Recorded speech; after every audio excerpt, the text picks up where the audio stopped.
winter dune.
We come to this place for science.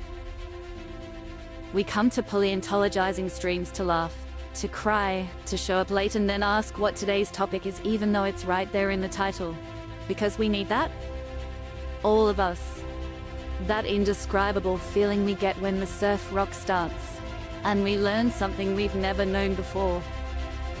Not just entertained but somehow infotained. Together. Baffling images on a tiny computer screen. Sound that I can feel. Dirter. A dirter is one of those things you get at the end of the paper towels, the cardboard thing in the middle, you go dir in it. Genus names I can mispronounce. Purdue. Somehow, extinction feels good in a place like this. Our common ancestors feel like the best part of us. And dinosaurs feel like they're still around. Because here, they are. Paleontologizing streams, we make fossils less dead.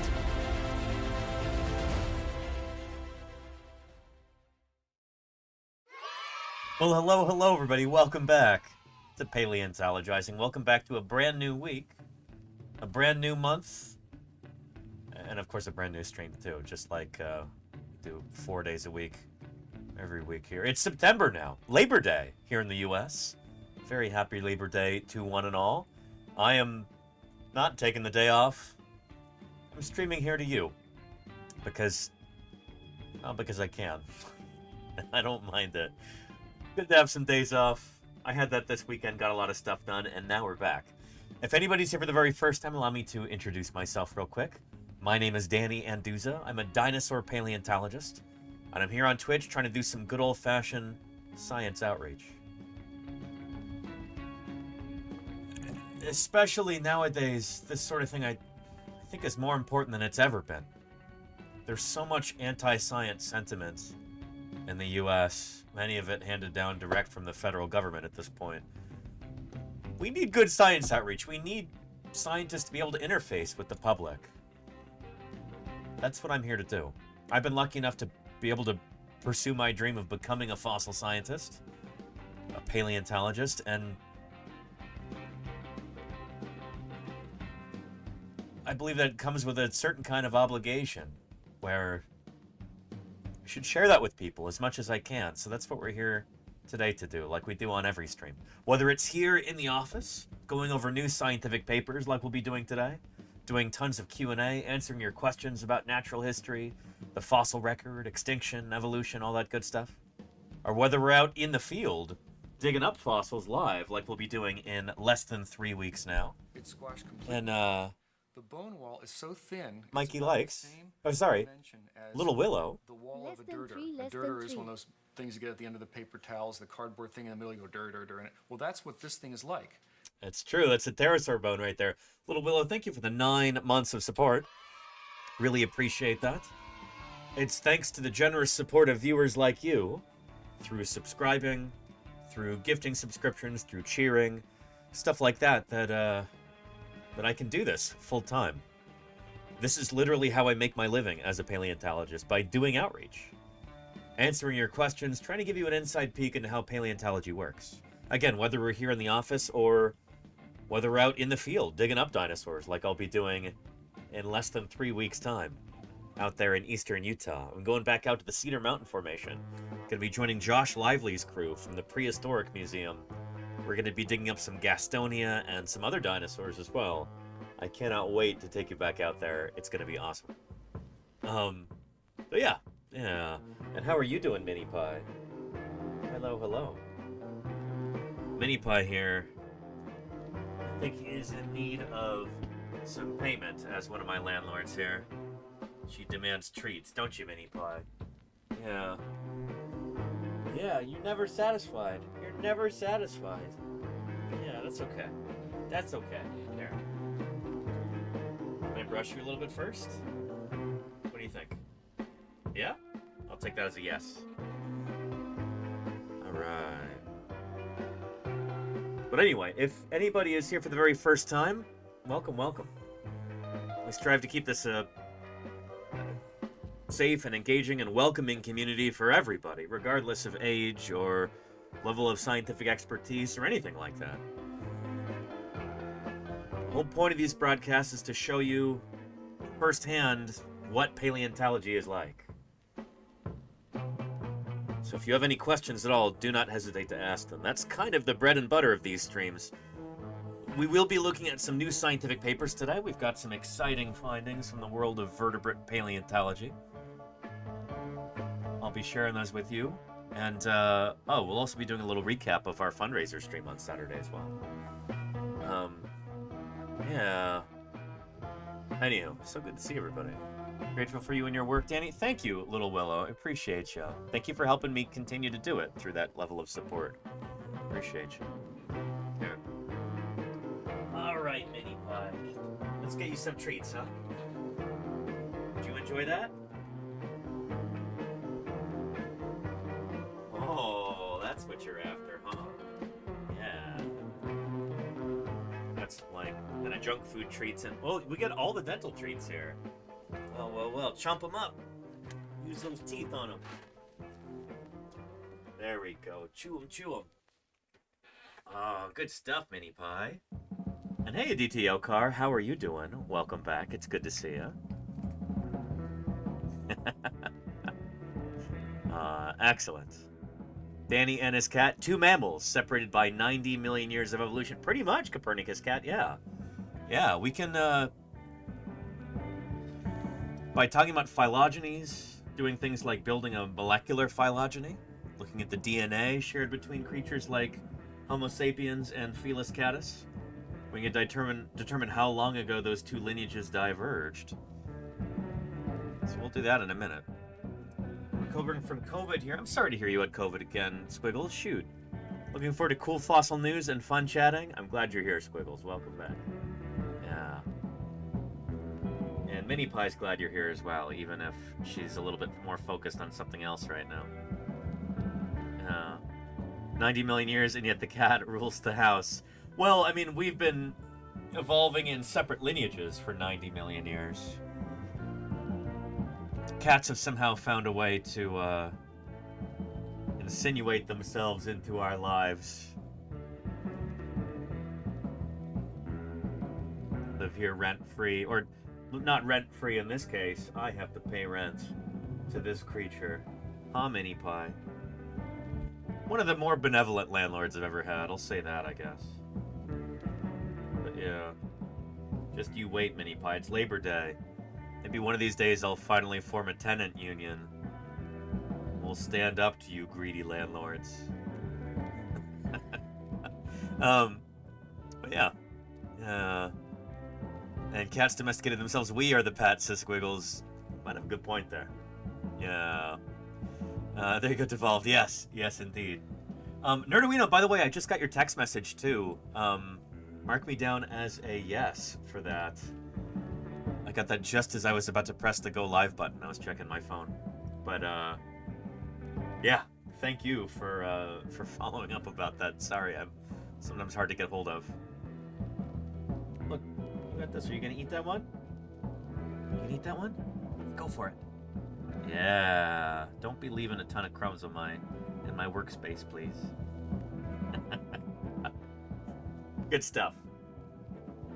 Yeah.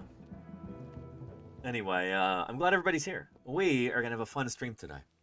But first off, before we get into anything else, I want to say, shoot, a huge congratulations to everybody who participated in our fundraiser stream on Saturday, streaming outside of my normal time here.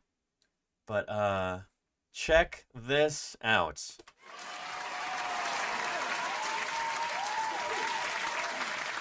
Holy cow. On Saturday morning, we did a special fundraiser stream for an important charity called Queer Care. We set a $500 goal and absolutely obliterated it. Truly impressive, the generosity of this community. $1,715 over the course of a 2-hour stream. Just extraordinary. Thank you to everybody who made this a success. Depending on how you count it, we either came in second or first place out of all of the different streamers who had a time slot during this Raid Train charity endeavor that we did. Pretty impressive. And Salamander, thank you for your contributions in helping us get to there. Extraordinary. Yeah. Good stuff. Fundraiser was fantastic, says Lenina. It was really good. I'm very proud to have been part of this, and we raised a pretty impressive sum of money there.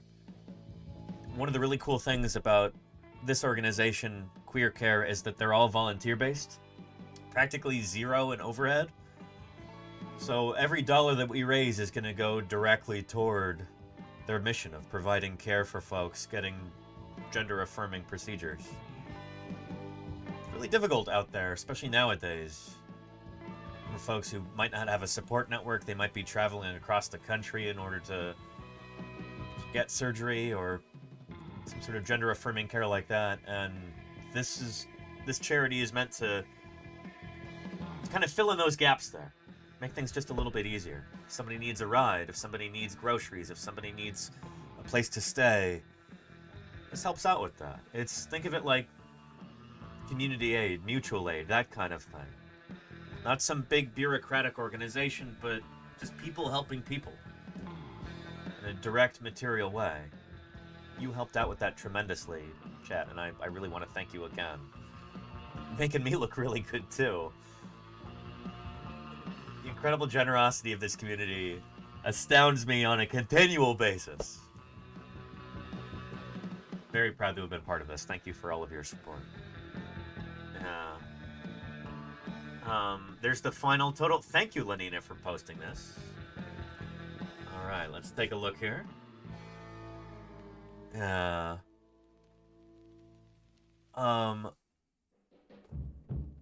Holy cow, for anyone who is curious, thank you, Lenina. The grand total donated to Queer Care, including the mystery donors part and their employer's matching donation, in total was $11,596.53. Phenomenal. I hardly know what to say. 11.5 grand. That is truly impressive. Isn't that amazing, Vexy? Nuts. Yeah. But yeah. We love employers that match charity. Yeah, isn't that great, Salamander? Very, very cool. Anywho, very, very proud of that. And one of the things that we'll be doing today, I'll give you a link to the VOD from Saturday, in case any of you missed that. If they're removed, America loses them forever. Dinkus Goffelbottom, thank you for that Prime sub there. Really appreciate that. Hey, welcome to the community. Thank you for that support. I really appreciate that. Good stuff, Dinkus. Thank you. Let me give you a link to that VOD from Saturday in case you missed the fundraising stream. I know it was outside of our normal time zone there. There we go.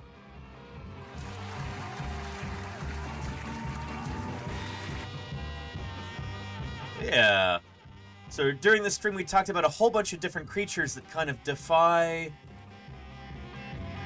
kind of the typical sex binary that people are used to thinking about. Beyond the normal, like, male-female dynamic that most people kind of assume that that nature adheres to. It turns out it doesn't. We talked about a whole bunch of different creatures that defy that. Creatures that change their sex through their ontogeny. So creatures that are born female and transition to male throughout their lives, or vice versa. Or they change back and forth. Creatures that can reproduce without the help of a member of the opposite sex. What we call parthenogenesis. It all goes back to this quote that I really love from JBS Haldane. who said he's an evolutionary biologist. He said the universe is not only queerer than we suppose, but queerer than we can suppose. By queer, he meant strange or unusual, interesting, curious, unique. But it works for our purposes too, for that stream as well. So, yeah, gotta watch that VOD. There is a link. Oh, that's not it. There it is right here. Good stuff, Ms. Drop Bear. And during all of that, we talked about all of these different creatures that kind of defy what people think of as, like, normal biological sex stuff. Creatures that change their sex, or creatures that might be intersex, creatures that might be literally in one organism half male and half female on the sagittal plane. So right half male, left half female. That happens too. What we didn't get around to talking about, something that I had queued up, is this critter right here. And this critter right here. And right here too. The world's largest living lizard, Varanus komodoensis. We ran out of time, didn't even get to talk about komodos, so I think we might as well do that right now. Everybody loves komodos, and that happens to be the Twitch Pog emote too. Hey Murph, how are you doing? Hello, hello.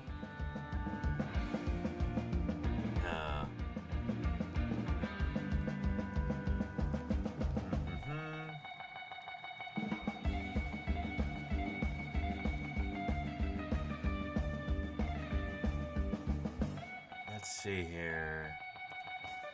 Let's take a look at this.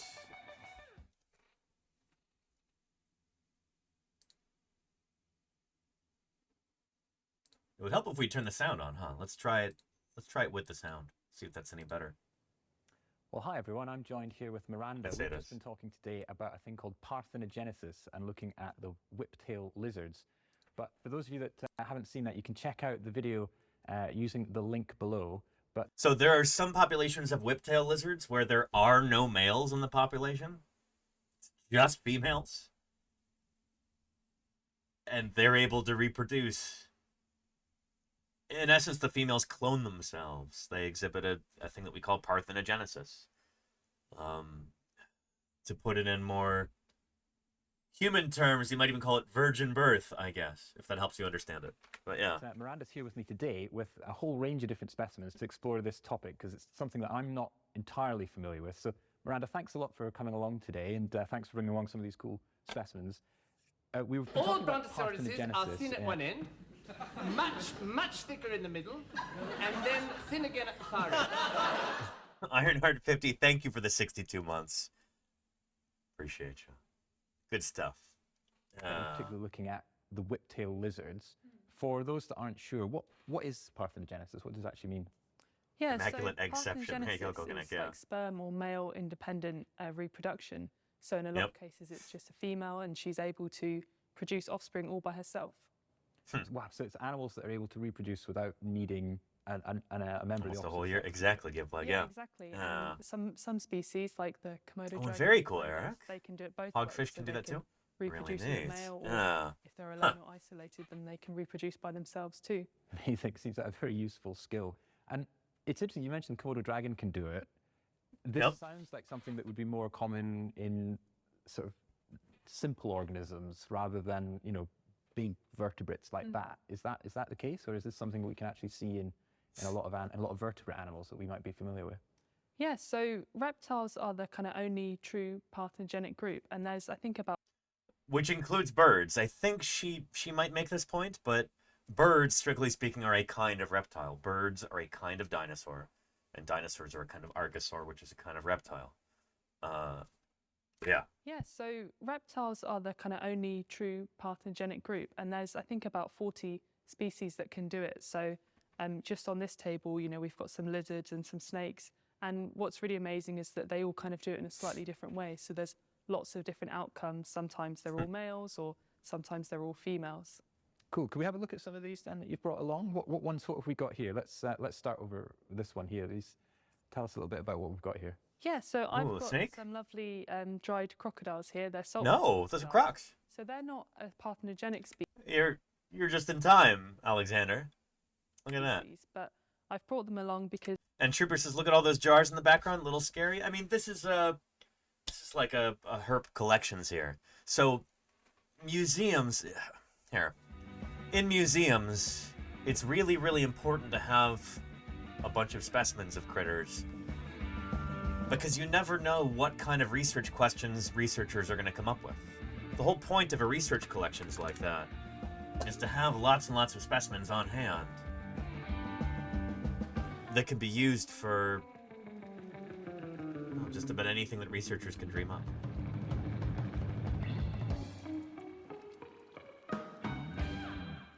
Yeah. Is where the museum inspects the objects. There we go. I'll give you a link to this. We'll just watch the very beginning. But here's a neat explainer, just kind of going into why museum collections are so incredibly important. It's from Business Insider of all platforms. Take a look. The Smithsonian Museum of Natural History has over 147 million specimens, the largest collection in the world. Everything from giant dinosaur bones. There's Hans-Dieter Seuss. Yeah. To delicate butterflies, to pickled animals, like this stonefish. Most venomous in the world. Whoops. But less than 1% of it's on display. The rest is tucked away in what's called collections. So this is the beating heart of a museum. What you're seeing upstairs in the exhibit halls, that's the public-facing portion of it, but that's just the tip of the iceberg. And you know, I think that analogy really makes sense. You know, when you're looking at an iceberg, you're only seeing the very top of it. Most of it is still underwater. It's the same way with a museum. The collections downstairs or in the back or wherever, the area that's outside of view, that is where almost everything takes place. So yeah. So this is our vault area, our secure storage area for the mineral collection. It costs more than $100 million to run the museum. There's the Wonko Rex right there. Can we get some Wonko Rex emotes going in the chat? It's the same exact Tyrannosaurus specimen that we have as emotes at this channel. I helped pack this bad boy up at Museum of the Rockies when we were sending it off to the Smithsonian. There we go. Thank you, Golganek and Casey Snowart. Beautiful. Murph, yes. And it's mostly funded with taxpayer dollars. So why does the U.S. government spend so much money on things most Americans will never see? Well, the specimens aren't just sitting here gathering dust. They're actively used for research, with big impact. This is what caused the airplane to land in the Hudson River. But flooding could endanger it all. We went inside the secret collections in Washington, D.C. to see how they acquire, clean, maintain, and protect millions of specimens. It's like an Oreodont skull. This cool is stuff. How much of the Museum of Natural History you can see. But the hidden collections make up the rest of the space. So that's a ton of space. And that's the reason why we need this kind of thing, is to be able to conduct research. The things that you're going to see on display upstairs are going to be the most charismatic, prettiest, most eye-catching kinds of specimens. But those oftentimes are not the ones that are the most scientifically important. Those are the things that inspire the public. Those are the things that people generally get excited about. But having a ton of specimens like this, some of them, you know, in preservational fluid, in jars like this, that's how we keep them from decaying. You know, you might look at this and go, oh, that's creepy, but the point is not for it to be creepy. This is not an affectation or something. This is how you preserve these things. And that's why I think this video from the Natural History Museum is so cool, is that they're kind of taking you behind the scenes. You don't normally get to see this as a museum visitor, but we can watch a video about this and get a taste for what's going on there in the back room, you know? Casey says, I want to peer into all those jars. Looks very interesting. I agree. Yeah, and what fluid is this? This is probably ethanol in here, given that it's clear. In some of the older ones, it'll be formaldehyde or other stuff like that. You don't want to drink it, whatever it is. I assure you. Is they can determine their sex using temperature. So just to kind of show that there's lots of really diverse ways that sex We is talked about this determined in too. reptiles Yeah. as well. Oh, that's interesting because we've actually explored this before. So the temperature of the environment determines what sex the young become, and that's something that we've seen in turtles as well. We've actually. So we talked about this, and we will be talking about this in the future as we continue with Operation Leatherback, on this channel. But who can tell me the little mnemonic to remember which temperatures yield which sexes and things like sea turtles? Higher temperatures yield one sex. Lower temperatures yield another. Does anybody remember?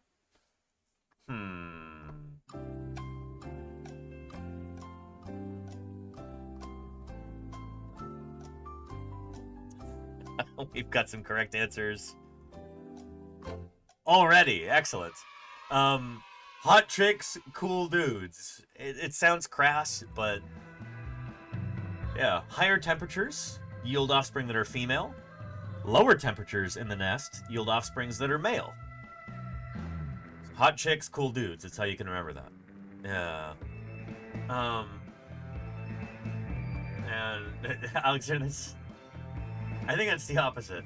I'm not sure if crocs work the same way, but I know for sea turtles, that is how it works. Yeah.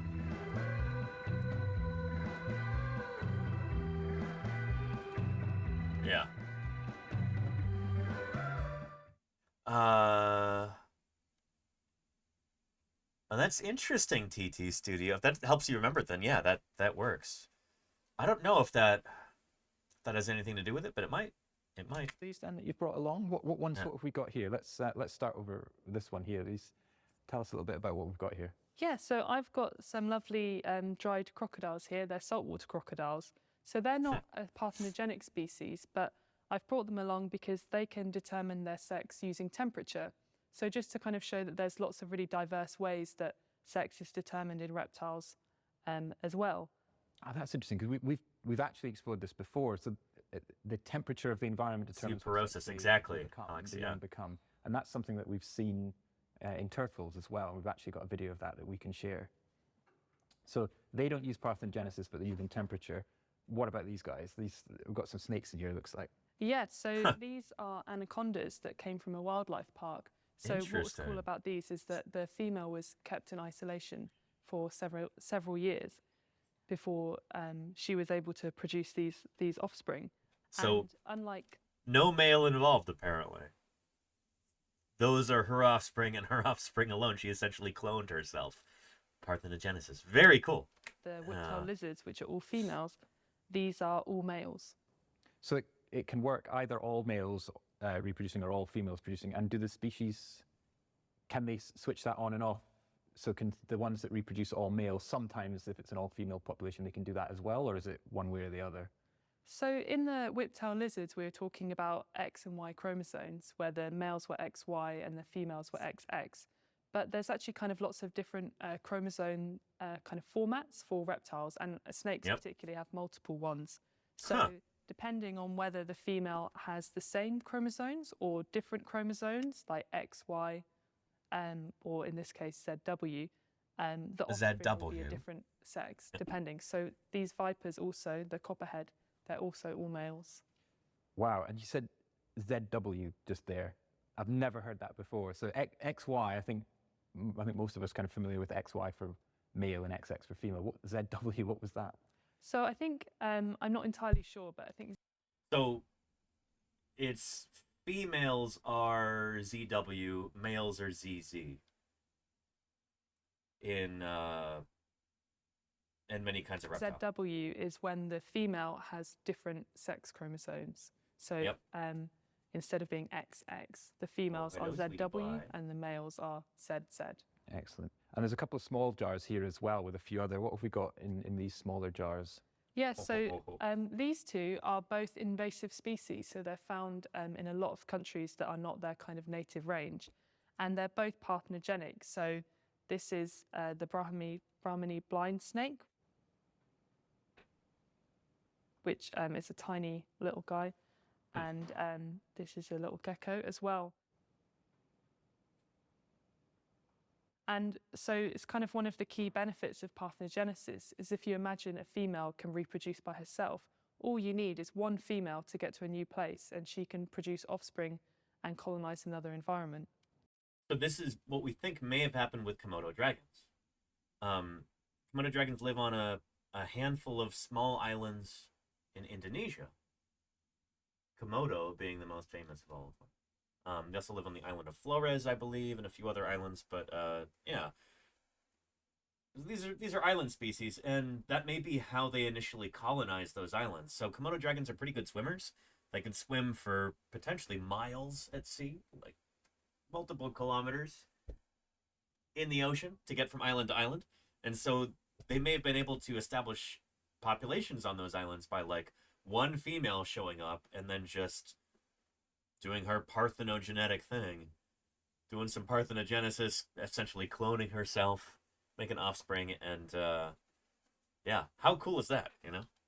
Incredible. It gives them a lot of adaptability to kind of spread, which I guess is that one of the big advantages of this technique to reproduction. Yeah, so parthenogenesis is not really common, but it's quite advantageous to be able to colonize new environments with just one individual. Interesting. But I think part of that is because they're clones of the parents, they're kind of lacking genetic variability, which is one of the materials that enable you to adapt to new environments. Which I was going to say, yeah, if they're basically clones of their mother or their father, doesn't that make them vulnerable because they don't have the diversity? Third, it may not seem like much. 500 bits goes well. towards supporting Agent Orange, thank you for that. Sure. Good stuff. I appreciate it. Here. And we really need to attend to our landlord over here too, don't we? Yeah. Yeah, what do you think, sweetie pie? Aww. We get you some treats? Would you like that? Is that what you're here for? I see you licking those chops. I see you licking those chops. Alright, alright. Let's get our landlord paid here. Huh. Alright, here we go. Look at all those. My goodness, what a feast.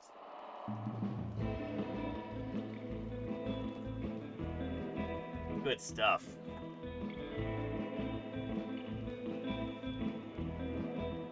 Anywho, thank you, Agent Orange, for those 500 bits. I really appreciate that. Thank you kindly.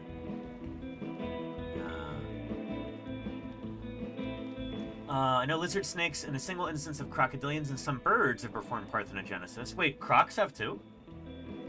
Have any turtles ever parthenogenerated? That's a good question, Alexander. I'm not sure. I don't know of any examples, but that's the thing, is that usually when parthenogenesis gets discovered, when we realize that a critter has done that, it's because they live in captivity under controlled conditions. So maybe there's a female that is separated from all of the males. We know that they don't have access to her, or vice versa.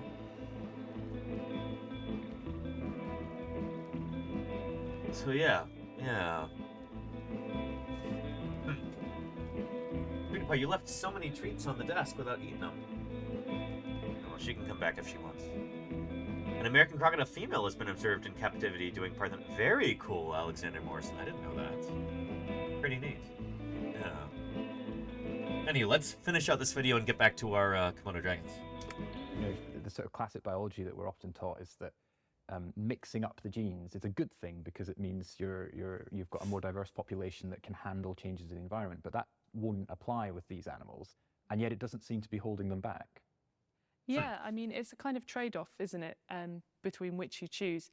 But one thing that I would say is that most species that are parthenogenic are quite interesting young, so that means they've emerged quite recently in history.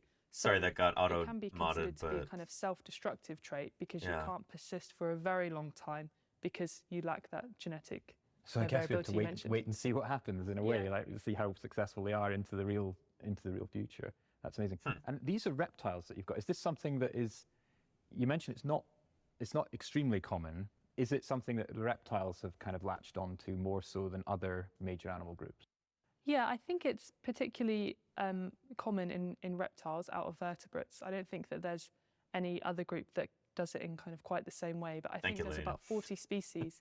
And as you can see from the specimens here, there's quite a lot of variation there, even in just, how they look and the lifestyle and environment that they're adapted to. It's incredible. It's amazing to think that, nature has found a way of getting around this issue of if there's only one individual or it's just one sex that's around, doesn't stop them. They've been able to find a way and reproduce. And it's just shows you what diversity there is out there. Thanks very much, Miranda. No worries.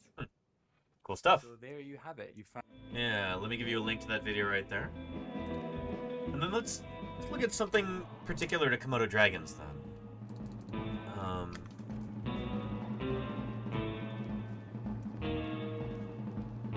There we go.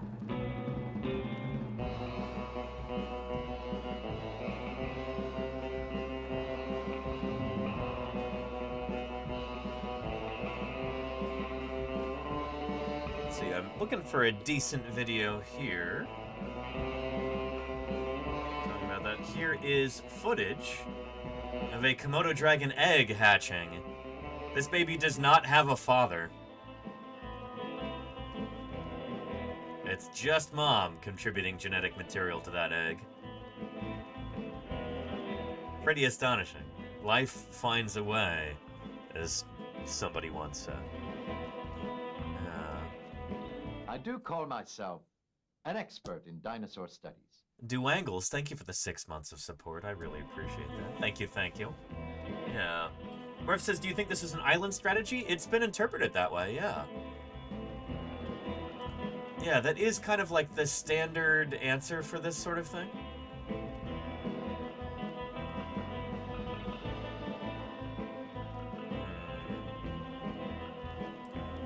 This female Komodo dragon has proven that she does not need a man by independently conceiving 3 hatchlings without a mate.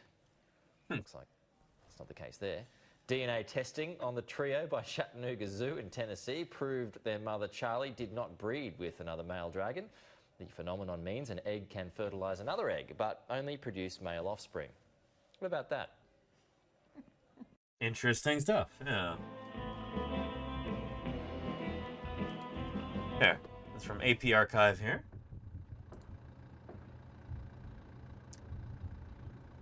And this is there going to be narration for this or no? Let's take a look. And reptiles own the skies. Jump Jess, thank you for the 36 months. The greatest of all the reptiles were the dinosaurs.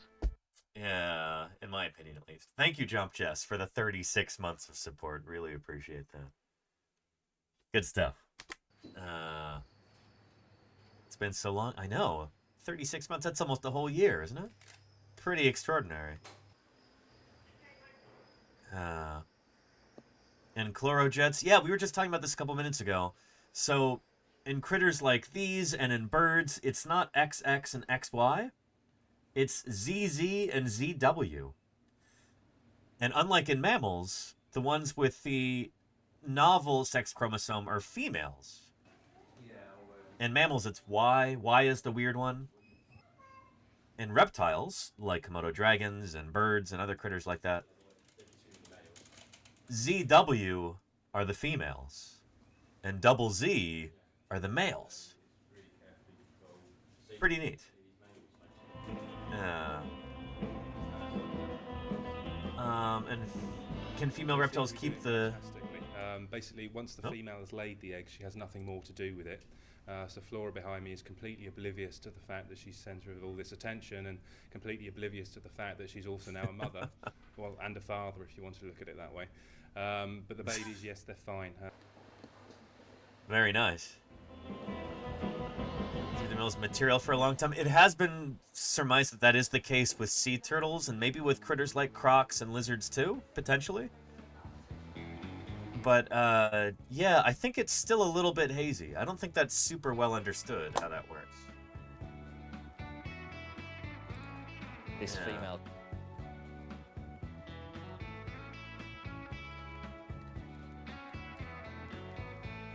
So, pretty neat.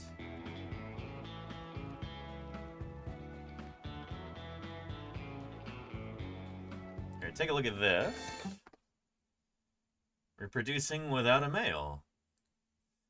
Sorry this is so loud. Here, let's start this over, and let's do it this way. We'll roll the dice and hope that this doesn't get clapped on YouTube. Reproducing without a male. Making a baby by yourself is possible. At least for species such as stick insects, hammerhead sharks, turkeys, who don't necessarily need a male to reproduce. Condors as well. Parthenogenesis. Parthenogenesis. It's most common amongst insects such as bees, where a fertilized egg produces a female and unfertilized egg produces a male. But we also find it in some vertebrates. Whip-tailed lizards, for instance. What's with the audio in this? The females have evolved in such a way as to contain all of the genetic materials needed to reproduce. In other species, male-free reproduction isn't obligatory, but can happen when there is no alternative. In 2006, Flora, a female Komodo dragon, had 5 babies without ever coming in contact with a male. In mammals, however, a complete and natural parthenogenesis seems impossible. It's never been observed in a mammal. Thanks for watching. See you in the next video.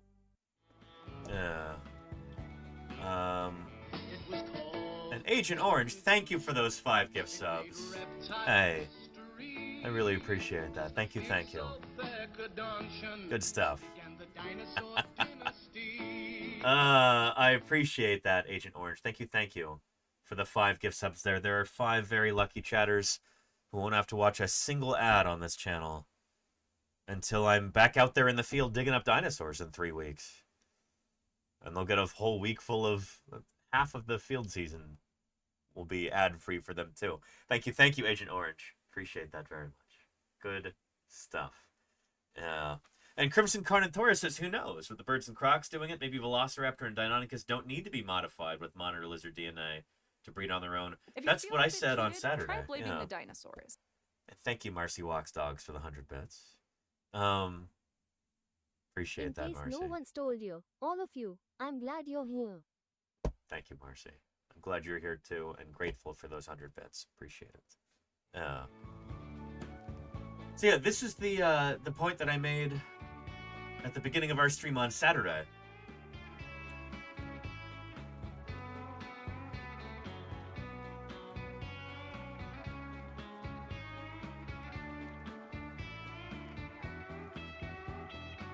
Yeah. You remember this scene from Jurassic Park? Life finds a way, right?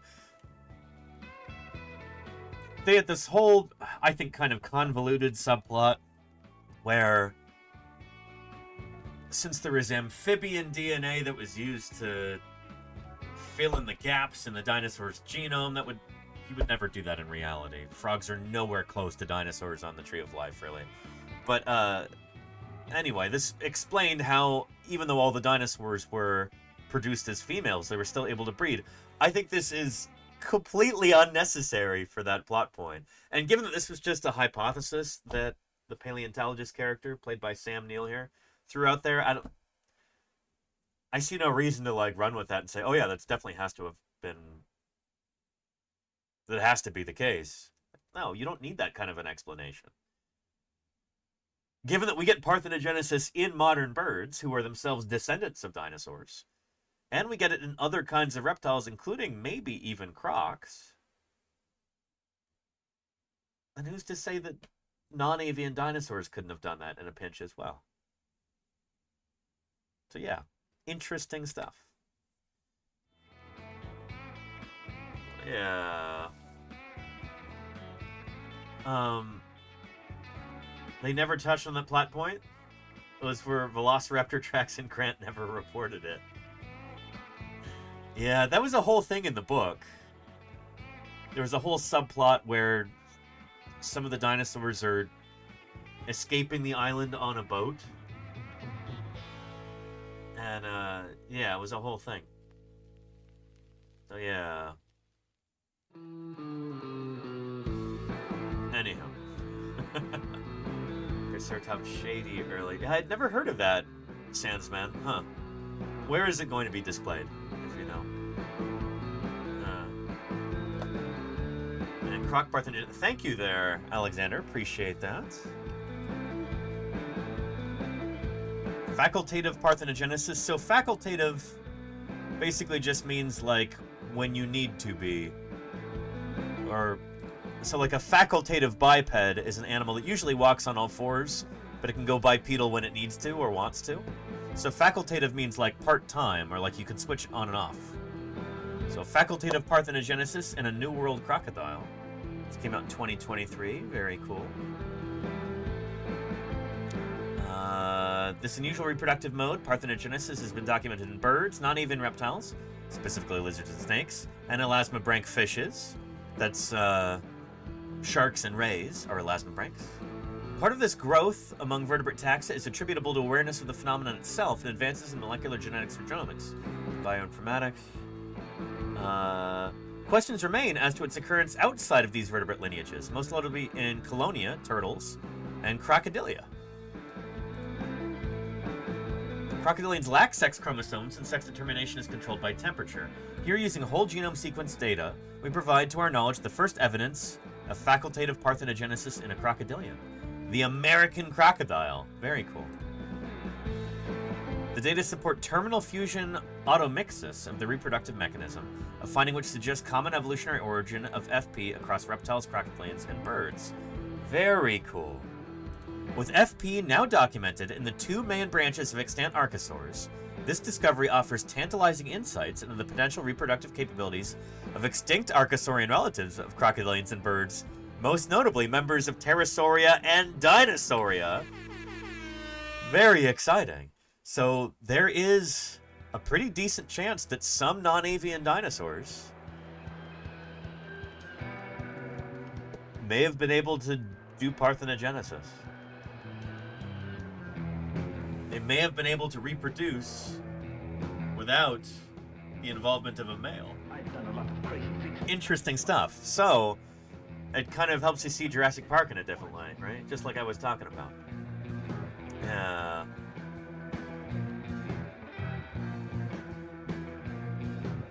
Anyhow. Yeah. Rhacodactylus makes a good point. He says, the modern Jurassic Park story, if they were to do like a reboot, it would be a private company making 20 edits to the genome of a modern lizard and saying they de-extincted Tyrannosaurus. There you go. Yeah. And Dave Nevia says, after reading the book, I'm convinced Crichton hated kids. Ironic, since he was originally a pediatrician. I kind of think Michael Crichton did like science, too. Yeah, having reread some of his stuff in my adult life,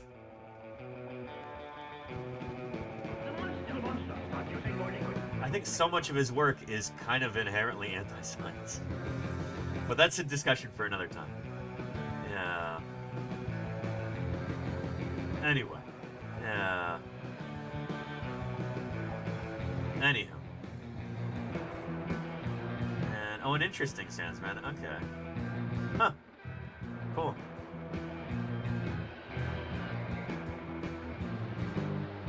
College that found you. Oh, so is it a non-commercial specimen, Sandsman? That's really cool if that critter is dug up by like a legitimate group. Very, very cool. Yeah. Rhacodactylus says he liked science when it didn't challenge his worldview and resented science when it did. There's I haven't seen it yet, but there's a video that I found the other day.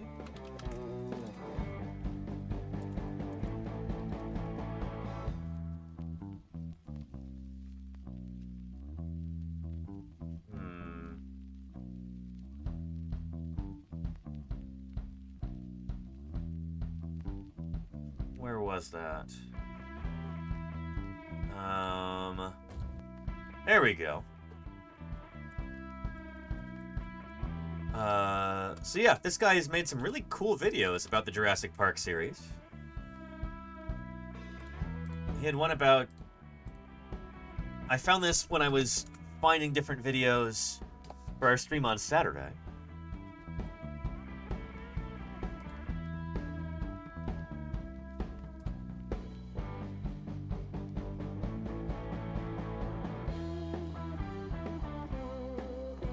There we go. But he had one about Jurassic Park and gender, which is interesting.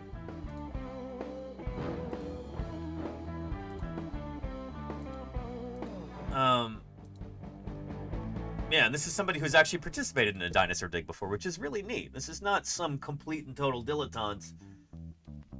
This guy has presumably worked alongside some paleontologists before, and he's made some really good videos. Here's this one about Jurassic Park and gender. There's a lot to discuss in there. It's interesting stuff. Some of the, like, underlying themes of the film. I watched, like, the first 4 minutes of this. Didn't have time to watch the whole thing. But, good stuff. Check it out. Yeah. And you're welcome, Reiko. Yeah. Yeah.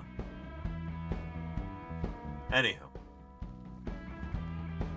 Avocado Abogado says, didn't Crichton believe some wacky anti-climate change? Or yeah, he had some, shall we say, interesting, fringe, unsupported ideas about climate science. And he wrote a novel about that too, called State of Fear.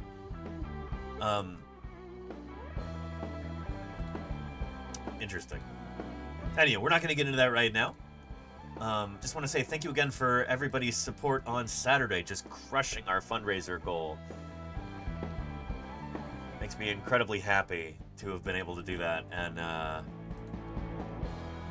yeah, if you happen to miss that that stream rather, here's the VOD from Saturday right there if you want to take a look. Yeah. And Crichton was duped by Uri Geller's spoon-bending parties? Are you serious, Mayor of Space? What a chump. Really?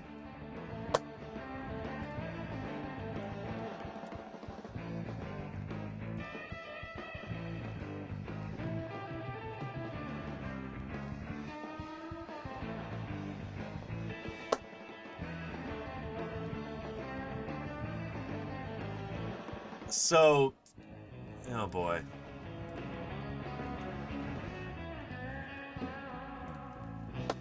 Here.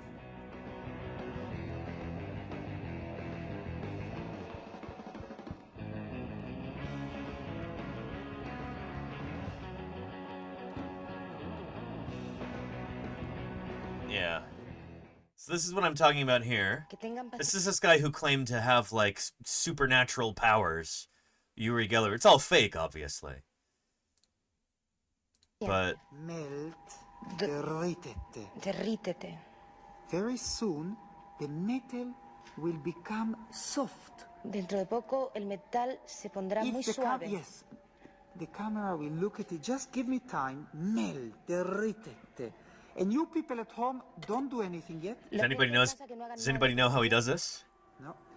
Help me. Que le ayuden. Piensen todos. Piensen todos que se derrita. Hey, Daily Dasp. I'm doing well. How are you doing? You see, it's becoming very soft. Se está suavizando. And this is not an illusion. Esto no es. It is an illusion. It's becoming like plastic. Molybdenum or soft metals, super glue, gallium. No, it's so much more simple than that. It's so much more simple.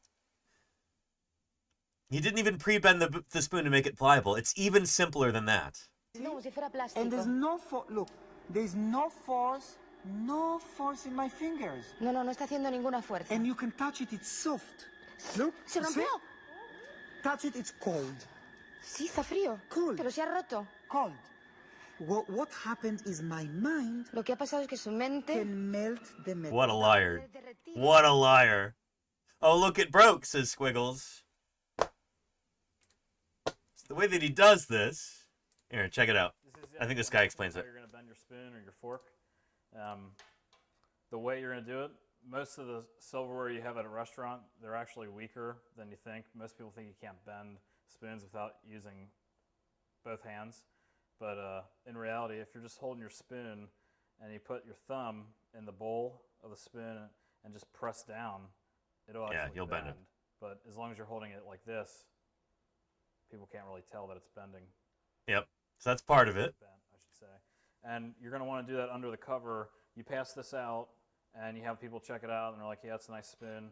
And then as you pass out your other piece of silverware, as your arm goes out to pass it, the spoon goes out of view for a second, and that's when you're going to want to put your bend in the spoon, and then you're just going to bring it up and shake it. And the reason why you want to keep it in motion is that as long as it's straight up and down and in motion, it kind of looks like it has not bent yet. Yep, and as you that's part of it. Bring it down, it starts to like wobble and give the impression that it's melting. And so, but there's another thing that Uri Geller would do where he would take out a spoon that was already broken, and he's just holding both pieces together in his fingers like this, and he's making it look like it's bending in real time, but in reality, he's just kind of changing the angle on it. Yeah, here, I'll give you a link to this video, too.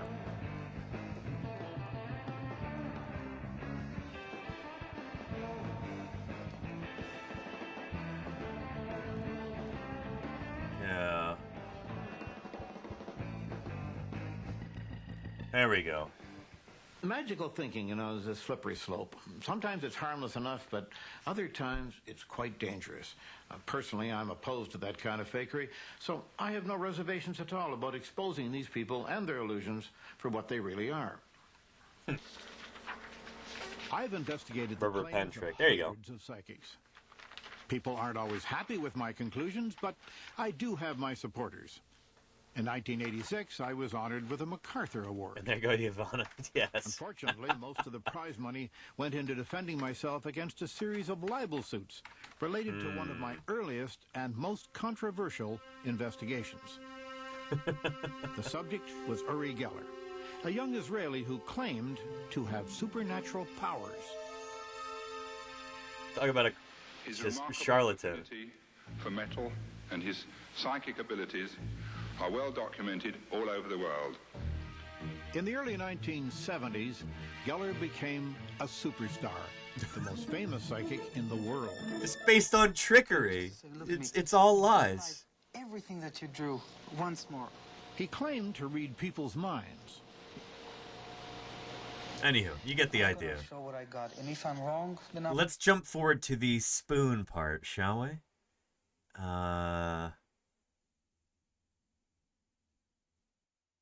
Where was that? Well, yeah, it'll get to it. We'll just continue. Came very strong in. It could be two mountains with a round thing on, or two people. Could be anything. This is called cold reading. Anyway. You're right. I'm right. Good. That's what I got. And there you go, Ricadactylus. Okay, nice. He claimed to bend keys with his mind. I know you're going to think this is a setup, friends, and old Tom has never conned you on anything. This guy is bending this key by rubbing it. It was bent at about a 1 degree angle when you started out, and it's coming up on 45 degrees now and still moving. You're thinking bend, is that what you're doing? Yes, I'm saying bend. You're saying bend, yes. Hard, soft? No, I'm saying bend, and sometimes I say bend, baby. But Geller was best known for his way with spoons. Hold the tip. Yeah, here we go. Very gently. Okay. What I'm doing is I'm trying to melt the metal down. Yes, you see, I feel it. It's yes, going. It's getting loose. Yeah. And there's no force at all in my hands. And you've used this video while teaching a class on scientific thinking. Very cool, Reiko. Nice. You see, it's becoming like plastic. Ready to fall off. It's, and touch it here where I'm stroking it. There is absolutely no... That is eerie. I have a wisdom tooth. If you can see, the metal is beginning to crack here. It's breaking. Yeah, see what's... Look, It was broken to start with. He's holding it together. Look, and keep stroking it here. You see the... No, don't. Oh, no, maybe not this one, but here. Randy will show you how this works. The metal down, so I want it to bend. I just say bend. Yeah, you melted it. You see? Now wait a minute. Keep stroking your keys more, And people at home want your watches to start working, or if there is a radio that is broken, want it to start working. Television broken. Squiggles makes a really good point. Human society as a whole likes easy answers they don't have to think too hard on. We require those members of our species that instinctively seek change and development to keep progressing. When we fail to put them in charge, we suffer as a society. I think I agree with what you're saying, Squiggles. Yeah, so, I don't know. There's lots of charlatans and con men and grifters out there who want something from you. They want to be able to trick you in order to take your money or whatever. And it's often really easy to do because people want really simple, quick, easy answers for stuff. But oftentimes the real world doesn't work that way, you know? People like Uri Geller have been able to build a career based on just lying to people. You know, it'd be really cool to be able to bend a spoon with your mind or something like that, you know? Like something out of Star Wars, you know? Next time you're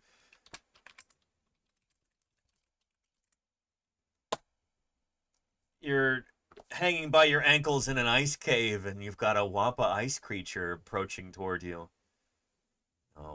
determined to eat you, you'd love to be able to just use your mind, reach out with your feelings, pull that lightsaber toward you out of the snowbank. How many of you have maybe when you were a kid after seeing Star Wars tried to do this? Tried to pick up a toothbrush from across the room or something using your mind. Like, this idea really appeals to people, you know? It'd be so cool to be able to do that. So, for some people especially, it's really easy to convince them that, oh no, this thing that you really want to believe is true, it actually is. You just have to believe harder, you know? It's really, really common in people. And that, I think, explains the success of people like Uri Geller, who are just tricking people for a living, you know? You've tried as an adult, says Chloriditz. There you go. Yeah. One of these days, I swear I'll get it, says BitBifted. There you go. Yeah. And there you go, MacGyver. Yeah. Yeah. All those broken things. Now, what Geller was saying, effectively, was that wanting things... And Craigery. Cheated, try blaming the dinosaurs. Thank you, Craigery. Appreciate those 100 bits. Watch me transfer 100 bits to Danny with only the power of my mind. Thank you, Craigery, and probably your keyboard and mouse and Twitch.tv, but who's counting? Thank you, Craigery. I appreciate it. Could make them so. Yeah. I felt that claim had to be challenged. The media, even some scientists, were taking the Geller phenomena seriously. So I decided to show, for starters, that I could at least duplicate these effects using trickery. Now, a key can be displayed in such a way that it looks like it's bending. For example, just by stroking it, you'd swear that it's bending right up before your eyes. Magicians call this process ratcheting. But to do this, the key has to be bent in advance. Yep. The hard part, of course, is how to go about bending the key without letting them catch you. Now, there are several ways. I could, for example, take it and press the tip against the top of the table. That would do it. Or, in shifting my chair backwards or forwards, as I just did, I could have taken it and dropped it below the level of the table and pressed the tip on the chair I'm sitting on, which is exactly what I just did. Interesting, Rakadactylus. Project Alpha. Huh. Mentalists have been duplicating hidden drawings for years. If Mr. Geller had chosen to use trickery, he could have used any of a number of techniques. One favorite involves turning your back and covering your eyes while the drawing is being made. Now, I've always wondered why you would cover your eyes while your back is turned. And why would you cover your eyes while your back is turned? If your back is already turned, you can't see behind you anyway. Why would you cover your eyes? Oh. That's why. And here's the spoon. There you go. Yeah. It's done something like this. And it gets soft. So I say to it, bend, bend, bend, and it bends. course, it does take a little preparation. Yep. In fact, it takes a lot of preparation. Now, this isn't proof positive that other Also use demonstrations gallium. aren't the Interesting, result of Kennedy, really. supernatural power, but isn't this a more reasonable explanation? And then, of course, there was Mr. Geller's appearance on The Tonight Show. I got a call after they booked him to appear. And interesting, Dave Nevius. Find the square your finger is on and place it. Interesting, Dave. Huh. And this is great. Oh, man, I love it. We're going to watch this, too. I love this. Would you welcome, please, Uri Geller. Johnny Oh, here he comes out all sure of himself. I was at Man, Johnny Carson was the GOAT. He really was. I don't think I ever actually saw him on TV during my lifetime, like when he was still around. But like Randy just said, the host here, Johnny Carson, was a magician at one point. And so he understood that some of these flim-flam artists like Uri Geller, he understood how they're able to fleece those audiences. And so look at what happens. This is great. Any trickery. Nice to see you. Thanks. We have only met. This scares me. This scares you? Well, this is we just got some things together here. I told them to provide their own props and not to let Geller or his... And Sothi, thank you for the 37 months. A year has been well spent. At tier 3, no less. Holy cow, Sothi. Thank you for keeping me here on the air. I really appreciate that, Sothi. Thank you. Good stuff.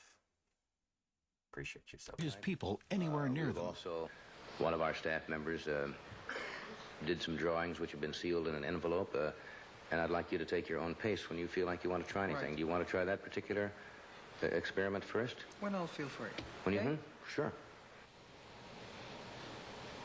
We'll start eliminating the ones that do not have the water. All right, without touching them. He is really suspicious, you know. Yes. I'm having a hard time with you. Okay, I don't mean to be, Yuri. I really don't. Just keep looking. I've seen that Chlorojet say where he would put the envelopes up to his head. Yeah. You know, I'm surprised because before this program, your producer came and he read me at least 40 questions you're going to ask me. Well, I can ask you all kinds of questions if you'd like. If you'd like me to ask you questions. I have to have time, and Man, what a fraud.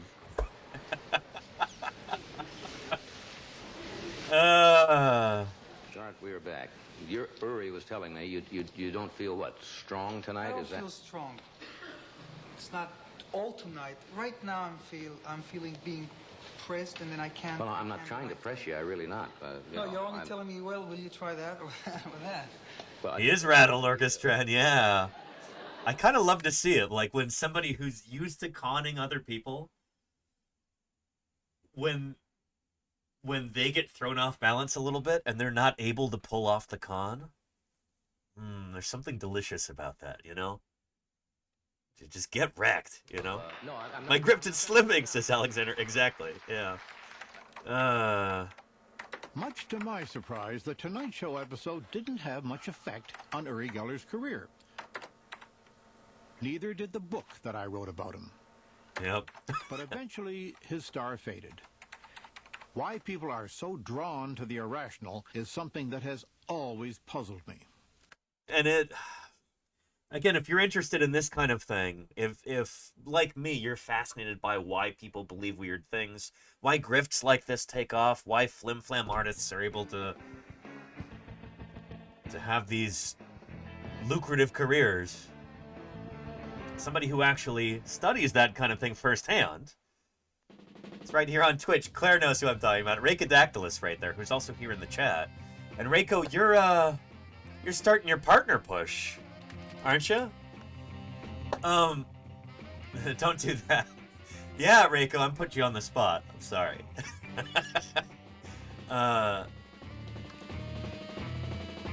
Here we go. Let's find that post.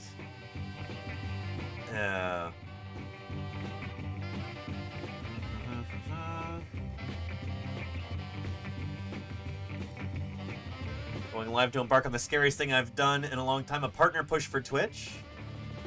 Doing some link to the past randomizer seeds. Interesting. Go follow Rhacodactylus if you're interested in this kind of thing, and also if you're interested in, well, something I know is a pretty niche topic. You know, there might not be a whole lot of this on Twitch, but if you happen to be the sort of person who's interested in video games, you might want to go follow Rhacodactylus. Because like he always says, he is a speedrunner first and foremost, which means he plays video games quickly. I think that's what that means. I don't know. I'm just a lowly researcher. I'm not a video gamer like Rhacodactylus. He's also a researcher too, but he mostly does speedrunning video games on Twitch. But go give him a follow. He's doing his partner push. We're gonna try and get him there. See if we can nudge things along just a bit, maybe. But yeah. When we co-stream next, mark my words. Yeah, you probably sent me an email about this, and it's just gotten lost in the shuffle. But are we gonna do a collab stream on Wednesday? Let's see. I also got an email from Casey Snowart. Oh, excellent. Good start time. Oh, very cool. And Balint is going to be there too. Excellent. Oh, man. I'm excited. This is going to be great. Yeah. It'd be awesome. Yeah, this Wednesday would be great, I think. Fantastic. Yeah. So we'll do that. Good. So Balint and Reiko and I are going to be talking about science publishing. Something I need to be doing more of.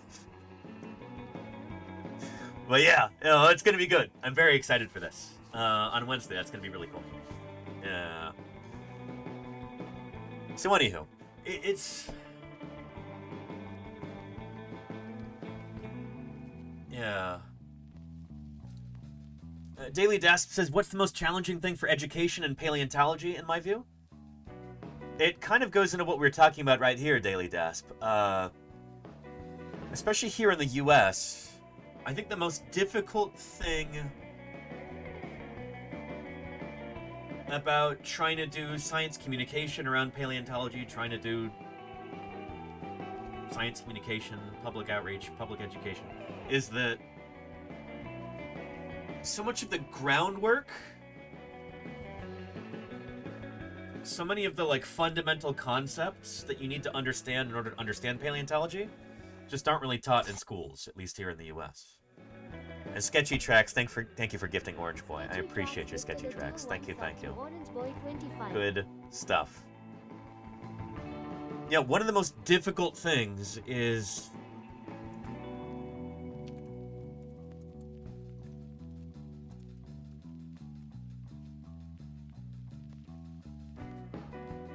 if you don't understand phylogeny, if you don't understand the idea of common ancestry, then you don't understand biology, or in turn, paleontology. This is super basic stuff.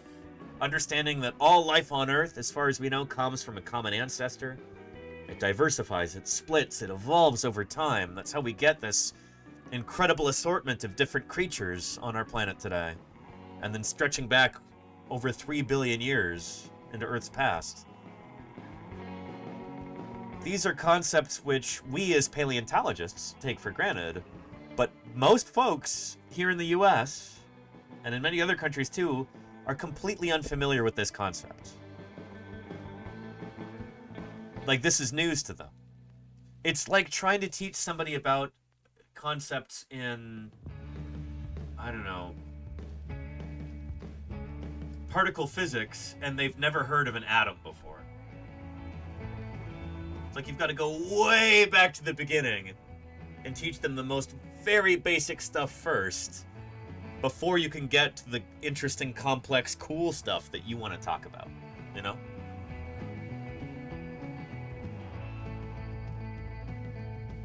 And I can just tell you from experience, I've been doing this, streaming on Twitch for more than 5 years at this point, and before that, for like a decade prior, I would, you know, do docenting at museums and stuff. I do lots of public events, just talking to regular folks all the time. And when I'm trying to talk to them about concepts in dinosaur paleobiology or extinction, whatever, I often have to go back to the very, very, very beginning and explain things like, okay, creatures change over time. Different creatures are related to one another. Stuff like that. I'm happy to do it because it's really important stuff, but it takes up a lot of time to have to go back to the first principles every single time, you know? Not every single time, but more often than you would expect. I would say that's the most difficult thing about trying to do public outreach in paleontology is that regular folks, most of the time, they don't have the most basic concepts. Like, the most fundamental principle in all of biology is that organisms change over time. That's what explains the diversity of life. That's generally not being taught in schools, in the US at least.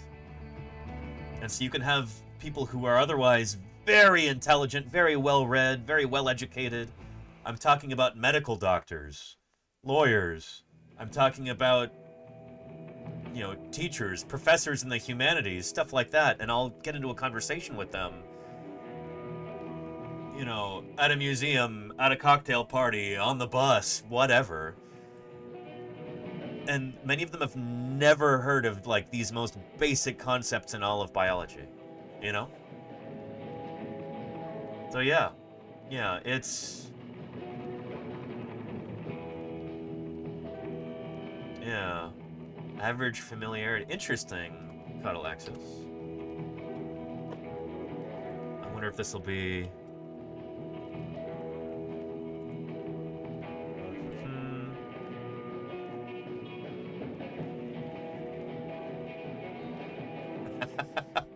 Average familiarity.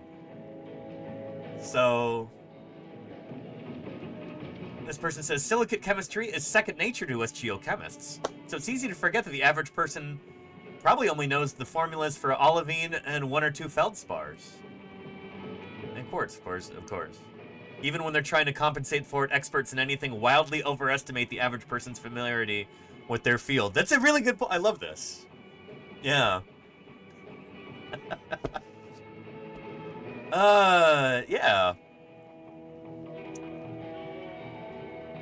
I couldn't tell you the formula for olivine or feldspars. Quartz, I guess I could, but yeah. Feldspar is a mineral, Claire, unless you're joking, but yeah. Yeah.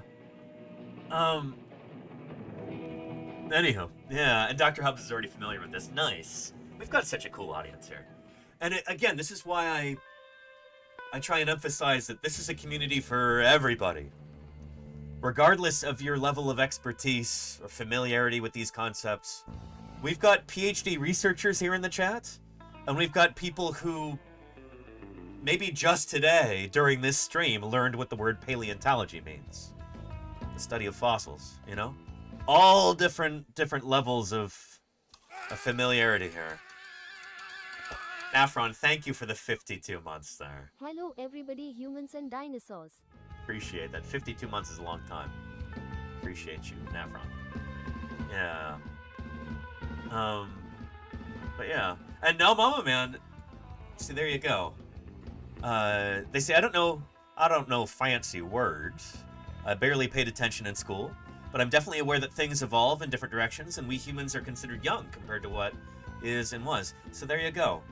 Like, you know more than you realize there, no man and man, because I've met people who are like, I don't know, corporate lawyers,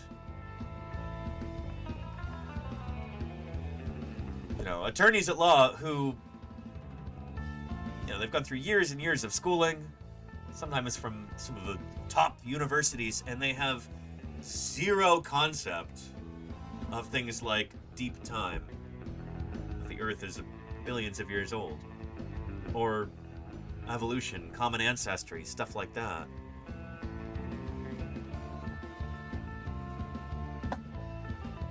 And again, to show to hammer home a point. Classic clip here.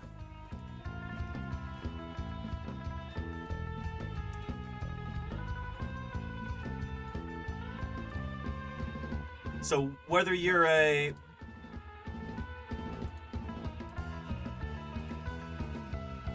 attorney or a professor of philosophy or I don't know, you work in a patent office or you're an inventor or an entrepreneur or a business person or a reporter, oftentimes these are concepts that even if you've gone to school for years or decades, even if you have higher degrees, you might be completely unfamiliar with this concept. And in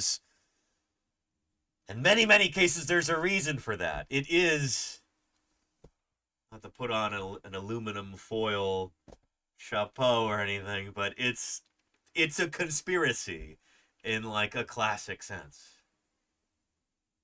Here, this is a clip from a documentary here. In creatures like Archaeopteryx, which has a long tail and teeth like a dinosaur, but feathers. So examples of evolution from the fossil record. How ancestors of modern reptiles. We're getting to it here. Bear with me. Extinct that share a common ancestor with mammals. And how surprisingly whales evolved from large land animals. Yep. Returned to the water.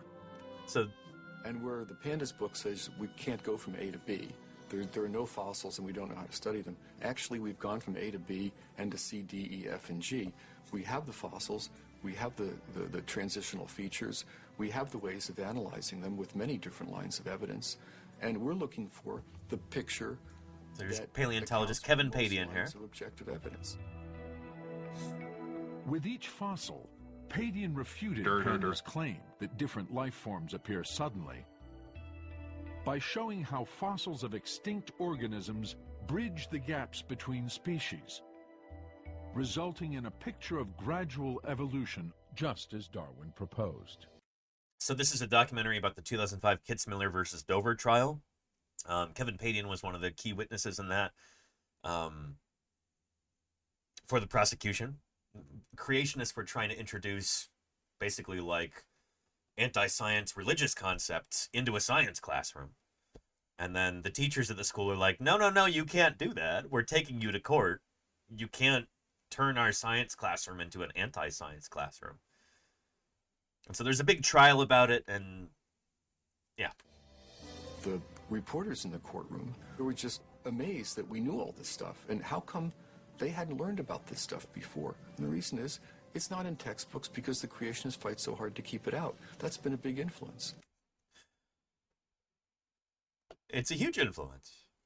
It'd be great to actually bring Kevin on to do an interview at some point. I'm going to see about doing that in the future to talk about this specifically, because this one line from this documentary that's kind of explaining my whole reason for doing these streams on Twitch, for doing all of this in the first place, is this is like the fundamental concept in all of biology, is that living things change over time.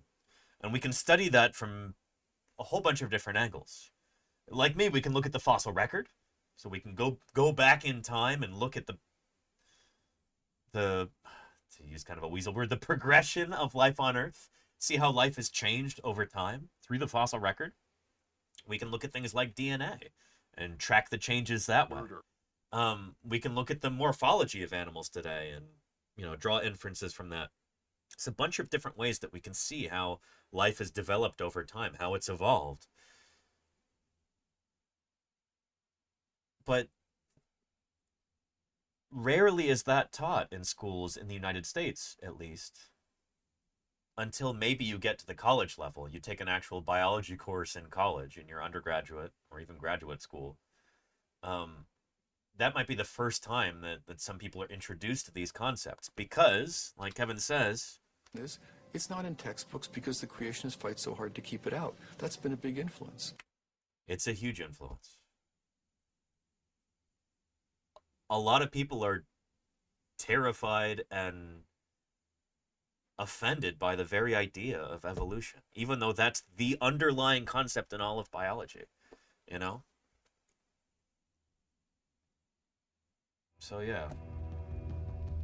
That's the most difficult thing about doing science outreach in paleo, in my opinion. And to be fair, we've got it kind of easy here on Twitch, because there's a general kind of enthusiasm for science on this platform that you don't necessarily see in the wider world, at least in the US. People on Twitch are generally into things like video games and technology. And so Twitch kind of selects for people who are maybe a little bit more enthusiastic about the idea of science. In the wider world, that's not necessarily the case. So Jurassic James, whom we met this past summer, he does science outreach full-time.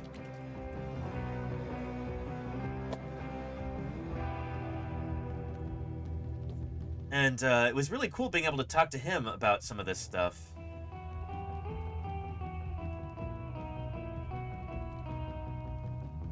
Here we go.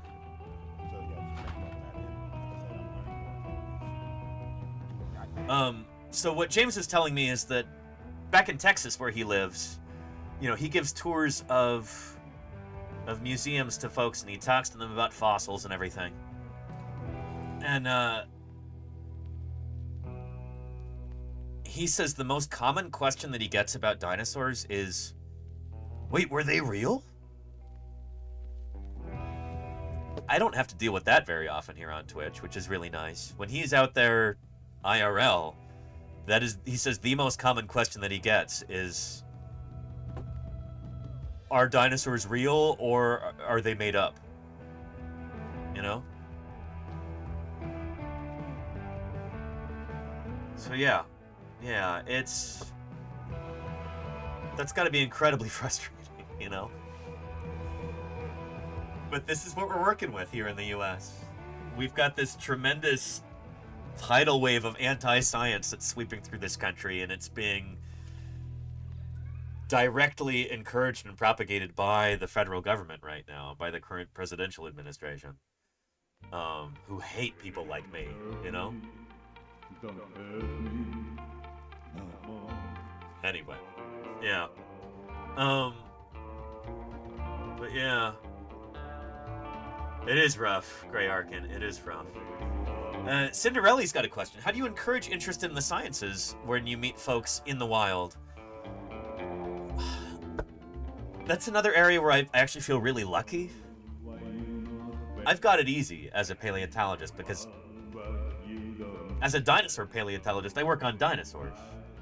And I think a lot of folks see dinosaurs as being inherently interesting, you know?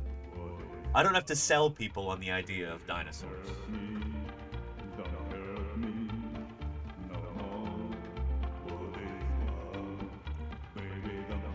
It's not like I work on a group of obscure benthic crustaceans or something like that.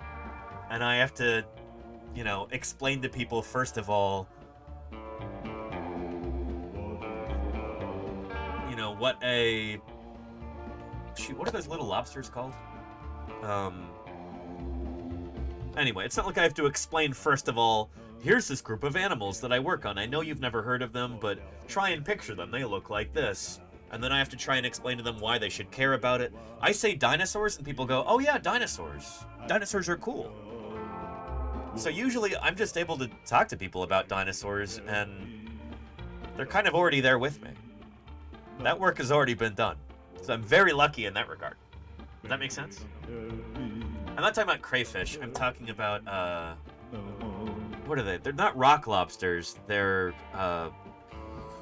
it's a one-syllable word. It's a very, like, blunt-sounding word. Something lobster.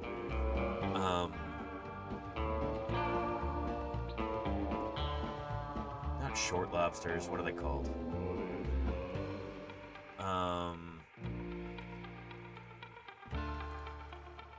Squat lobsters? Is that it? Yeah, squat lobsters. It's not like I work on squat lobsters and I have to explain to people what they are and then explain why they're important and why you should care about them. You know? I work on dinosaurs, these fantastical creatures that everybody is at least obliquely aware of, you know? So yeah, I hope that makes sense. And that is a Dimetrodon skull. Good spot there, Mariah Art. Yes, indeed. Dimetrodon. Not a dinosaur, but a mammal relative. Yeah. And are squat lobsters edible? How do they taste? I don't know. I don't eat animals, so I'm the wrong guy to ask. Yeah, squat lobsters. Dorsiventrally flattened crustaceans with long tails held curled beneath the cephalothorax. Here's a link if you want to read more about these creatures. I was using them as an example of something that lots of people work on, and yet the general public is unaware of these guys. You might have to be sold on the idea of squat lobsters, why you should care about them, why they're interesting, why they're worth studying. With dinosaurs, at least everybody's heard of them, you know?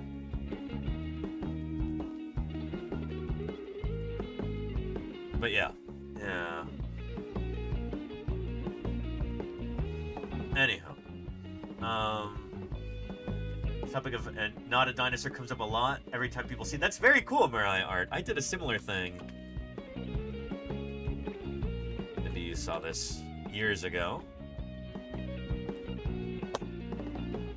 But yeah, I did a TikTok about that. I am just getting ready to carve up this pumpkin. I thought everybody's gonna be expecting me to do a dinosaur. So I'm gonna buck expectations a little bit and do something that is distinctly not a dinosaur and make it be about not being a dinosaur. Who can tell me what that is?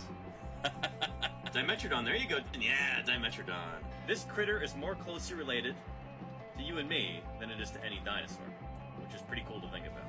So they're close to mammals. Very, very charismatic like us. Animals. You see them in all kinds of assorted plastic dinosaurs boxes and stuff. But they're not dinosaurs.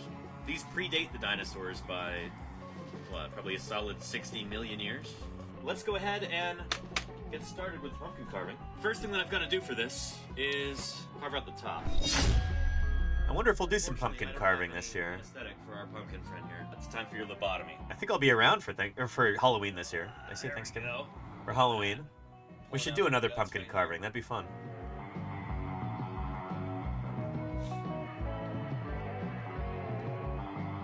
You see it in a movie or a book or something like that, and you can say, hey, that's not a dinosaur. That's a Dimetrodon. Yep. Check it out. Ah, that looks so much better now. Ha! Very nice. Very nice. Our, not a dinosaur, Dimetrodon. Let me turn off all the lights. Ah, yes. Check that out. Oh, man. That is pretty cool. I like that a lot. I'm pretty happy with this. Anyway, you get the idea.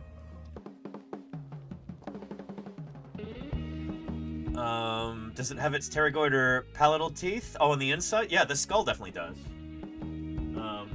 I don't want to take it down and show you, but it's got them in there. They're not as well rendered as they could be, but they're there. Yeah. Daily Daspis, do you have any 3D printed skulls of dinosaurs? And if so, I mean, you're looking at one right here. Here's Diplodocus. There's a juvenile Diplodocus right there, 3D printed.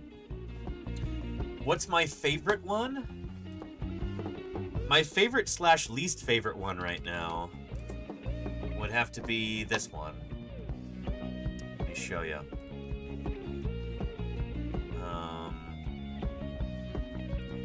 There we go. Alright, let me save this image so I don't have to keep hunting for it each time.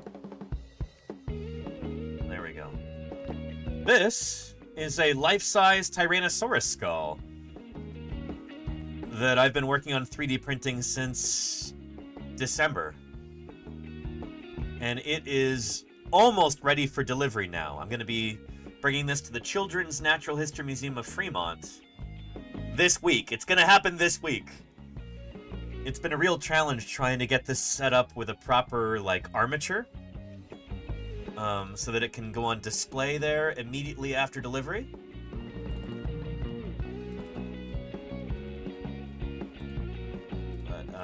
Here we go. Yeah. This is what I've been working on. I made a few modifications to the to the base here, but I've been putting this together with EMT conduit, and a bunch of the parts don't match up perfectly, so it's been a real pain in the butt trying to get it to work. But with the help of some heat shrink tubing, cleverly applied, it should be really sturdy. So that's something that I figured out over the weekend, and I'm really happy. It's not Sue, this is the Maximus skull, Claire. Yeah, looks very different from Sue's skull. So this was one that, here.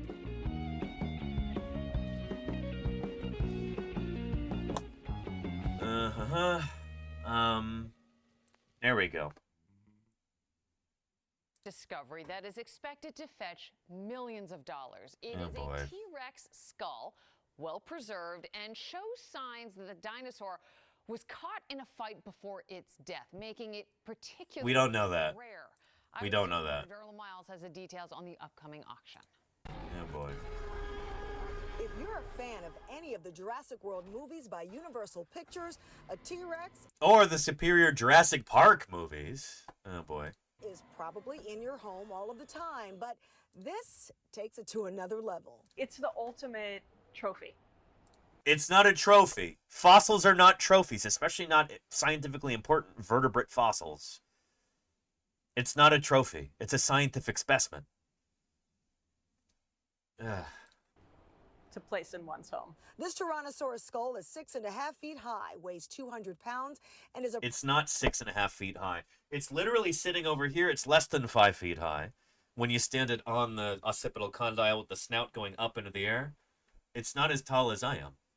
And I'm over 5 feet tall. approximately 76 million years old. And that's not... 66 million. 60, not 76, 66 million. 76 million would put it back in the Campanian or earlier. This is...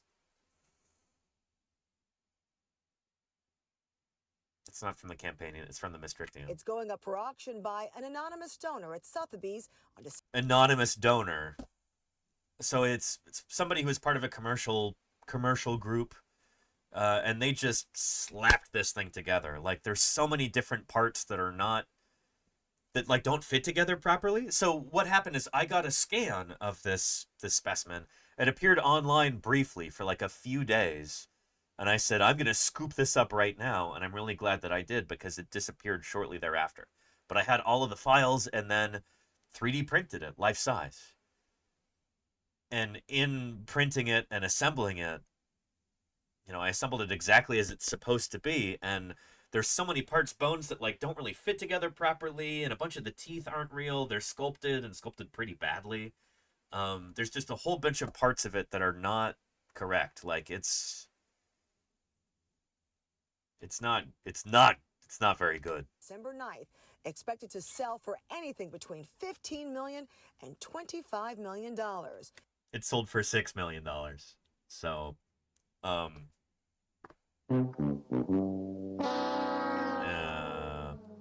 His name is Maximus. T-Rex is the most popular dinosaur out there. This is an incredible example. It's one of the best and most complete ever found. Maximus was excavated in 2020 and 2021 in Harding County, South Dakota. In 1987, a 70% complete T-Rex fossil called Stan was discovered in the same county. And a T-Rex named Sue was discovered in the Cheyenne River Reservation, with 90% of the skeleton recovered in 1990. The findings earning South Dakota the name of the T-Rex capital of the world. and that's not... Garfield County, Montana, as far as I'm concerned, is the T-Rex capital of the world. That's where Tyrannosaurus was originally discovered, and that's where the most Tyrannosaurus specimens that are in museums have come from, Garfield County, Montana. Right now, there are more commercial Tyrannosaurus specimens than there are museum ones. So it's kind of like that statistic that there are more tigers in Texas than there are in India. Tigers that people have in personal collections in their homes or whatever. It's the same with Tyrannosaurus specimens, unfortunately. There are more commercial Tyrannosaurus specimens, at least like associated specimens rather than isolated teeth or whatever, in private collections than there are in museums. So yeah. So this entire news clip was completely wrong? I mean, most of the figures that they gave are incorrect, but to be fair, that's not necessarily the journalist's fault. I mean, journalists have a difficult job. There's so much misinformation out there, and they can't be experts in everything. But here they're being fed incorrect information by the seller who's trying to drive up the price of this thing, and it didn't really work. They were expecting $20 million. They got $6. $6 million, not $6. But yeah, it wasn't worth $6 million either. That thing probably cost a few $100 to dig up, maybe. It was put together incorrectly in a lot of places. Yeah. Anyway, there you go, science streams. I'm trying, yeah. Anywho. There was another case where a Tyrannosaurus specimen was going to go up for auction and then didn't. Yeah.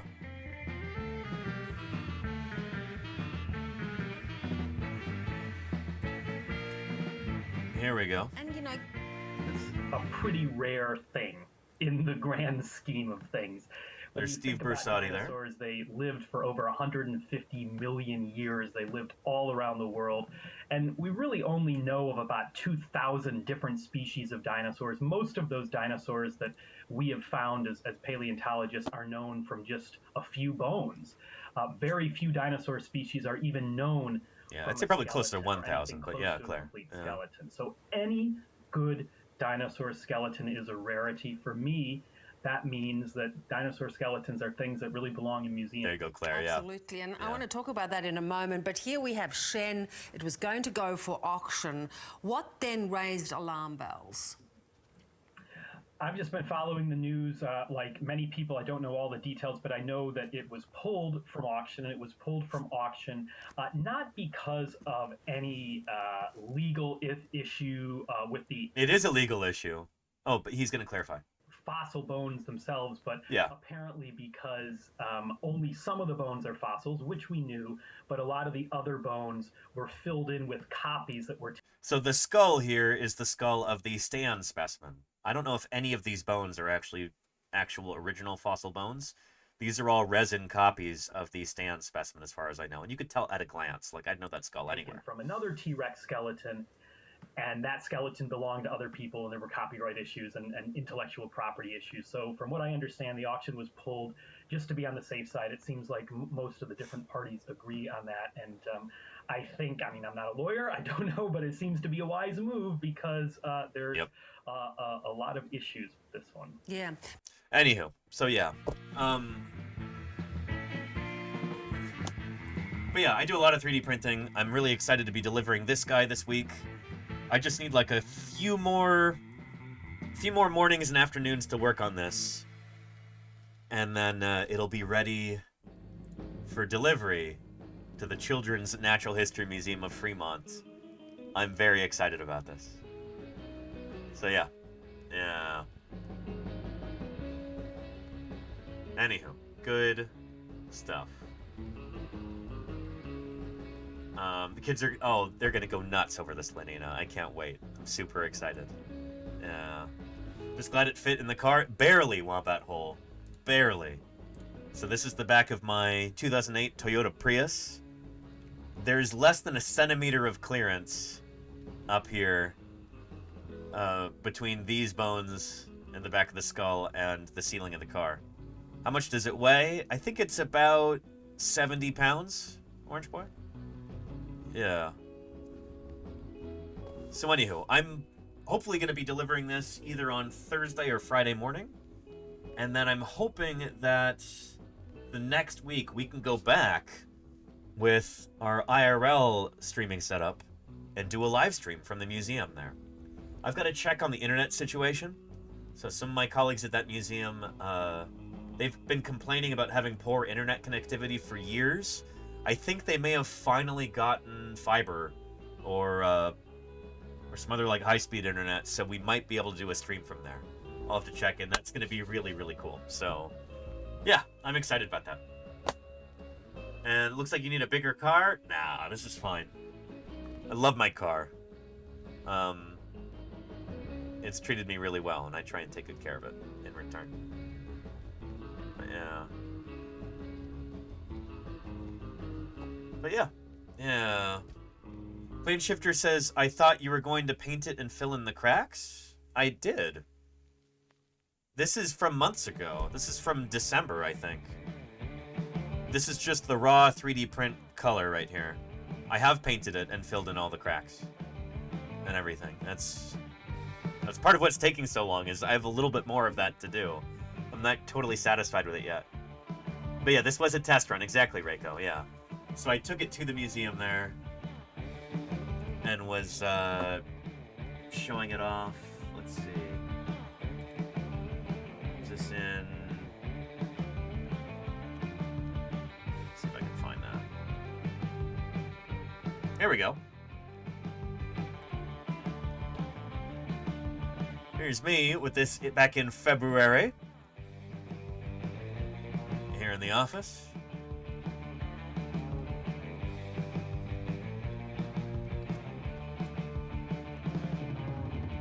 And then here it is. I did a little like test run. We wanted to make sure it would fit through the door at the museum before I finished it. So before I filled in all the cracks and everything, before I did any of that, yeah. I was also selling them on the idea. I'm like, hey, do you want this in the museum? I wanted to show them in person rather than just telling, you know? So again, this is from back in February, I think. Yeah. So anywho, really excited to be delivering the final product very soon. And I can't wait to show you on stream, too. It's gonna be good. So yeah. Yeah.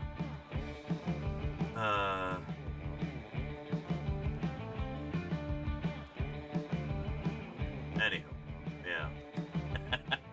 So just wait. We'll see if we can do a stream from that museum before too long. Hopefully next week. We'll see. And we had a question. Are there any dinosaur museums in Central or Northern California? Asked Daily Dasp. That's a tough question. The answer is mostly no. There are a few places where you can see dinosaurs on display at museums in Central or Northern California, but there's no, like, big dinosaur museum. Here, I'll run through for you just a few. Down in Southern California, in San Diego and in Los Angeles, you've got some beautiful natural history museums with a lot of dinosaur material on display. We've done live streams from those museums too, from the San Diego Museum of Natural History, the NAT as they call it, and from what we used to call LACM, the Los Angeles County Museum, which is now the Natural History Museum of Los Angeles County, NHMLA. But anyway, between Los Angeles and Seattle, here on the west coast of the United States,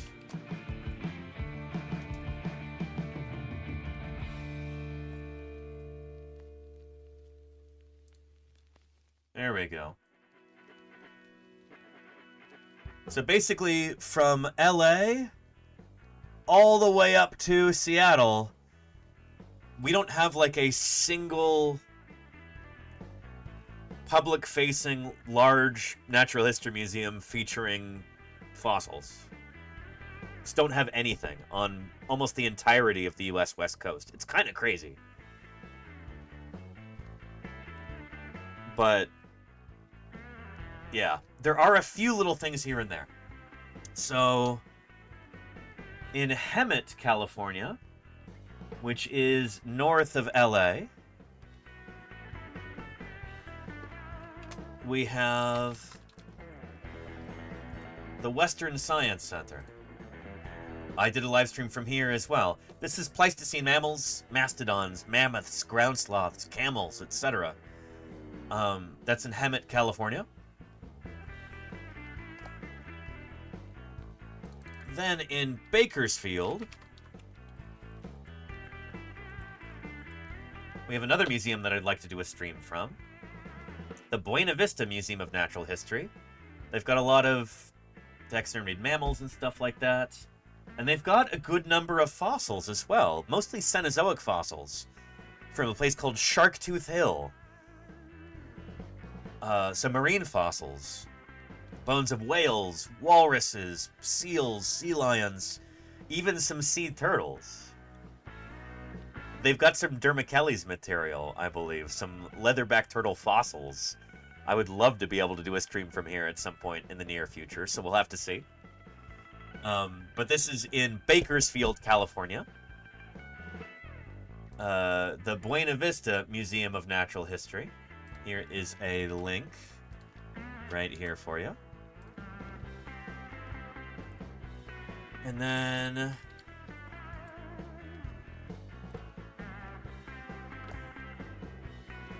we've got the place where I got my start, up here in Berkeley, California, UCMP, the University of California Museum of Paleontology. So let's see here. They do have a few fossils on display outside of the museum collections, but this is primarily a museum collections. And they've got some phenomenal online resources too, which are really excellent. Their Understanding Evolution website is one of the best resources available online for learning about how evolution and how it works. Really excellent stuff. Yeah. They do have a few, like I said, a few public displays. But for the most part, this is a research collections. Like, so this is set up for science. It's not really set up for, for visiting by the public. So is the Museum of Paleontology a public museum? The Museum of Paleontology is not a public museum. It is a research facility whose collections are only available to qualified researchers with appropriate permission. A small selection of UCMP specimens is on display on the first and second floors of the west side of the Valley Life Sciences building.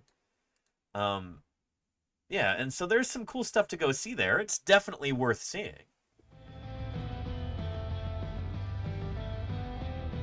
They've got a full-size T-Rex skeleton out in the lobby, but this is an academic building, so like, there's classrooms and laboratories all over the place. This is not like a public-facing museum where there's a front desk and you pay admission and then you go in and see all the fossils.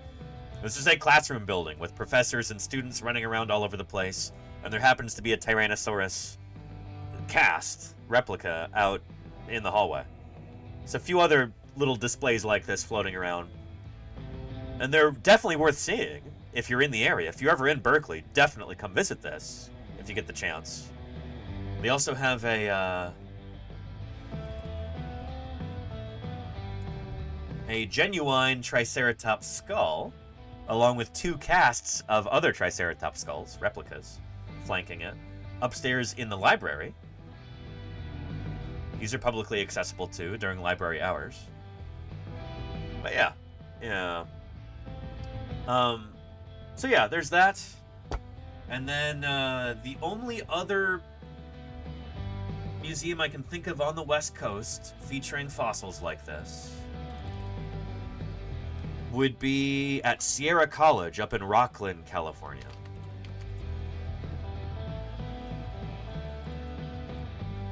Like the one at Berkeley, it is inside of an academic building. So it's like basically in the hallway you've got some displays with fossils and stuff, which is really cool, including some dinosaurs as well. But yeah, here we go. 6 dinosaur museums in California. This will give you a... Oh, yeah, there's the Alf Museum too. I totally forgot about that. We did a stream from there last year. Also definitely worth visiting in Claremont, California. Anyway, this will be useful for you, I bet. There you go. Yeah. UCMP, Sierra College. Western Science Center, that's the one in Hemet, like I was telling you about. The ALF Museum in Claremont, California. Then San Diego and LA. So that's basically it. Yeah, and then there's the Burke Museum in Seattle, Washington. Exactly, Trek Nerd, yeah. Yeah. But in Central or Northern California, we've basically got two. The UC Museum of Paleontology and Sierra College.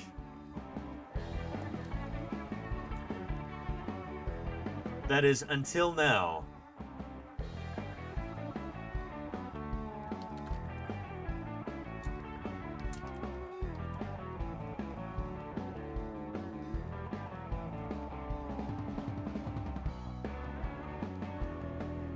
there we go. So I'm working to help this museum get some more dinosaur stuff on display. This is the one we'll be donating or delivering the Tyrannosaurus skull to.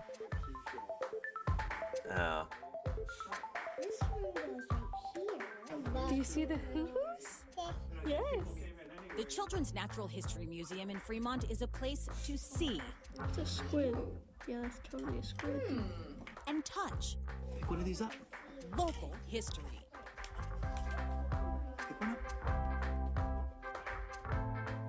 We can see the things, the animals that lived here a million years ago, 100,000 years ago. And this one goes. So this is mostly Pleistocene fossils. I've been trying to get more dinosaurs into the museum because dinosaurs are a way to get people in the door. They're a real crowd pleaser.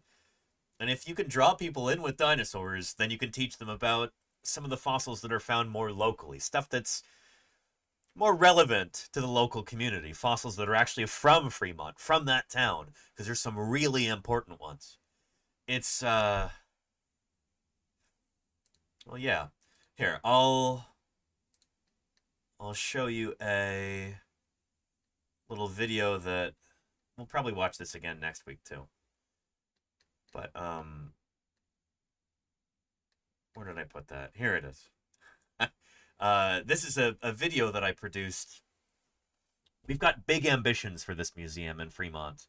We want to use this little tiny museum as a springboard for launching a larger museum project. And this is going to be news to some of you, but yeah, we'll be talking about this when we go to visit that museum. Take a look. Within the hills of eastern Fremont lurk ancient wonders which few people are aware of. While Fremont today is known for its residential areas and its contributions to the tech industry, what it's not usually known for is fossils. As paleontologists, we'd like to change that. Because believe it or not, one of the world's great fossil sites is right here in Fremont. Back in the Pleistocene, California was home to a spectacular menagerie of creatures. At that time, the San Francisco Bay was dry land, a river valley ruled over by saber-toothed cats, 10-foot-tall camels, ground sloths the size of a car, and Columbian mammoths even larger than today's elephants. They're from right here in California. These large animals roaming around, it gives an entirely different perspective on life in California. Which brings us here. The name Irvington might not mean much to most people, but any paleontologists watching right now are doing this. That's because the Irvington district of Fremont lent its name to an entire land mammal age, the Irvingtonian. So here we're at actually a spot that's considered a type locality. That means the assemblages of fossils that we find here is so distinct that other places in North America use it as a reference point. This unique fossil assemblage was first discovered via unconventional means during World War II. So it wasn't actually discovered in World War II, it's just that's when work really started in earnest there. So I got that detail wrong, and I want to point that out. Danny, that's wrong. It wasn't discovered during World War II, but that's when work really got underway there. And thank you for the link there, Claire. Perfect. When men of fighting age were shipping out overseas, a group of school children, led by local teacher Wes Gordon, made a remarkable discovery at Fremont's Bell Quarry. There, in the gravel pit, they found thousands of fossils. They would go there every Saturday, uncovering the bones of horses, camels, ground sloths, mammoths, saber-toothed cats, and other Ice Age mammals. The young fossil hunters gained national attention when Life magazine featured their exploits, christening them the Boy Paleontologists. Yep. And they were all boys, apparently. I guess there are a few girls who were interested, and it sounds like they kind of got, like, bullied by the boys. I don't know. I want to make the point, like, when I do other videos like this, and we're trying to sell this project, you know, trying to get the public interested and, like, reopen these sites, you know, let's have the boy and girl paleontologists. Let's have young paleontologists in the future, not just the boy paleontologists. But yeah. That was December the 10th, 1945. The war had ended, and so this was important. What did our youth do during the war? There you go, Reiko. Yeah. What they did was to discover a unique paleofauna, one that would form the basis for the whole Irvingtonian land mammal age, known to paleontologists the world over. Paleontological work at this exceptional site would continue, yielding ever more important fossils through the 1950s. Until an event that would break the hearts of the boy paleontologists. The Bell Quarry was unceremoniously leveled to make way for Interstate 680. And while the specimens discovered there now reside in several museums throughout the Bay Area, one of the world's great fossil sites is now entombed beneath a freeway, with no part of it accessible to paleontologists ever since. Or so everyone assumed. So we went back last year. There's like some more kind of consolidated material like right around here-ish. Mm-hmm. Just this year, while our crew was exploring the Irvington gravels next to the freeway, we started finding fossils. Yeah, I was digging here in the stream, and I just dug straight down, found this little camel tooth. So specifically, this is a bottom tooth. So on the bottom teeth, you'll see this kind of like W-shaped pattern here, and that's how you can tell it's a camel. The W camel tooth. That freeway didn't ruin everything. By studying aerial maps and historical photos, our team has been able to rediscover some prime spots which remain untouched. Spots where, just under the surface, Irvington's fossil wonders are still waiting to be discovered.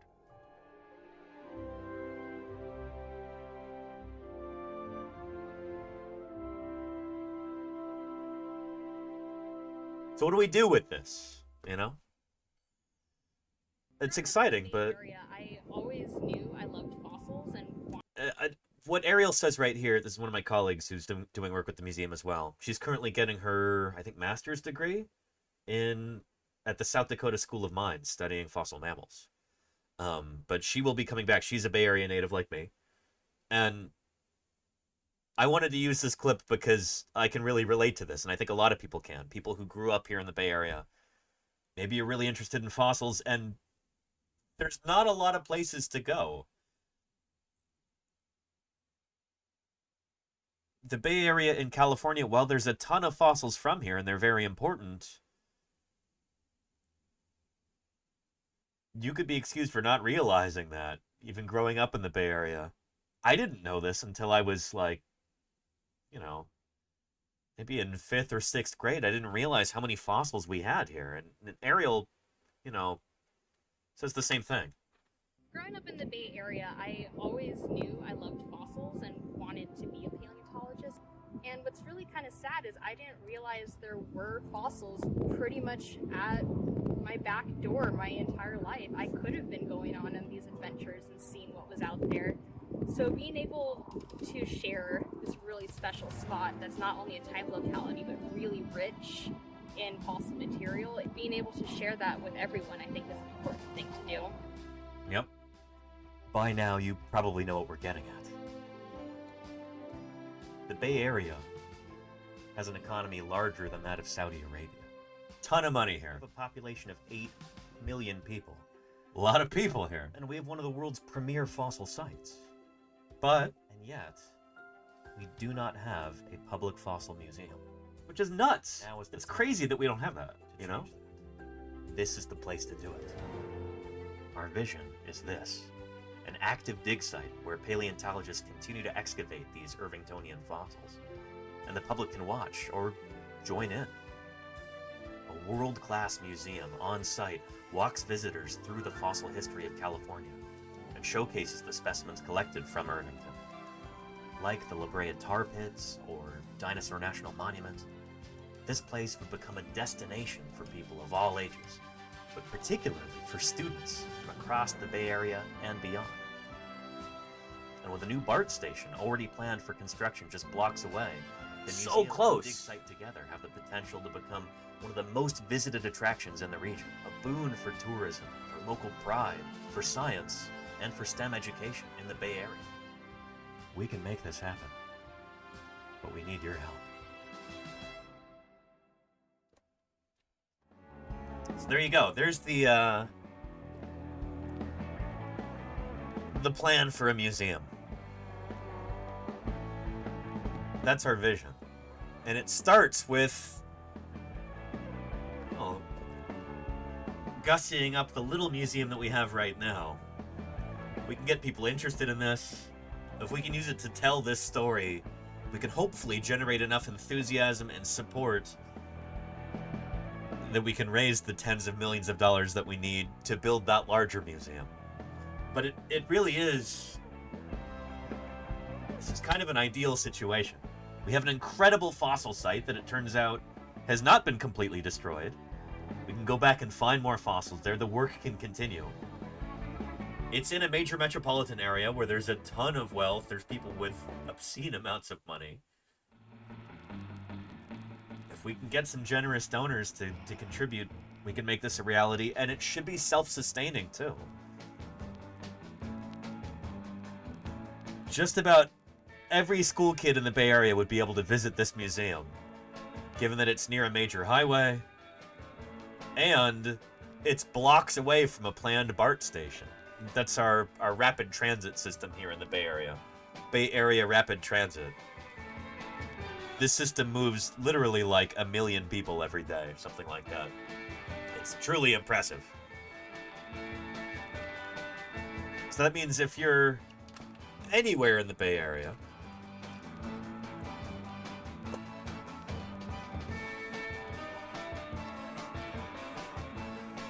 you should be able to access the museum.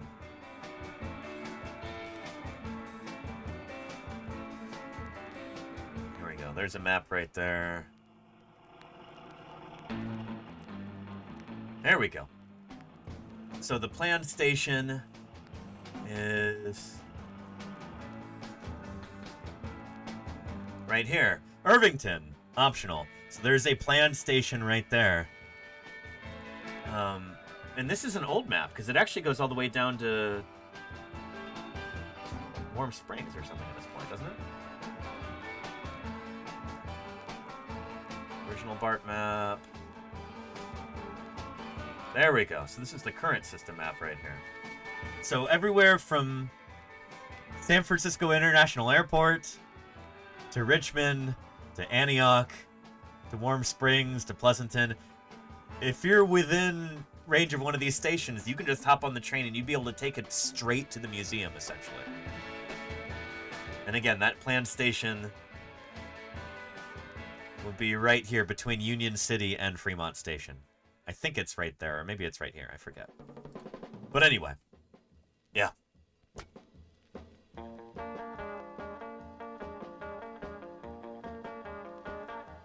Anywho, good stuff, yeah.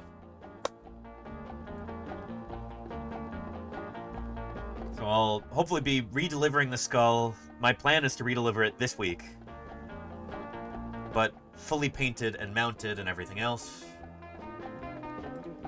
It's going to look like this. And then I'll take you on a tour of that museum because we've got some new exciting exhibits that have already been delivered. Stuff from Rob Gaston in Colorado. Huge Columbian mammoth skull. Brian Eng is working on some giant ground sloth sculptures. And a big predatory cat. I forget if it's Smilodon or if it's Homotherium. I think it's Smilodon. Big saber-toothed cat sculpture that kids can climb on and take pictures with. It's going to be really cool. It might even be finished by this point. I don't know. But it's going to be exciting. And I'm really happy to be part of this with the T-Rex skulls, so good stuff. Yeah. Anywho. And no, it's not going to be the Danny Anduza Museum of Paleontology. If something like that happens, it will have meant that I died an untimely death. And they're trying to honor my memory. I don't want that. Give it a different name. I'd prefer to keep doing my work. Yeah. Anywho. Yeah. Hey, T-Matrix. Welcome, welcome. And thank you, Reiko, for at least the next time. I appreciate that, Reiko. Thank you. Yeah. Anywho.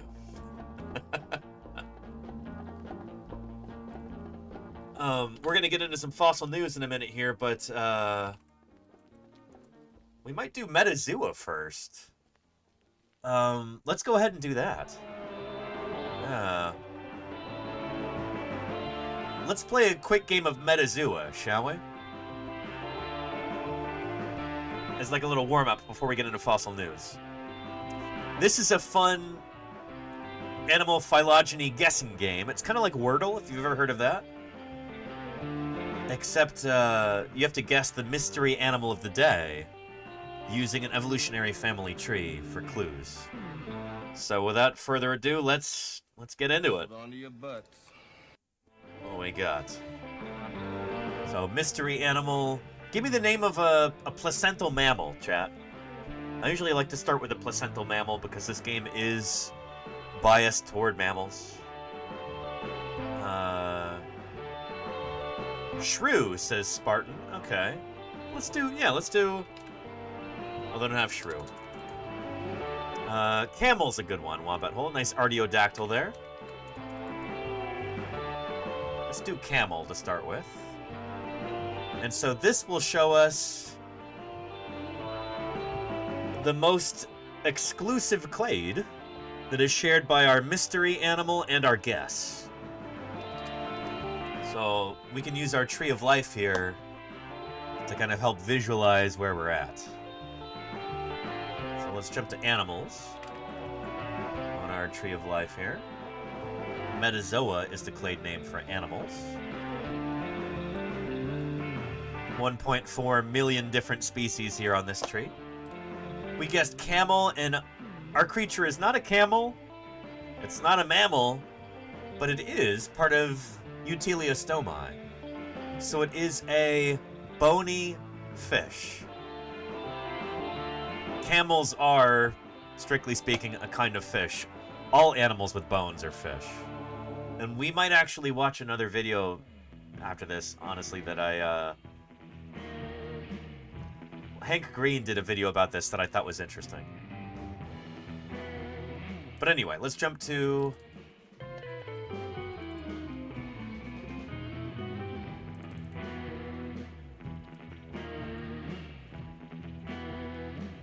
the bony vertebrates, which are up here.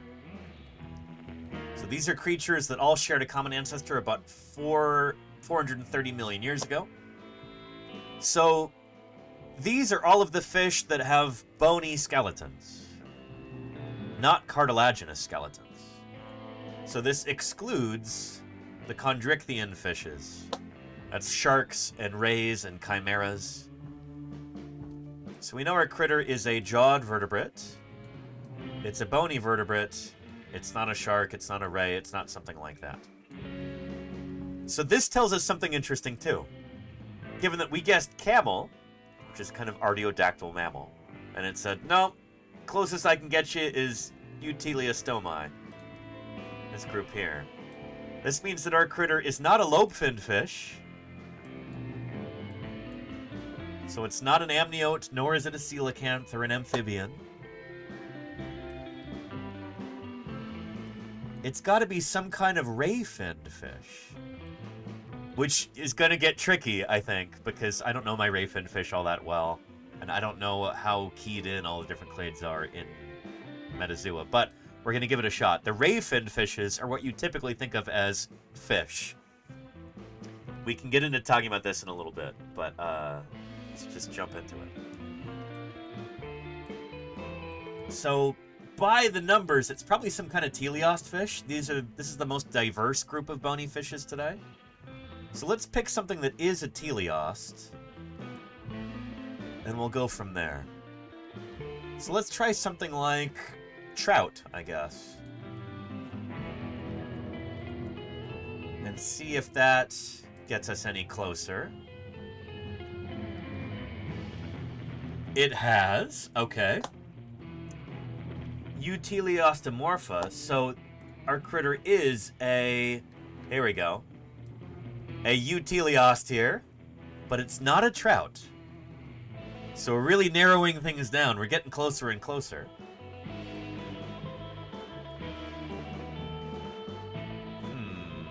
But we've still got 21,000 species. Could be a seahorse. I don't know if they are teleosts or not.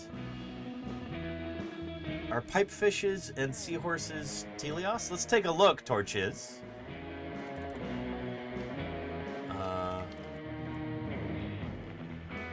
Seahorses are part of this group. Well, well, well. Let's give that a shot, shall we? Seahorses. They are teleosts, Dr. Hubs. Let's take a look. Let's try seahorse and see if it gets us anywhere closer. They do have it as an option here.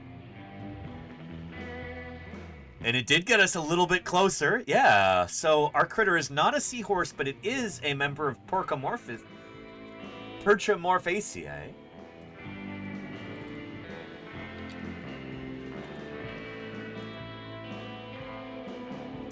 Perchamorphs, these critters, which are perch and their relatives.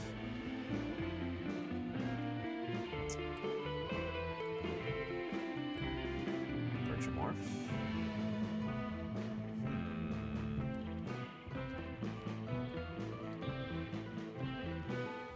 So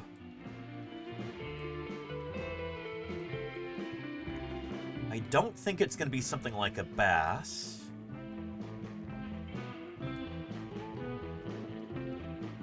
Or a tuna. But it is a perchamorph. So that would tell me it should be on this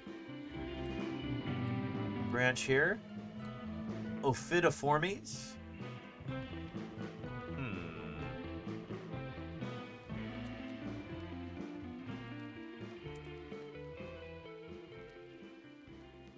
Here we go. Are there any well-known members of this group? Pearlfishes, cusk eels, viviparous brotulas. I've never heard of any of those guys. So yeah, this is probably somewhere where the Metazoa game is actually not as comprehensive as it should be. So that doesn't really get us anywhere. This is a problem with the game, and not with us, necessarily.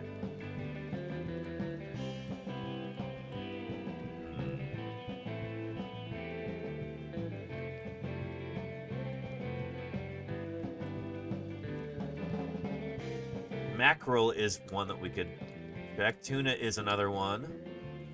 Bass is another one.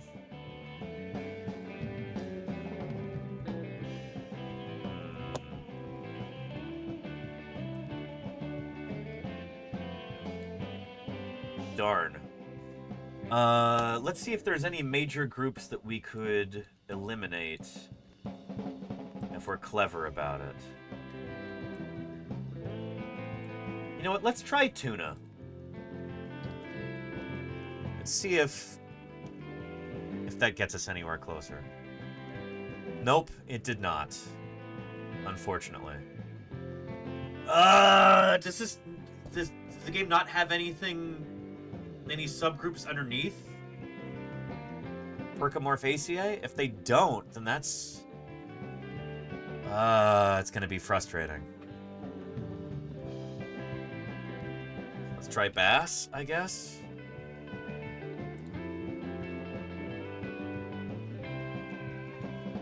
Oh! Eupercaria, okay, okay.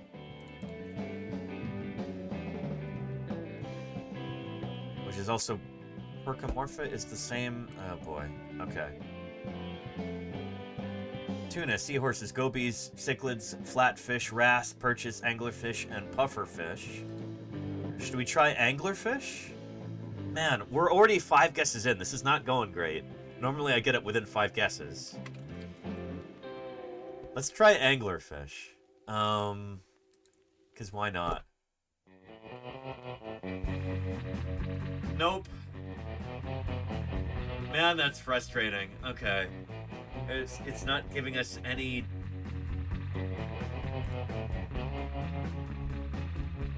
more specific than that.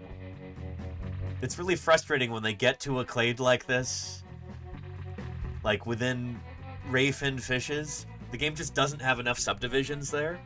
If we were in mammals, you know, it'd be telling you, oh, well, these are scrotiferan mammals, or, you know, these ones are within, you know, this is definitely a therian mammal. It's not doing that for these fishes, you know. Snakehead, I don't know if they have snakehead. They don't, Mirror Space, no. And also, I don't think snakehead are teleost fish, are they? I could be wrong. It's like a 50-50 shot that I'm wrong. So Percomorpha, perches, anglerfish, pufferfish. Let's try pufferfish, I guess. Oh boy. Nope. I'm just getting a massive polytomy here. That's really frustrating.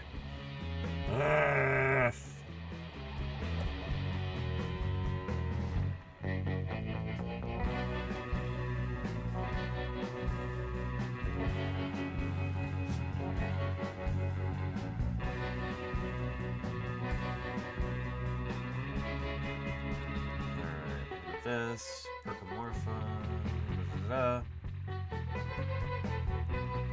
anglerfish, wrasses, freshwater sunfish,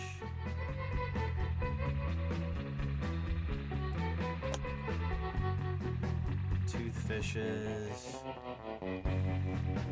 toothfish, sea bass is not an option here.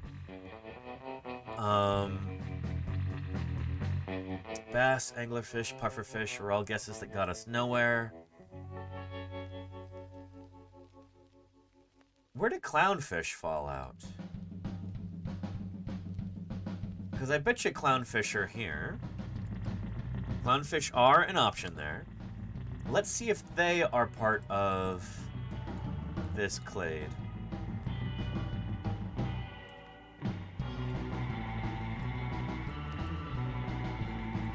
Teleosts, Percomorphishes, clownfish, also known as anemone fish.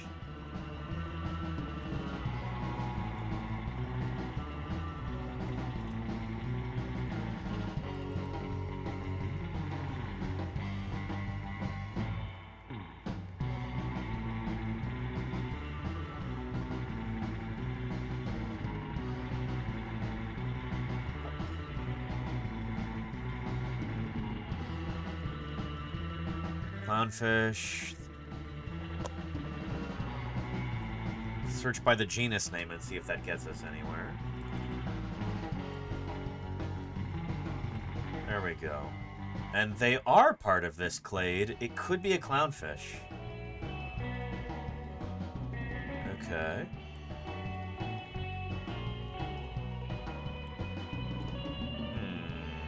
Let's try clownfish. Hold on to your butts. Let's try it. Oh, shoot.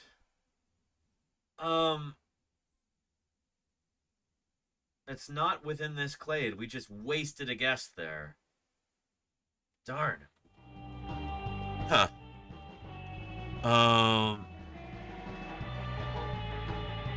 Gosh darn it. This is one of my worst rounds I've ever done. I don't know if they have triggerfish, Mayorspace. I doubt it. They don't have triggerfish as an option.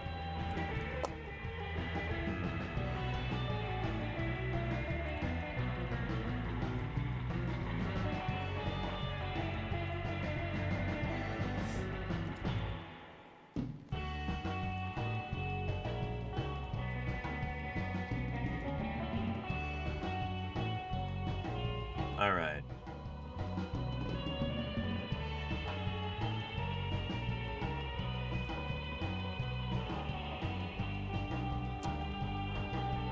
Okay. Phylogeny.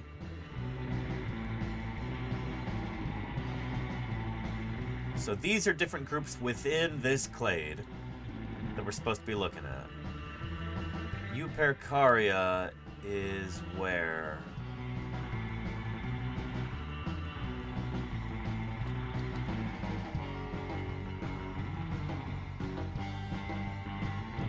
So perches, darters, sea basses, groupers. Are groupers an option here? Groupers are not. Sea bass are not.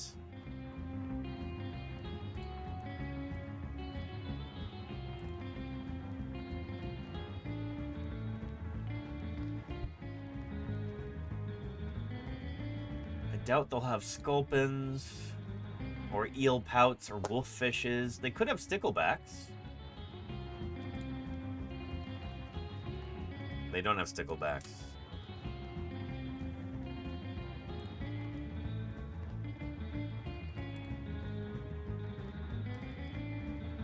Do they have wrasses?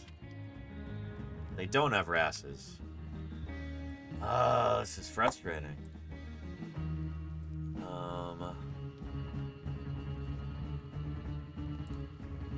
Angelfish, maybe? Nope.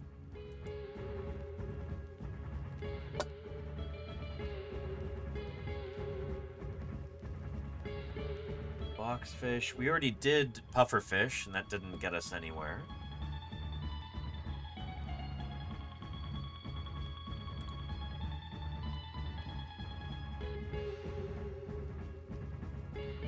Huh.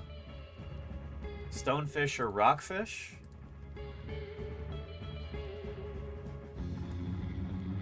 Nope. Stonefish? Nope.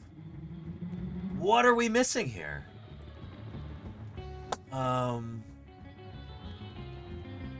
Parrotfish, maybe.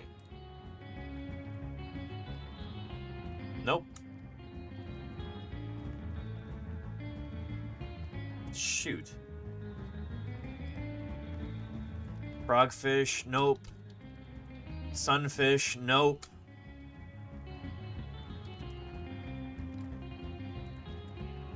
Cichlid, nope. Flathead, I don't think so. Grouper, we already tried. They don't have it. They're not going to have sea robin. Nope.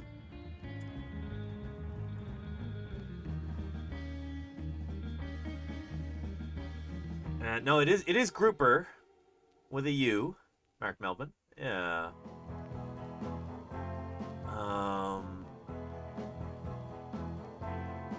Perch? There's an idea, Lenina. What's the type fish for the clade, says Dr. Hubs?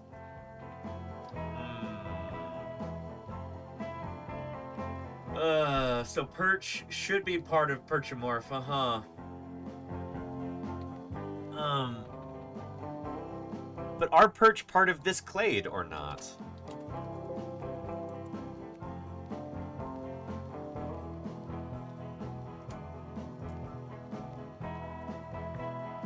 Yep, perches, right there. First one! This is gonna be it, isn't it? Oh, goodness. Fishes, man. Hold on to your butts. Let's try perch. And that's it. Oh, man, that was difficult. Shoot. That was tricky, you know? Yeah. True perch. See, if I knew a whole lot about the phylogeny of ray fin fishes, that would have been an easy one, probably. But this is outside my realm of expertise. I know just enough about ray fin fishes to be dangerous, and that's it. You know? Yeah. So yeah. Me and Dim says so many fishes? Oh, it's nuts. So, this clade right here, Perchomorpha, is an extremely large and diverse clade of ray fin fish. There's something like, I was going to say 19,000. This article says 17,000 known species. It is the most speciose clade of extant vertebrates. So there are more species within this group, Perchomorpha, or Percomorpha. I've never actually heard anybody pronounce this, but it's named after the perches. There are more species within this group than, like, mammals and birds combined. So this group outnumbers mammals individually, or mammals and birds combined, or birds individually. They outnumber extant reptiles, probably. Yeah.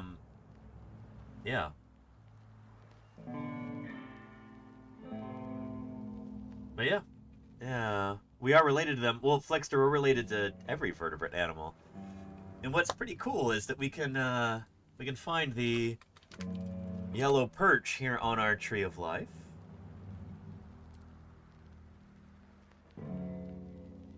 There we go.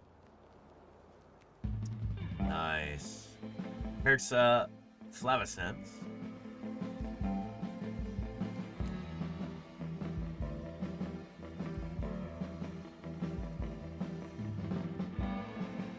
And we can find where they share a common ancestor with us.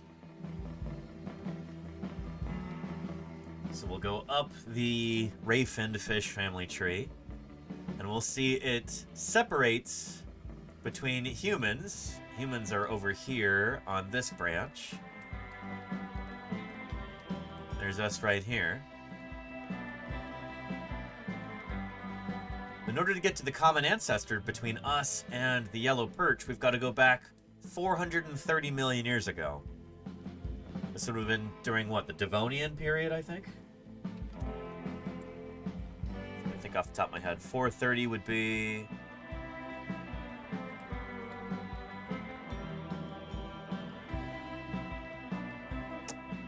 No, the Silurian, even before the Devonian. Well, well, well. The Middle Silurian period. Huh. Interesting. And it said so on the leaf, says Charlie's Dragon, Silurian? Yeah, during the Silurian period. There you go. Serves me right for not reading it. And are there any famous creatures from the Silurian? The ones who probably are the most well-known to the general public, aside from whatever that common ancestor is, would probably be the sea scorpions, Eurypterids.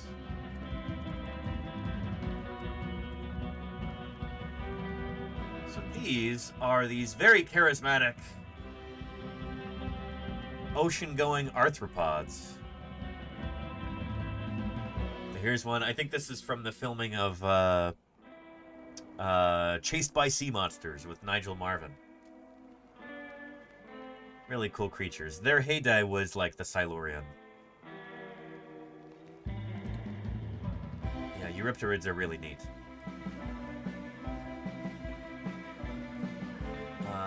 The earliest ones are from the Ordovician. Eurypterids became major components of marine faunas during the Silurian, from which the majority of Eurypterid species have been described. So yeah, this is kind of your quintessential Silurian animal. The Silurian, I think, is also the time when land plants got their start. So when plants first came up onto land. And the first animals to come up onto land were also during the Silurian, and they were sea scorpions. I think some of these species would have made brief forays onto the beaches and stuff like that. And then eventually, arthropods, other kinds of arthropods, made their way onto land as well and became the first land-living animals. Yeah. Pretty neat. Yeah. Sea scorpions are a pain. Oh, interesting, Stormy. They're in the game Ark, Survival Evolved. Okay, okay. Cool. I'll see if I can find you a clip with these guys. There we go.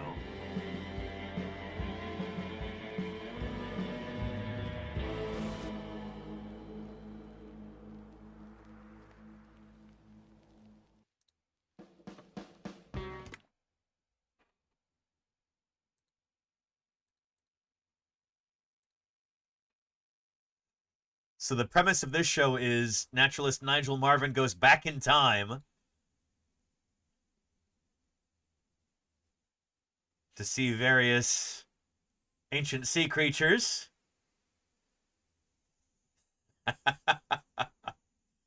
And there's a Eurypterid. They get bigger than this, too. They get up to, like, almost 3 meters.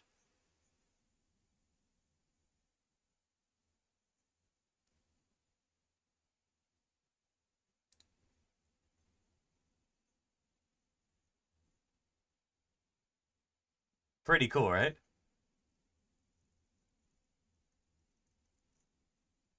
Yeah.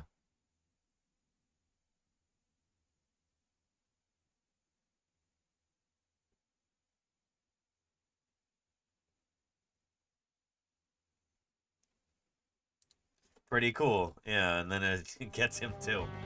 That's from Chased by Sea Monsters with Nigel Marvin. Cool critter. Yeah. And I've only ever done metaflora like once. I know next to nothing about plant taxonomy, except for the very most basic stuff. So I'd be so frustrated if I did metaflora all the time, actually. Yeah. Literally. Yeah. And very cool. Pursue says, I live 59 miles away from where they found the first Pterygotus anglicus. Dundee, Scotland. Very neat, Pursue. Pterygotus is kind of the, it's one of the most famous of the Eurypterids. There's Eurypterus, and yeah, some of these guys get big. Holy moly, take a look at that. There's 6 of the largest ones right there. But Pterygotus, there's numerous species. Pterygotus anglicus.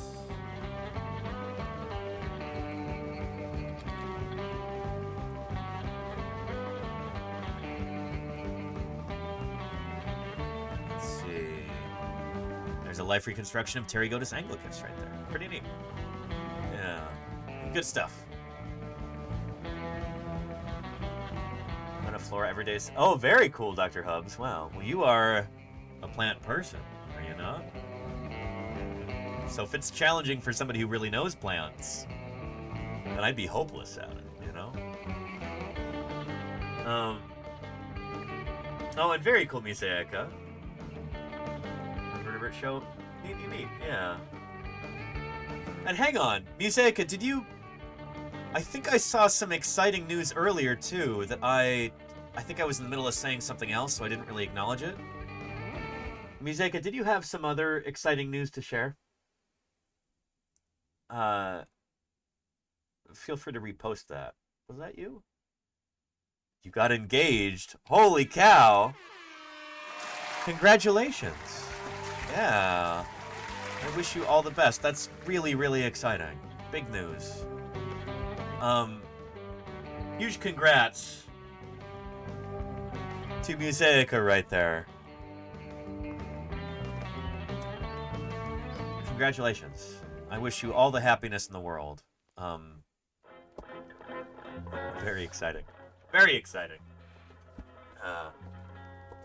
Pretty neat. Pretty neat.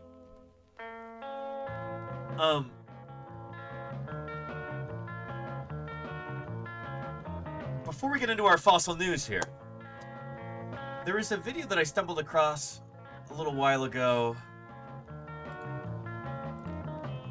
with Hank Green from, he does all kinds of science outreach stuff online, YouTube videos and stuff.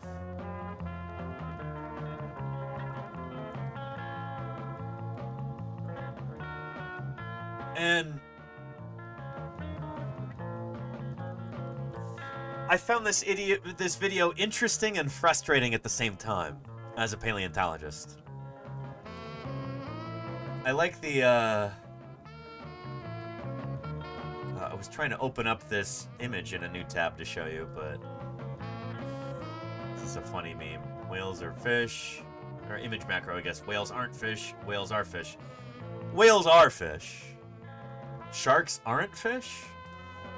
Let's dive into it and let's talk a little bit about what we as scientists mean when we say that one creature is a member of a group or is not a member of a group. Because this is kind of fundamental to how biological sciences work. It's going to sound like it's an arbitrary argument about definitions, like it's just semantics, and it is not that. Let's take a look.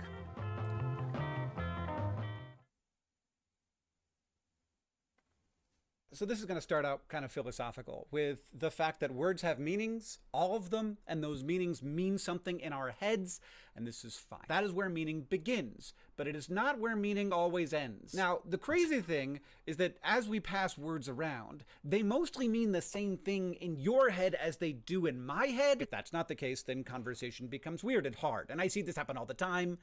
Especially on the internet, where different groups of people have different definitions. It doesn't matter. The way that we actually imagine and use words, what the definition of a word is the thing that it means when you think of it. And that's a fine kind of definition. And when it comes to that kind of definition, there is obviously a thing that fish are. This is a fish.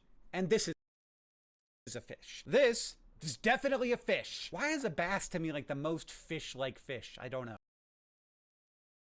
I don't think of it as the most fishy fish, but whatever. Yeah. What is a fish? We all know a fish when we see one. But to a paleontologist, or an evolutionary biologist, or a zoologist, the definition of fish might be a little bit different. It might be a little bit more inclusive in some ways, and more exclusive in other ways than your typical person on the street, you know? Yeah. But is this a fish? I mean, yes. Yeah, it's not really fish-shaped. What about this? That's a horse, but is also a fish. So as always, things are a bit of a mess. On my We Never Left the Water shirt here, there's like weird fish here. There's an oarfish. That's like a long fish. There's a whale shark. What's that even? Mola mola? What? What? But interestingly, this used to be. If any of you were watching Ios's stream last night, I was able to redeem some videos that I... What? What? But yeah, Jay, what is it? You call the aquarium. I redeemed a video on Ios's stream last night that I cannot show on this channel because it doesn't adhere to our standards. There's way too many cuss words, but, here.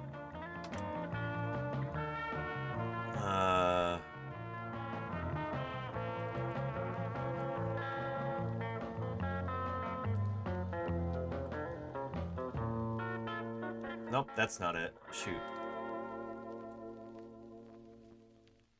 Alright, I gotta mute this really... Okay, it's already muted. Good, good, good. But some of you have seen this video already. I like how they bleep it out in the captions here, but yeah. I'll just share a link with you. You can watch it on your own.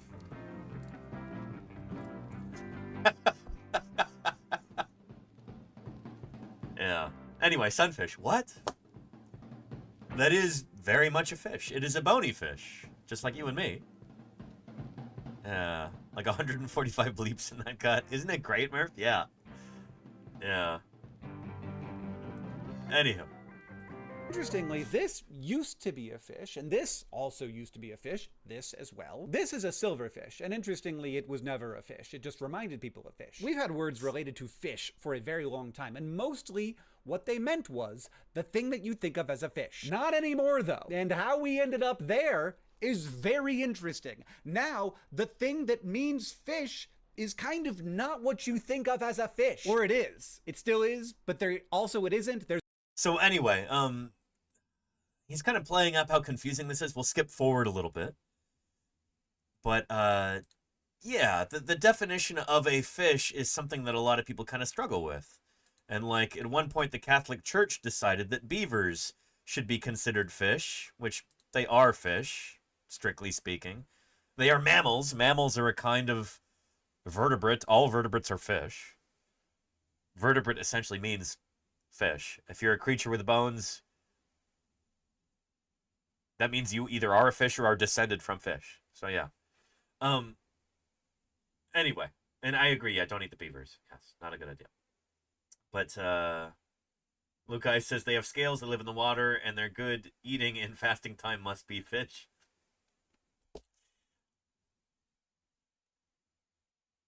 Anyhow.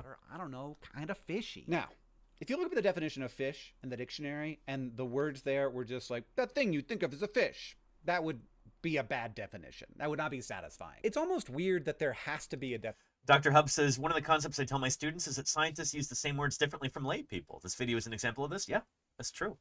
Yeah. Of fish. Like, don't know the history of dictionaries, but there must have been a time when they were like, I guess we got to include all the words, even fish, which everyone knows what a fish is. Like, I don't have to define fish to people. Children around fish know fish. But, like, I guess we gotta do it. But before dictionaries, like, the thing you think of when I say fish is mostly what we were going with. That was most of human history. And what definitions today mostly do with fish is that they try to describe what you think of when you think of a fish. Cambridge Dictionary. An animal that lives in water is covered with scales and breathes by taking water through its mouth or the flesh of these animals eaten as food. I mean, no. Like, catfish don't have scales. Mud skippers are evolved to not live entirely in the water, but whatever. Google, a limbless, cold-blooded vertebrate animal with gills and fins and living wholly in water. Again, mud skippers, but also tuna, maybe not cold-blooded. Hey, a Matt scientist. Welcome.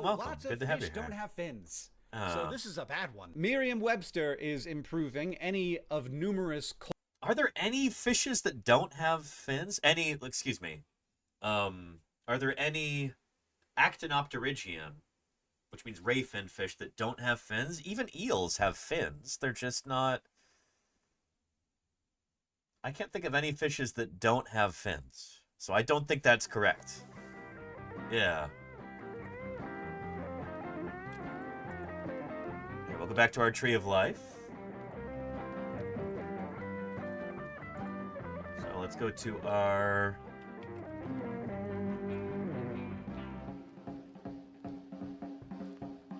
ray-finned fishes here. Yeah, seahorse definitely have fins. Hagfish and lamprey, they do have, like, tail flukes. I think it depends whether or not you want to call them fins, but yeah.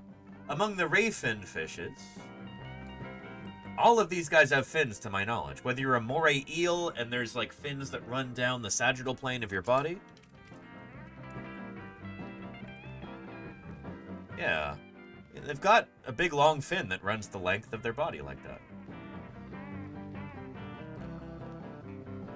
Char, barb, squirrelfish, asps, beshears, yeah. But yeah, seahorses definitely do have fins, too. Here.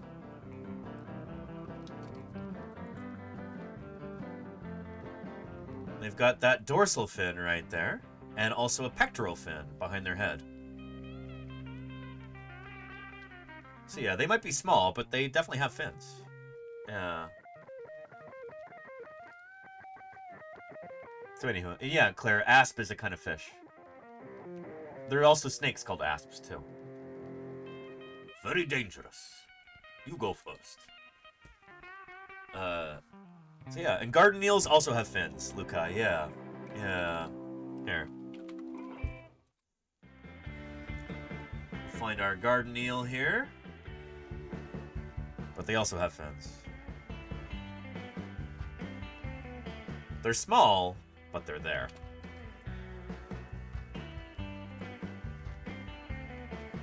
Yep, garden eels. So, little fin just behind the head. You can kind of see them there. They're small, so they're difficult to make out, but yeah. Here's another kind of garden eel, and they've got that fin kind of like a moray eel. Yeah. And slight back fins. There you go, Luca. Yeah. Yeah. So anyway, as far as I know, all fishes have fins. All ray-finned fishes.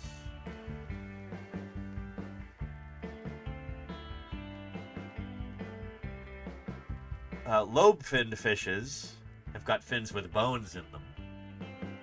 Lobe fins.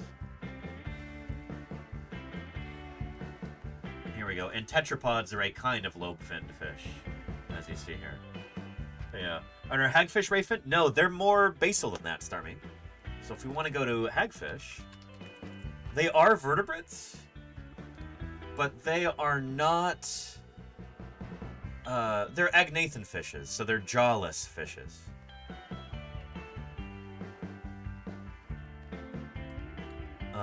You could make an argument, I guess, that fishes all have jaws, but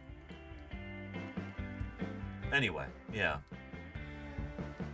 I would say that a hagfish and a lamprey are fishes, right? So lamprey might be kind of gross looking, sure, but I would still call that a fish. You could make an argument that they're not, you know, they don't have jaws, but anyway, yeah. But anywho, this group, the jawless vertebrates, they are the most basal group of vertebrates. So they're the earliest branching, the most primitive, so to speak, to use kind of a weasel word. But they are outside of ray-finned fishes, which are right here. Does that make sense? Yeah. So anyhow. Cold-blooded, strictly aquatic craniate vertebrates that include the bony fishes and usually the cartilaginous and jawless. What is that hole in the top of a lamprey's head?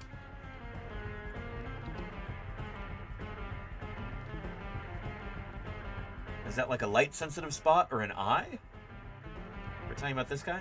Or that might be the, might be like the pineal opening, which is light-sensitive as well.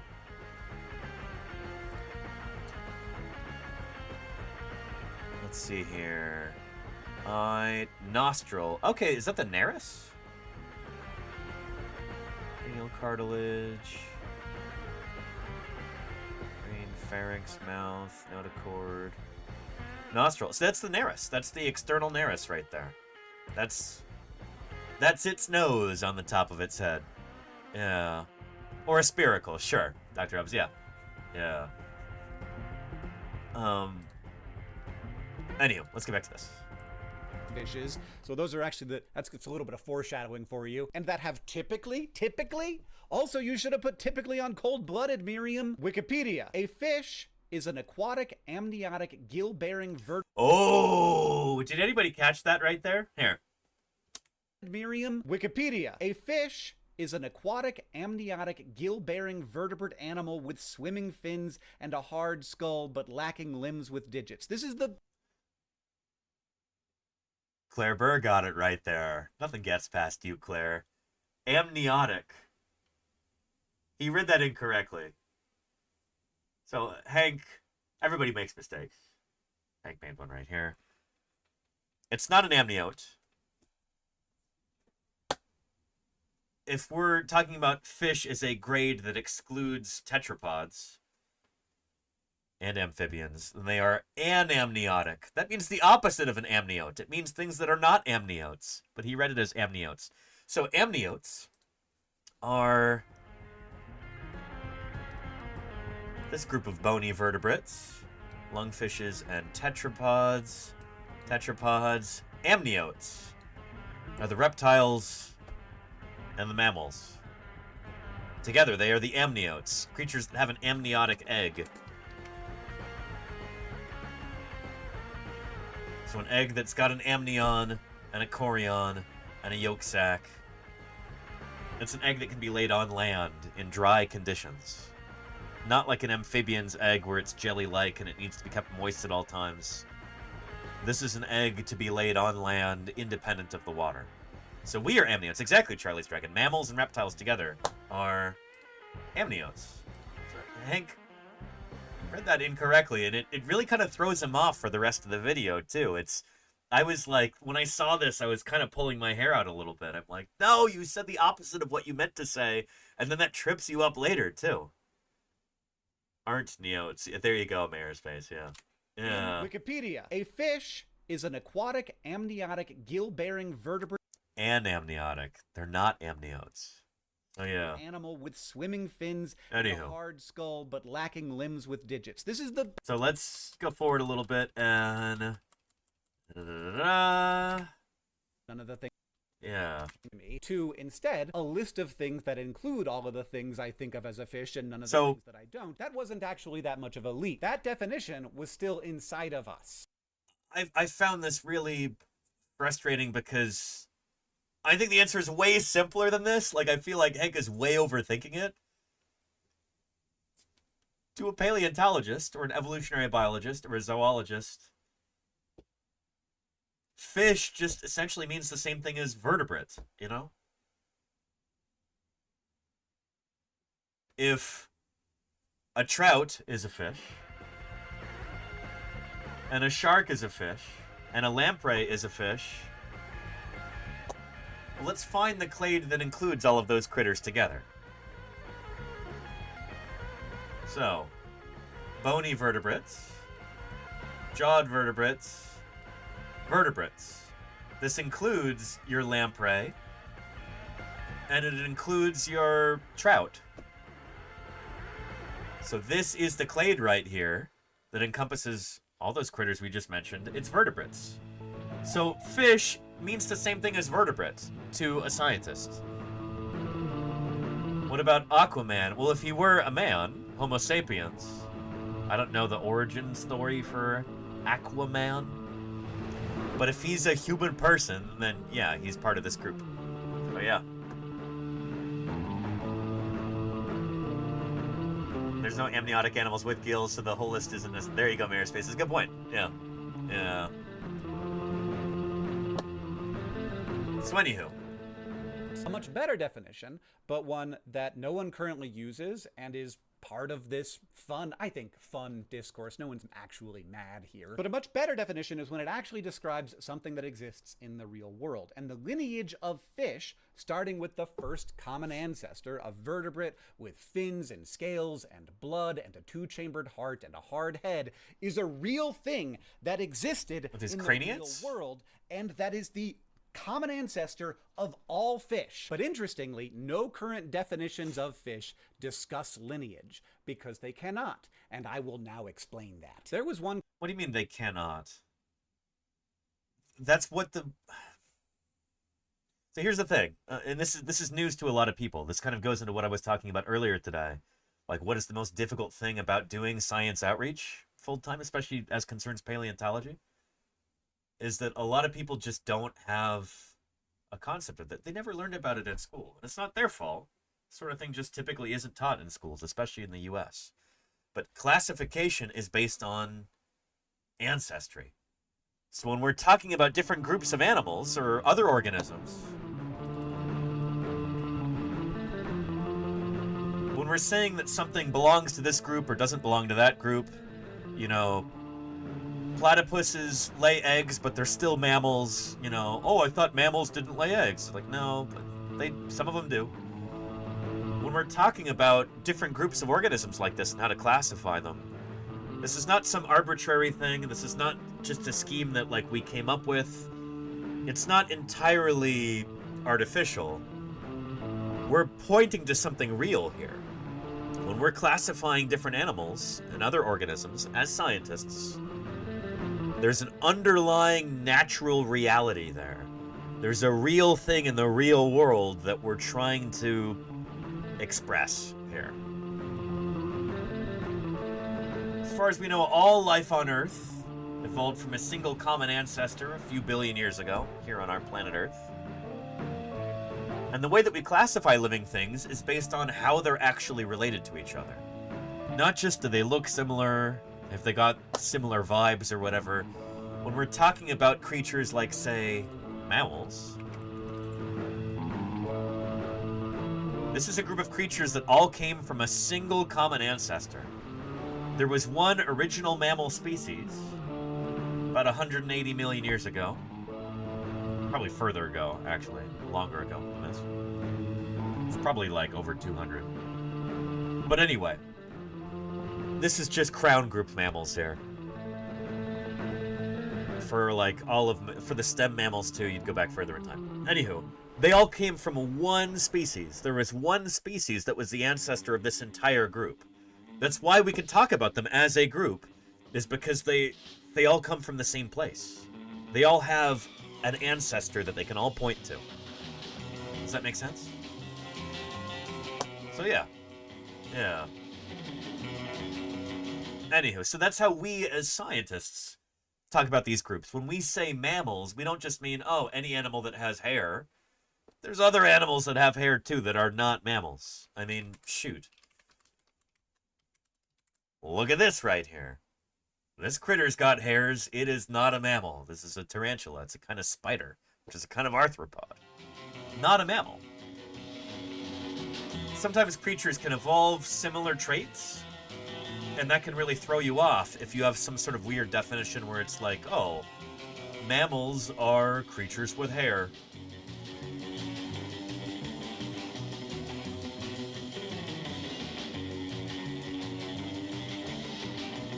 Is this a mammal? No. Or there's that definition of human beings. What was it?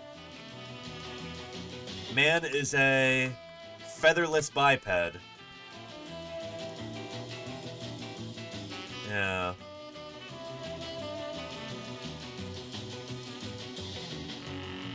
So a plucked chicken would be a man?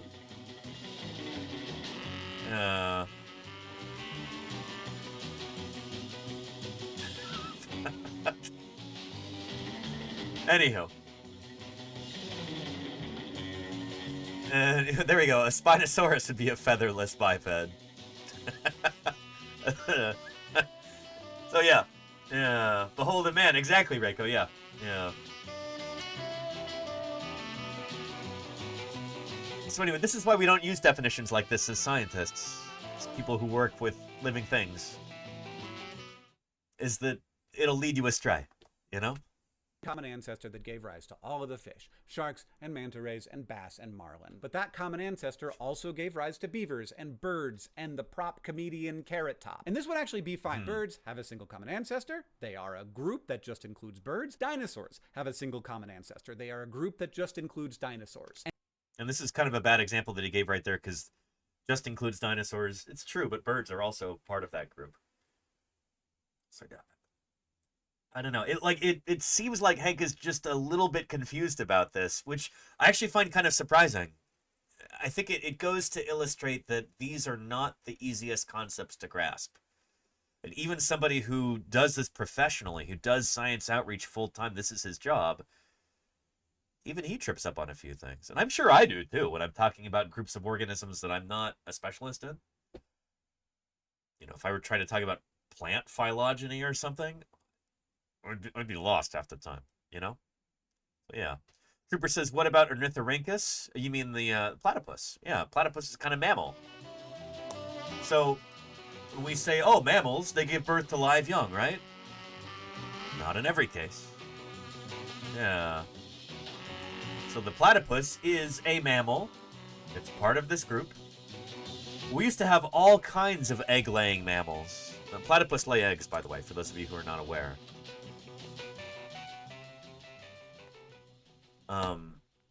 They're one of only 2 living kinds of mammal that lay eggs.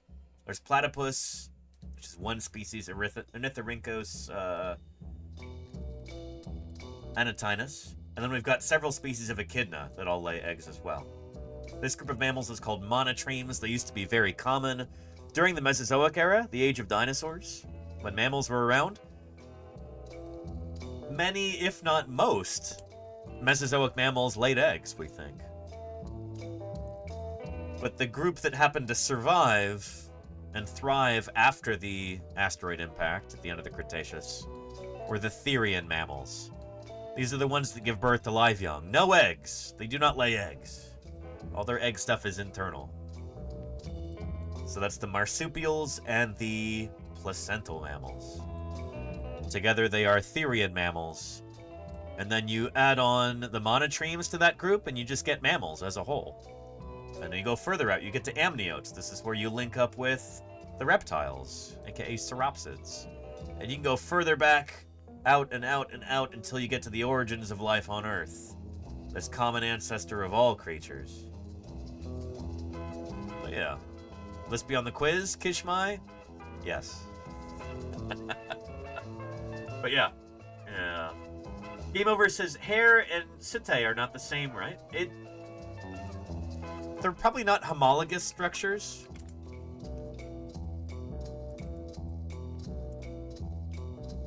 So homologous structures are ones that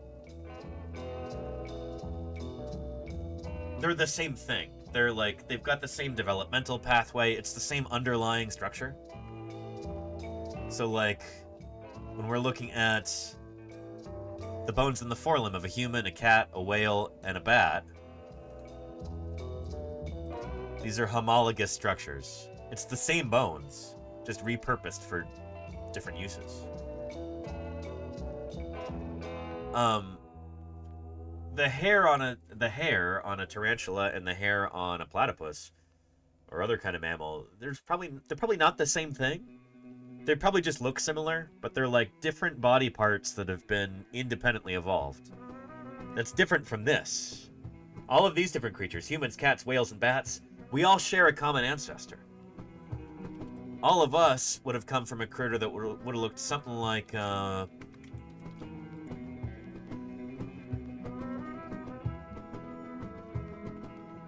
something like this. Lived during the Cretaceous period. So yeah. Yeah. X-Red says, this is some of the coolest stuff I've heard or learned in weeks. I'm so glad to hear that. Yeah. Again, it's so cool when you can wrap your mind around this and understand it, because so many more things start to make sense once you understand this. You know? Penguins have feathers, not hair, Trooper, yeah. Yeah, they've got modified feathers. Same with critters like, say, a kiwi bird. They might look like they have hair. It does look pretty hairy. But you zoom way close in, and they are indeed feathers. So there's a kiwi feather. There's little quills that attach them to. There's a little arm of a kiwi bird, and they've got that central shaft of the feather. So yeah. Yeah. Anyhow. And dinosaurs are reptiles, humans are reptiloids. Humans are mammals, Zealot. Here. So we, as human beings, are 1000% mammals. There's a reason why we share 98% of our DNA with chimps. This is where we are on the tree of life. About 98% of our genome, I guess it's like the actual coding genes, are shared with chimps and bonobos. And then there's a slightly lower percentage that's shared with gorillas. You go further out to orangutans, and then to the other old world monkeys and apes, and that percentage gets lower and lower as you get further and further away from us. But we're right here. We are very much mammals, you know? And Pointy Zero says, did mammals evolve from reptiles? Great question. And this is one that a lot of folks still seem to be really confused about. Even some like textbooks get this wrong. But did mammals evolve from reptiles? The answer is no, they did not. So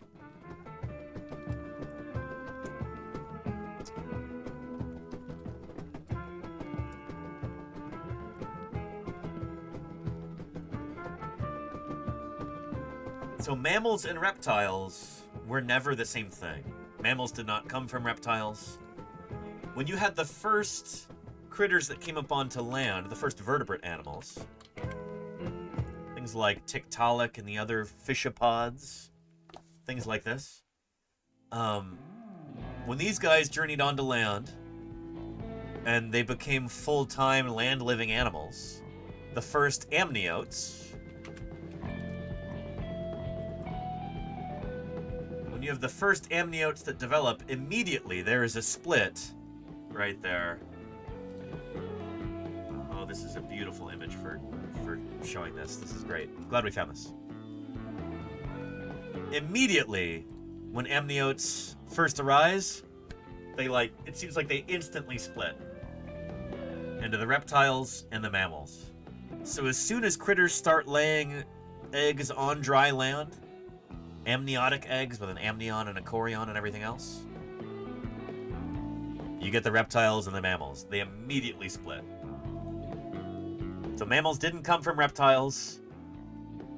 Mammals came from the first amniote, and so did reptiles. Does that make sense? Yeah. Pony Zero says, I always thought fish evolved into amphibian, evolved into reptile, evolved into mammal. And that's the way that it's been taught for generations. And it's wrong. We've known this for decades now, and yet still there are some documentaries and textbooks and stuff like that that still, I guess for the sake of simplicity or tradition, they still teach it incorrectly. But yeah.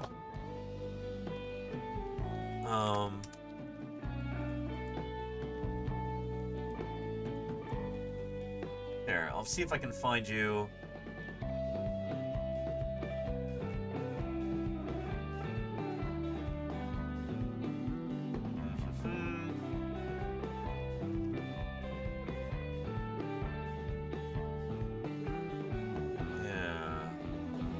There we go.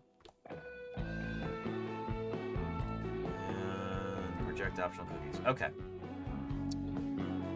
Oh, this is really cool because this is exactly what I'm trying to do right here. So this is a paper that's written on how to teach evolution to a lay audience, to non-specialists. So the title is Dimetrodon, whom we talked about earlier. Remember this critter, Dimetrodon? It's not a dinosaur, and it's not a reptile.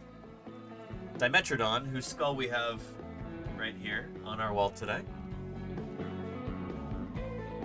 This critter is actually a proto-mammal. It's on the mammal side of the amniote family tree. It's not a dinosaur, it's not even a reptile. So Dimetrodon is not a dinosaur, using tree thinking to understand the ancient relatives of mammals and their evolution.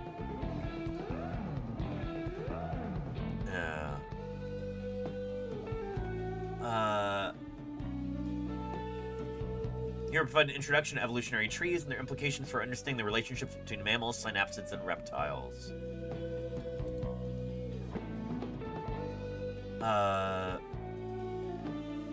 Yeah. This misconception is reinforced by the fact that these animals are often referred to as mammal-like reptiles, a term reflecting outdated methods for classifying organisms. So,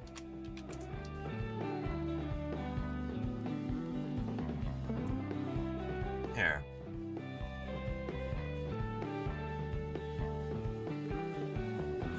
This is tricky because I think a lot of people have been exposed to images like this, or that are honestly really misleading.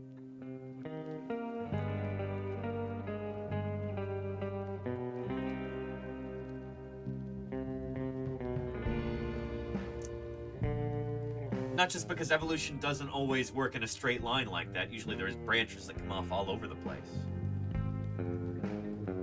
But also because, well, here.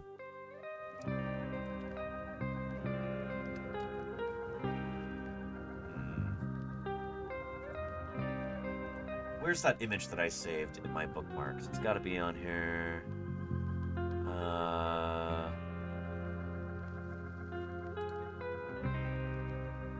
that's not it.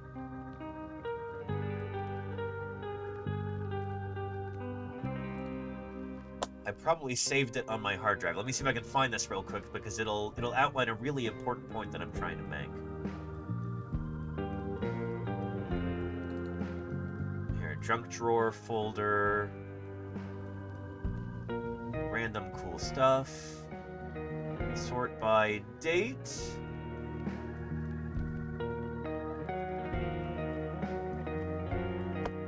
Yeah, I didn't save it. Darn.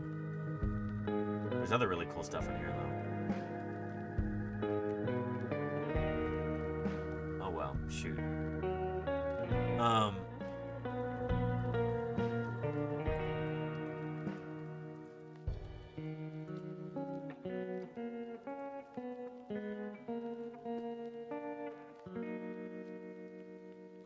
won't be able to find it. Shoot. But anyway, it gets a little bit confusing in that when we're talking about the evolution of amniotes, so these are creatures that came up onto land, and this is like when amphibian evolves into reptile and mammal. So that basalmost amniote, the critter that started laying kind of drought-proof eggs on land, this creature would have looked superficially kind of like a lizard, and I think this is maybe where some of this confusion comes from. So, that critter would have looked a lot like this. I want to make it very, very clear, even though this, you might see this and go, oh, lizard. This is not a lizard. It's not. This creature evolved like hundreds of millions of years before the first lizard did. Even though it looks like a lizard, this is not a lizard. In the same way that a bat is not a bird, you know? There's a bunch of different features that all lizards today have in their skulls and the rest of their skeletons that this critter does not have. This is Hylonomus right here.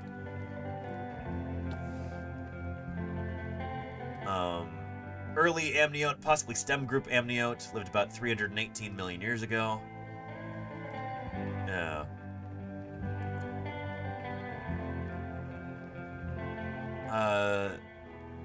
A 2025 analysis placed Hylonomus outside of crown group Amniota, which would make it less closely related to modern reptiles than mammals are. Interesting. So this critter, if that holds up, then this critter would be closer to mammals than it is to reptiles. Interesting. Yeah. So anywho, yeah. Charlie's Dragon makes a good point. We have a very simplistic view of doesn't have fur, has sprawled limbs, must be a lizard or reptile. It's the difference between looks like and is anatomically a lizard/reptile. Anatomically or phylogenetically. Yeah. So yeah. Yeah. And there you go, Copernicus cat, yeah.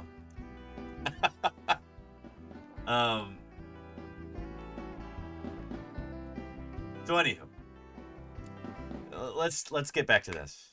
And tetrapods, the land vertebrates, all have a single common ancestor. They are a group that just includes tetrapods. The fish group includes 3 different groups: the bony fish like bass and marlin, the cartilaginous fish like sharks and rays, and the jawless fish like hagfish and lampreys. But cartilaginous fish and bony fish split off from each other 420 million years ago, while tetrapods and bony fish split from each other 380 million years ago. 40 million years is a long time in evolution, and we are way more closely related to bass than bass are to sharks. So here's the problem. We are comfortable with the line. So that... Did you catch that right there?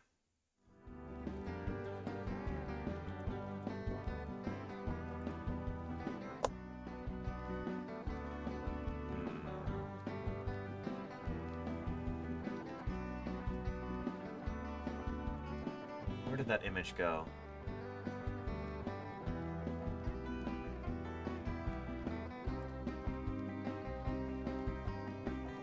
Some of these I feel like I've bookmarked, and I don't know where the bookmarks went. Maybe it's lungfish.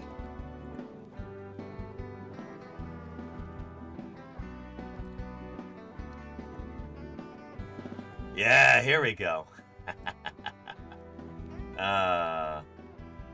So, pop quiz. You ready? We've got A, B, and C here. You're going to see 3 different critters.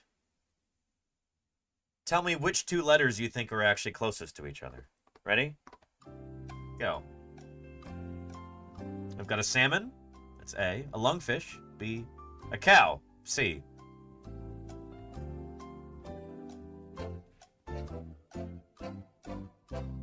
Which of these 3 animals is the odd one out? And which 2 are each other's closer relatives?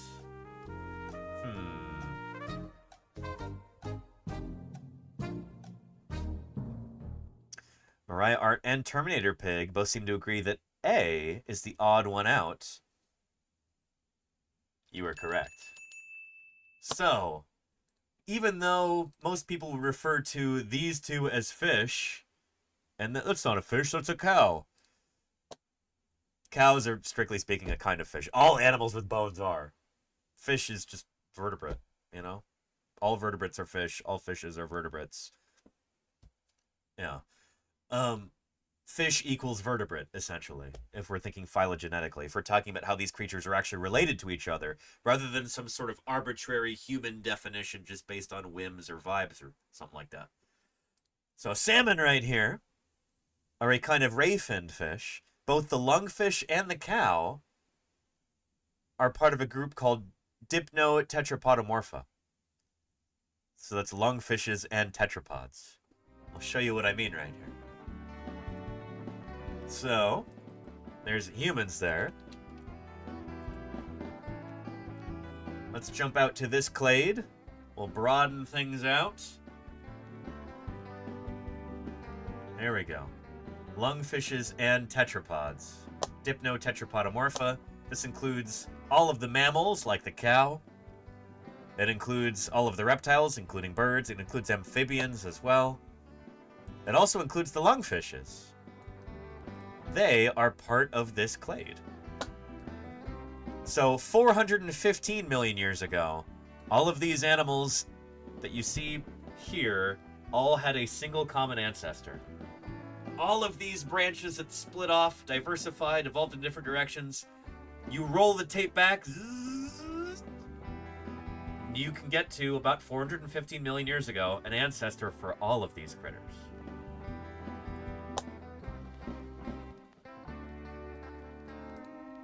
So the lungfish and the cow here, they shared a common ancestor about 415 million years ago. How much further back do we have to get to where they link up with salmon, the ray-finned fish? Let's try that here. So we're going to go back further. Lobe-finned fishes, including tetrapods. And then you've got to go all the way back to bony vertebrates. There's the ray-finned fishes there, including the salmon. You got to go back to 430 million years ago. So it's additional, you got to go back an additional 15 million years to get to right here. Does that make sense? So yeah. Yeah. And are there extant lungfish? Absolutely, Little Pig Pony. They're some of my favorite creatures.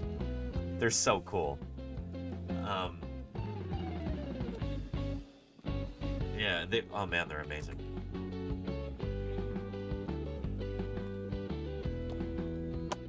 The Queensland lungfish, I think, is one of the coolest animals alive. There's multiple species of lungfishes that are around today.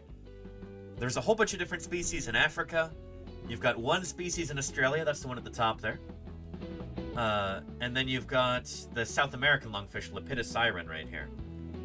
These guys here are extinct now, Devonian lungfish. But, yeah, there. Lungfishes and tetrapods. There's the lungfishes. 6 species, this one says. There might be more than that, because Protopterus, the African lungfish, I want to say they've got more species than just 4, but I could be wrong. Anyway, this is a group of fishes that used to be really common. They used to have them all over the place. On every continent, as far as I'm aware. Nowadays, we only have them in South America, Africa, and Australia.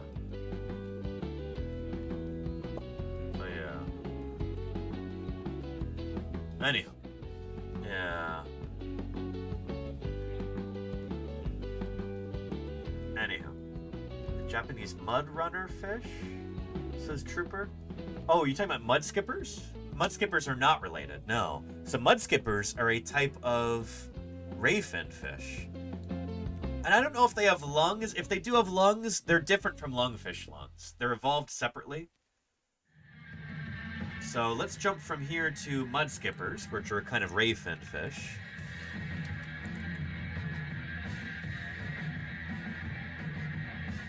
There we go.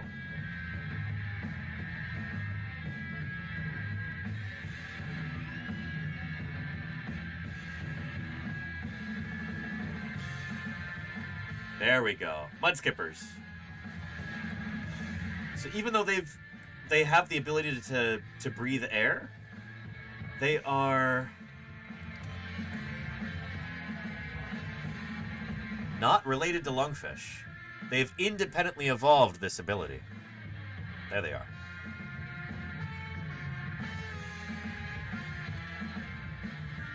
So they're from a totally different group, and they are more closely related to gobies, as far as I know.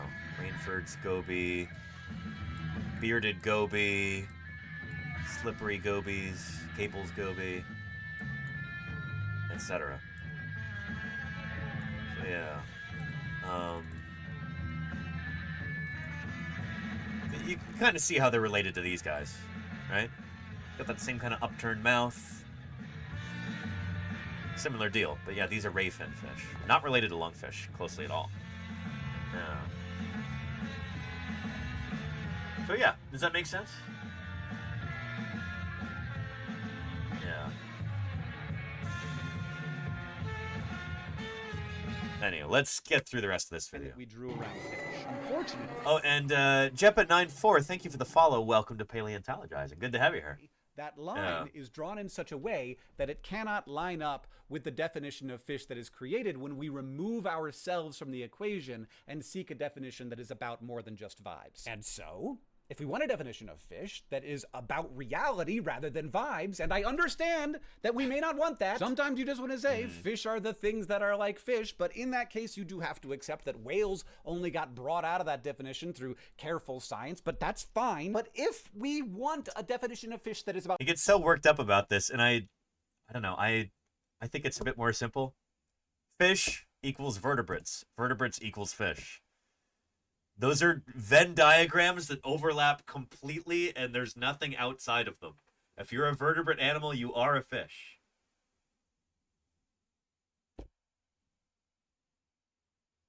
That's what phylogeny says, you know? I don't make the rules. Nature does. But by studying nature and figuring out how these creatures are actually related to one another, that's how it is, you know? About reality rather than vibes, that pulls the definition outside of us and into the actual biological reality of life on Earth, you can absolutely do that. We could create a group that includes all of the fish, including the tetrapods. The problem is, we already have a name for that group. It's the craniates. Any animal that has a skull is a fish or descended from a fish. There are no fish that are not descended from the first craniate ancestor all those hundreds of millions of years ago. But I actually don't like that as a classification because it's just too broad and we already have that. We've got craniates. But that's okay. Sometimes it's not going to be as elegant as you would like, you know? Like, I broadened it out even further than that. Fish are not just craniates, fish are vertebrates.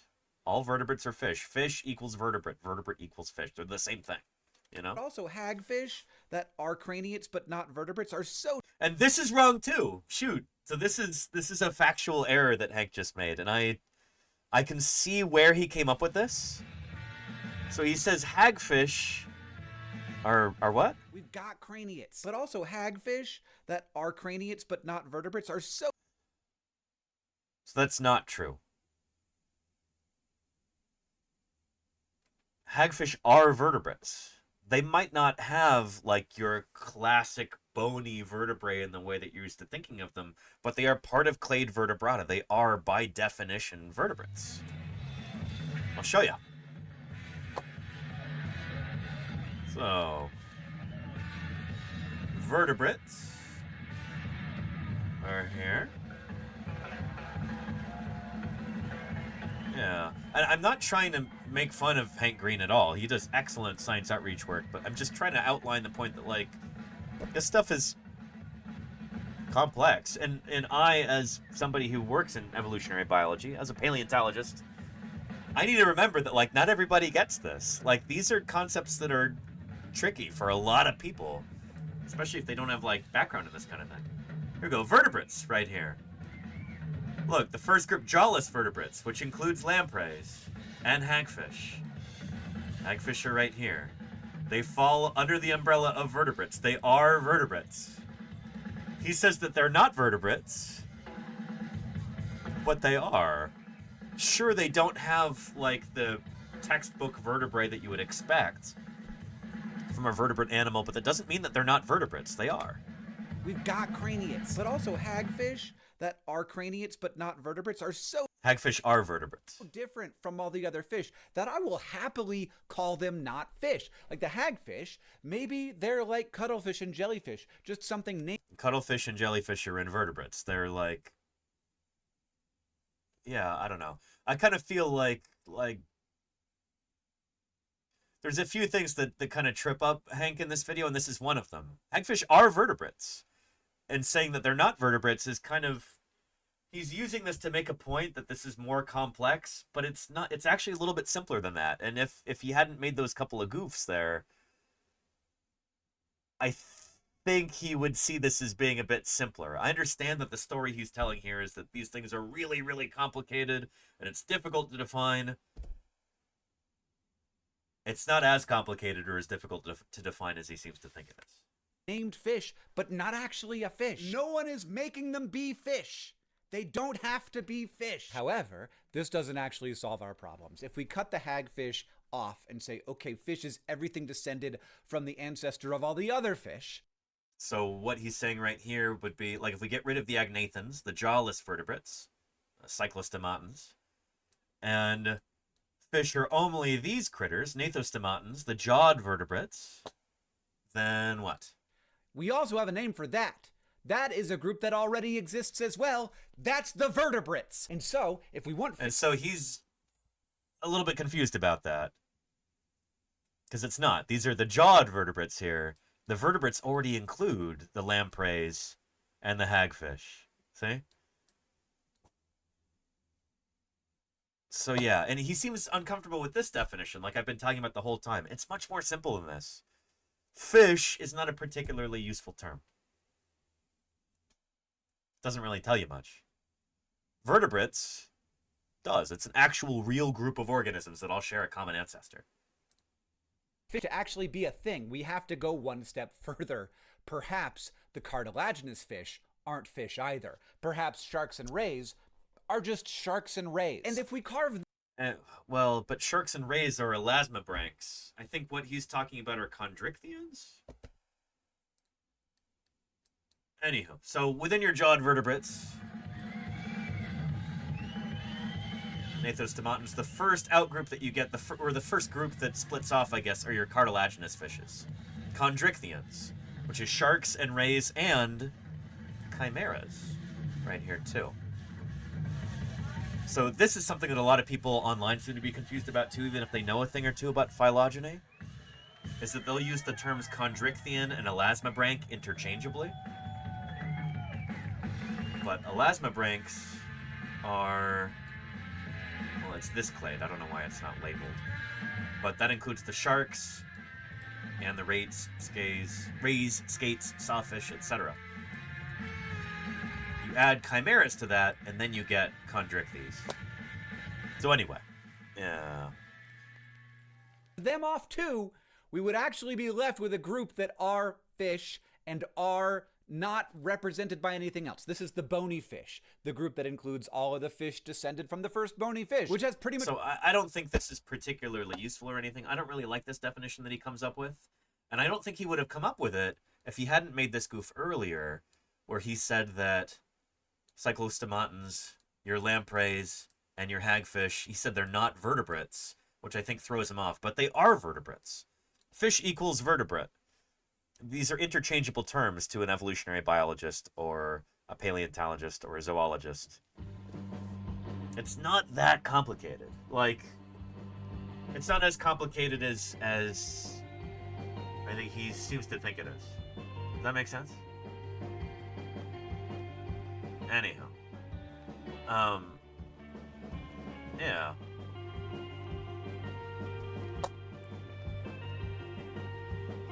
So this video came out a month ago.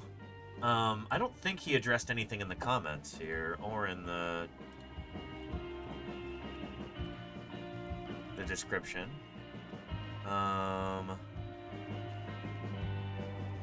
Nobody tell Hank about vegetables not existing either. Well, some of these things don't exist. It's just that's not a particularly good word. Yeah.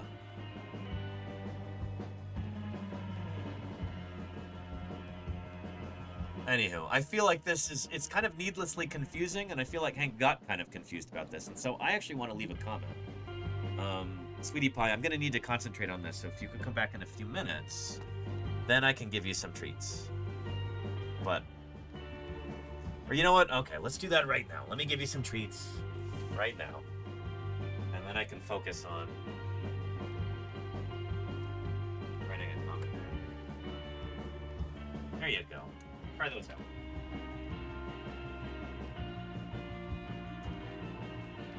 Whoop.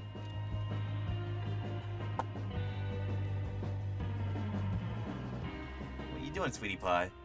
In fact, I think I may have even started writing out a comment here.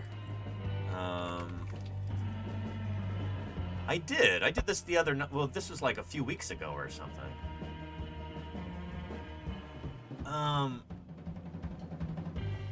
Yeah.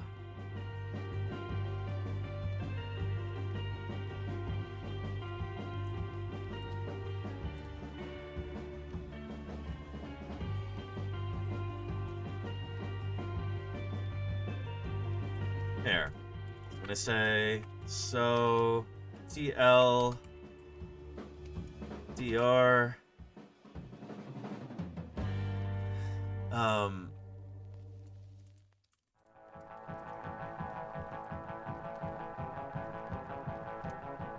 fish is all vertebrates.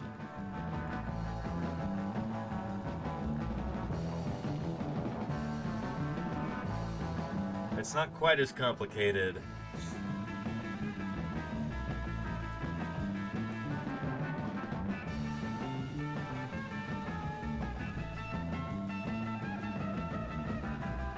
That might not be a definition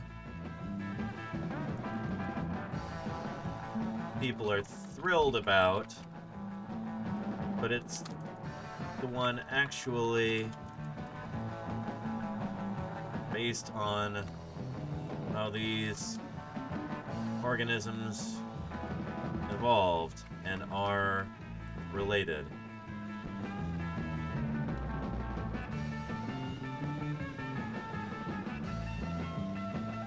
And thus how they are related. Okay.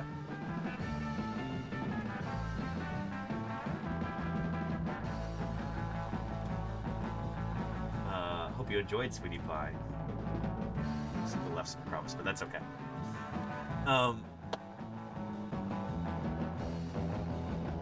Here we go. Let's put this as a comment on there.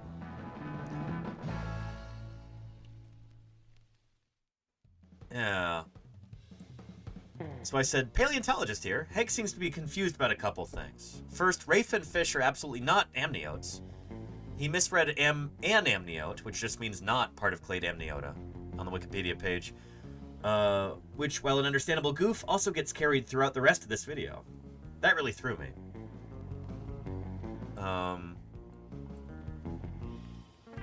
Second, he says that hagfish aren't vertebrates, which isn't true either. Hagfish are indeed part of clade vertebrata, even if they don't have the same kind of vertebrae characteristic of the jawed vertebrates. With that said, I don't see the fish definition thing as much of a problem. Thinking phylogenetically, which is kind of my default setting as a paleontologist, fish is just synonymous with vertebrate. So that means all vertebrates, from hagfish to hammerhead, from halibut to human, are fish. This is the definition I teach my students, and I just use terms like actinopterygian, tetrapod, chondrichthyan, etc. to refer to more specific exclusive vertebrate clades. So TLDR fish is all vertebrates. This might not be a definition people are thrilled about, but it's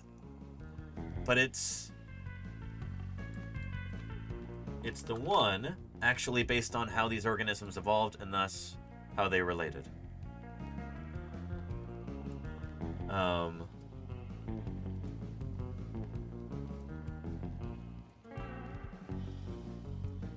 I really admire the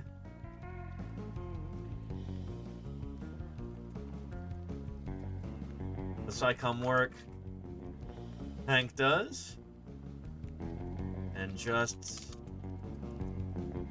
thought I'd offer my 2 cents. Keep up the good work. And hold on to your butts. Let's post it. There you go.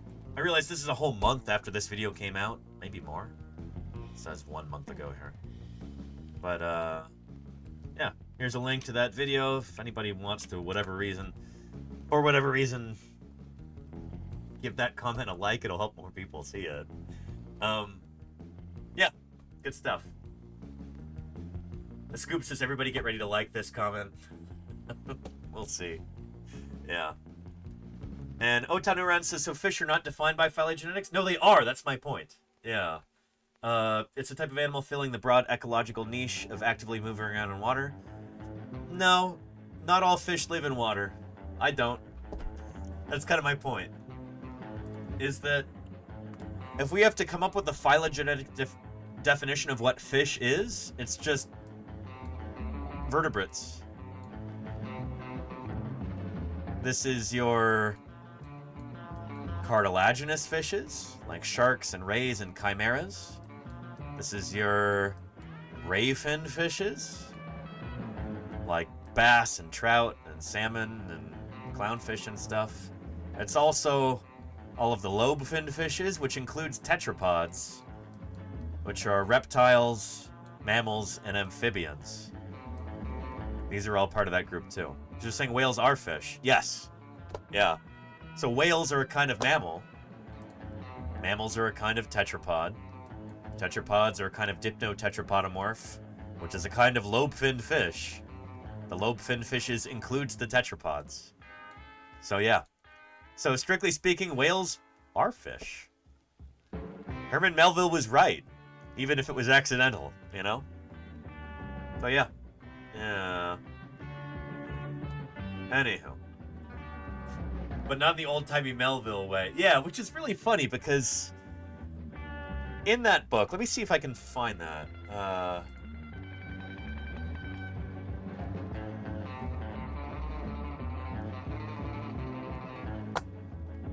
Yeah.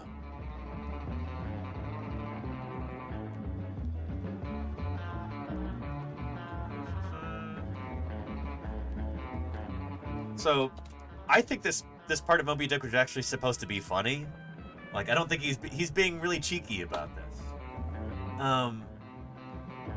Yeah. So, which page was this? Page 198. Page 198 in which edition of Moby Dick? There's so many different editions with different page numbers. A whale is a spouting fish with a horizontal tail.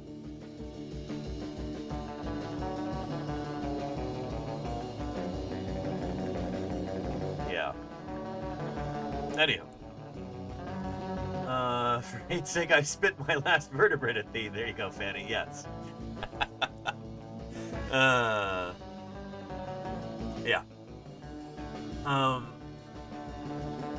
Charlie's Dragon says, yeah, that goes back to the layperson definition that existed first of a fish being a fish-shaped thing that swims. I guess my point here is that there is like a layperson's definition for a fish.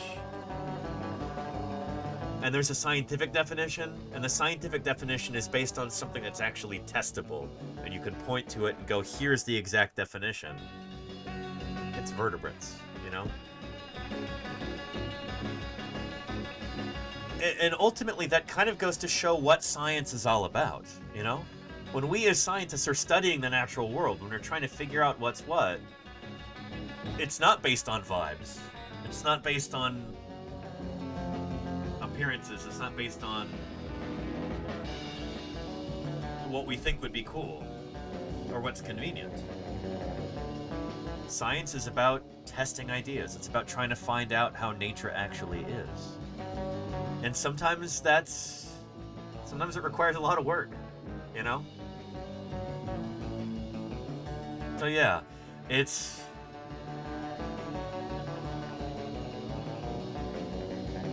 why science is an international thing too. When we've got our very imperfect human languages that we use to express certain concepts across cultures, things get lost in translation, you know? In fact, this is something I was hopefully going to talk about tomorrow a little bit with regard to turtles.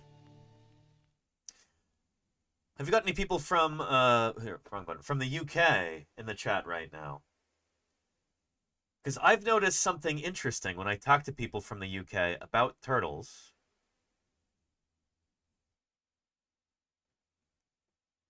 Yeah, turtles, tortoises. There you go, Kempster K. Yes.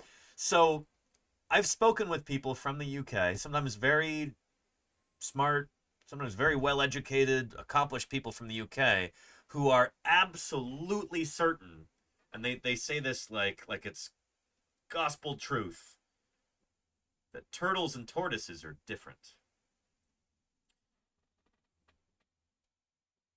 Which is not true. Tortoises are a kind of turtle, but if you were to call a tortoise, you know, like a terrestrial chelonian,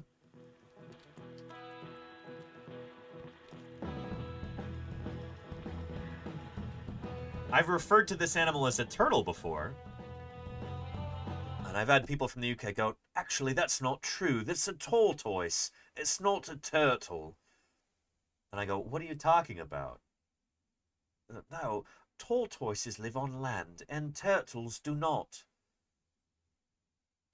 I don't know if this is something that's taught in schools in the UK or something like that, but, yeah. It's not true. Tortoises are a kind of turtle. So, I think the Wikipedia article might even mention this at the beginning.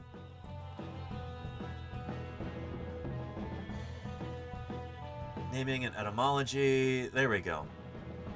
In North America, it may denote the order as a whole, and that's, I think, how most English-speaking people, apart from, I don't know, if you're outside of the English Commonwealth, the British Commonwealth, then, yeah. The word turtle is borrowed from the French word tortue, or tortre, turtle, tortoise. It is a common name and may be used without knowledge of taxonomic distinctions. In North America, it may denote the order as a whole. I think this is the more correct way to think about this. But in Britain, the name is used for sea turtles as opposed to freshwater terrapins and land-dwelling tortoises. In Australia, which lacks true tortoises, non-marine turtles were traditionally called tortoises. But more recently, turtle has been used for the entire group. Interesting. So in Australia, it's even more messed up. But yeah.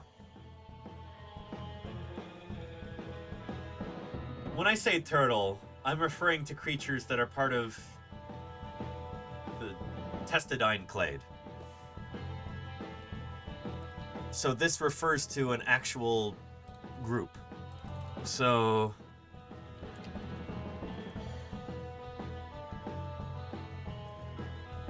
there we go, over here. Turtles. 231 living species, give or take.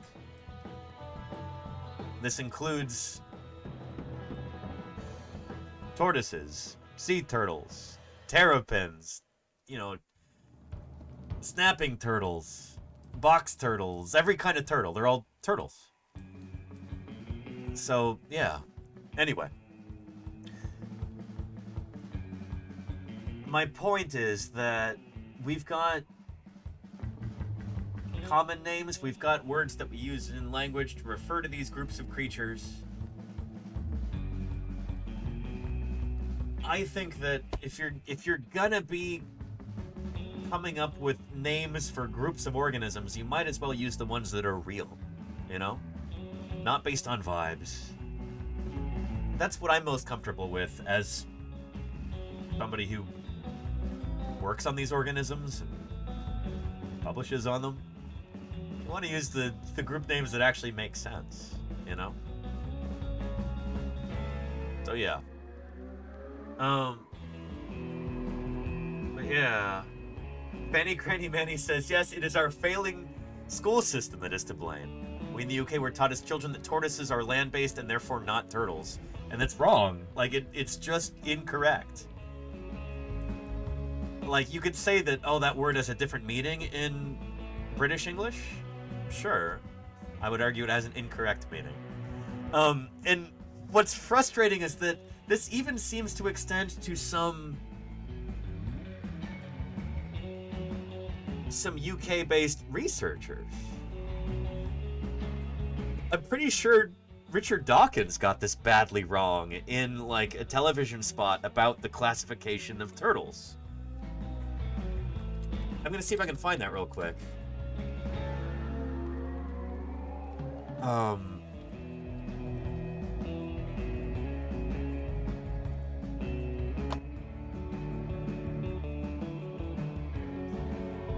Yeah. Is it from this documentary here? I think it might be. Yeah, here we go.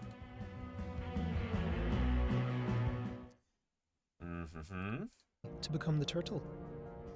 It's a very surprising fact that modern land tortoises are not descended directly from the ancient land tortoises. Instead, modern land tortoises are descended from sea turtles. What happened was... This is not true.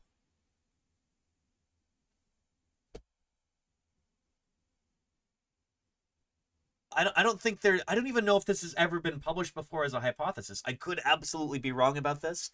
I'm just starting to really dive into the literature on turtles. But I don't think this was ever a thing. Saying that sea turtles evolved from tortoises? I don't think this is true. Modern land tortoises are descended from sea turtles. What happened... I don't think that's true.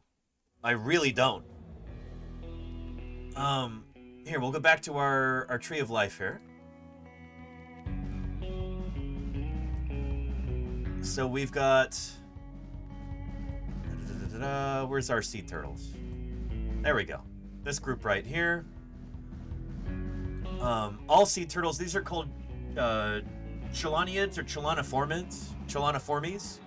Leatherback turtle is like the earliest diverging one, and then you get all of the other sea turtles that all share a common ancestor. Tortoises are an entirely different clade as far as I know. In fact, there might be multiple clades. Let's see. Tortoises, this is saying that they're monophyletic here. But yeah. But again, I think this is completely wrong. Are not descended directly from the ancient land tortoises.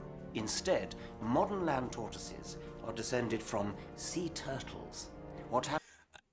And I again, when I go to the UK this year for SVP, which is being held in Birmingham, I'm really eager to kind of pick the brains of multiple British researchers to ask them what they think about this, especially if I can find some Brits who work on turtles.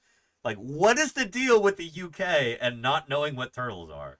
Or getting the definition wrong, or... yeah. Come over and teach us about turtles, says the Raven. Hey, I'm going to be a guest in your country, a visitor. I'm not there to, you know, be all highfalutin or anything like that. Like, I'm not there to tell people what's what. I'm there to learn. But I would like to hear from turtle researchers who are based in the UK why there seems to be this confusion among people from the British Isles about what constitutes a turtle, you know? Yeah. What happened was that the ancient land tortoises went to the sea like whales and like manatees, and gave rise to the turtles. And then some of the sea turtles came out of the sea and gave rise to modern land tortoises. I don't think this is definitely not the consensus view nowadays, and I kind of don't suspect it ever was the case. I think he's just wrong about this. Like, I think he's just confused. Again, I would like to be able to... I'm new to the turtle literature. I'm still absorbing all of this. I'm still at the... You know, if we're talking about Dunning-Kruger here... You know... I'm still ascending the peak of Mount Stupid. Or maybe I'm descending into the Valley of Despair, but I'm still in early days here, figuring out these things. So yeah. Zico says we are just confused, full stop. Maybe, I don't know. Yeah. Regadactylus says there's a neat study that was done a while back on science communication. About half the scientists interviewed spontaneously name-dropped Richard Dawkins as an example of really bad science communication. That's funny. I think there are some concepts that he's been very good at getting across, but I wonder if that's overshadowed by the shoddy science communication and the outright errors, and also just... I don't know. I'm not going to do a whole thing about Dawkins right now, but yeah, he does seem genuinely confused about this. Like, it seems like he doesn't know what he's talking about. And maybe there was a, like... Maybe this is one of those things, like when we watched that documentary about the origin of birds from the early 1990s, and I said, this is a wonderful time capsule, because this is like... There was a brief window in the early 1990s when you could say that we don't have evidence of feathered dinosaurs yet, and so the jury's still out on whether or not birds evolved from dinosaurs, but there's this accumulating evidence. It was like a weird slice of time where just in those few years, between like 1992, or maybe 1990 and 1996, when you could say, oh, the origin of birds is still a mystery, that kind of thing. We don't have feathered dinosaurs. Maybe this is a similar thing, where, like, there was dispute about turtle phylogeny at the time. And this very year, there were some papers that came out that kind of muddied the waters, and maybe this was a hypothesis for a while. That could be the case. I don't know. I'm not that familiar with the literature yet. But it kind of seems like he's just confused here, you know? Land tortoises are descended from sea turtles. What happened was that the ancient land tortoises went to the sea, like whales and like manatees, and gave rise to the turtles. And then some of the sea turtles came... And so, again, this is compounded by, like, so the tortoises gave rise to the turtles. Tortoises are a kind of turtle. I don't know where he's getting this. Out of the sea and gave rise to modern land tortoises. Now, we know this because if you look at the DNA of modern turtles and modern land tortoises, the modern land tortoises come from within a nested subgroup of sea turtles. And so maybe there was a paper that came out with a new molecular phylogeny just prior to this that suggested that sea turtles were descended from terrestrial tortoises. And then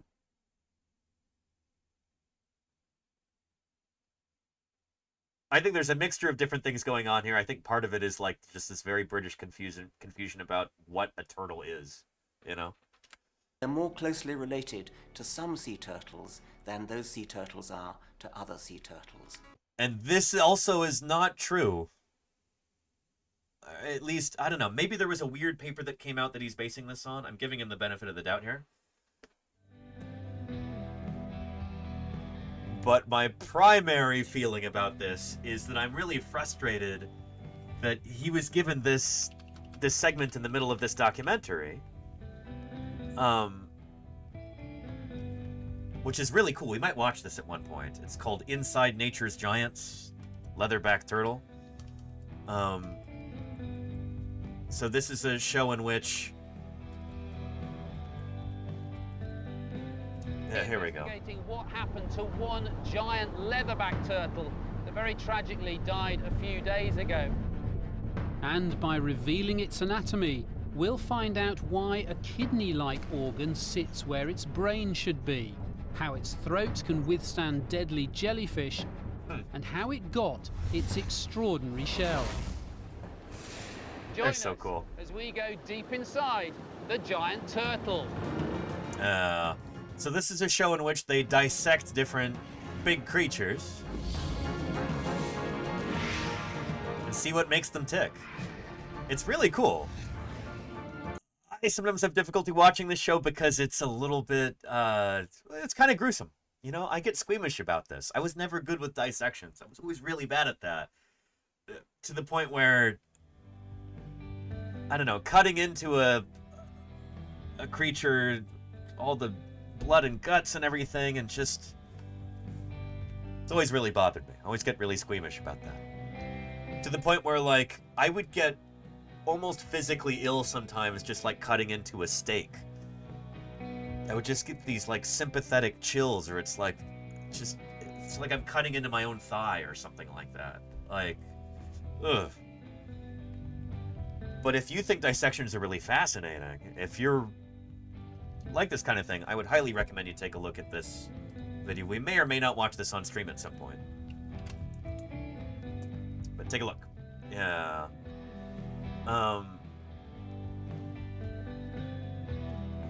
But anyhow, yeah. I get the same ice as Terminator. Somebody told me once, it might have been Liz Friedman said, or Liz Friedman Fowler now. What did she say? It was something like, some people have an excess of something going on in the brain where they just kind of have too much empathy. I forget the terminology, but she's like, maybe you've got that. Yeah. No such thing as too much empathy? Well, there is such a thing when you're in a comparative vertebrate anatomy class. You're supposed to be cutting up a cat. Like, I was not good at that, you know? But I agree with you in large part, Claire. Yeah, the world could use a lot more empathy for sure.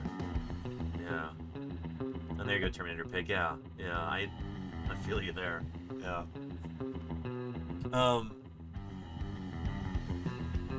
Softy Pig. Me too. Where were we? I don't even know. We were talking about different names for different critters, and talking about phylogeny like this and why it's important to understand.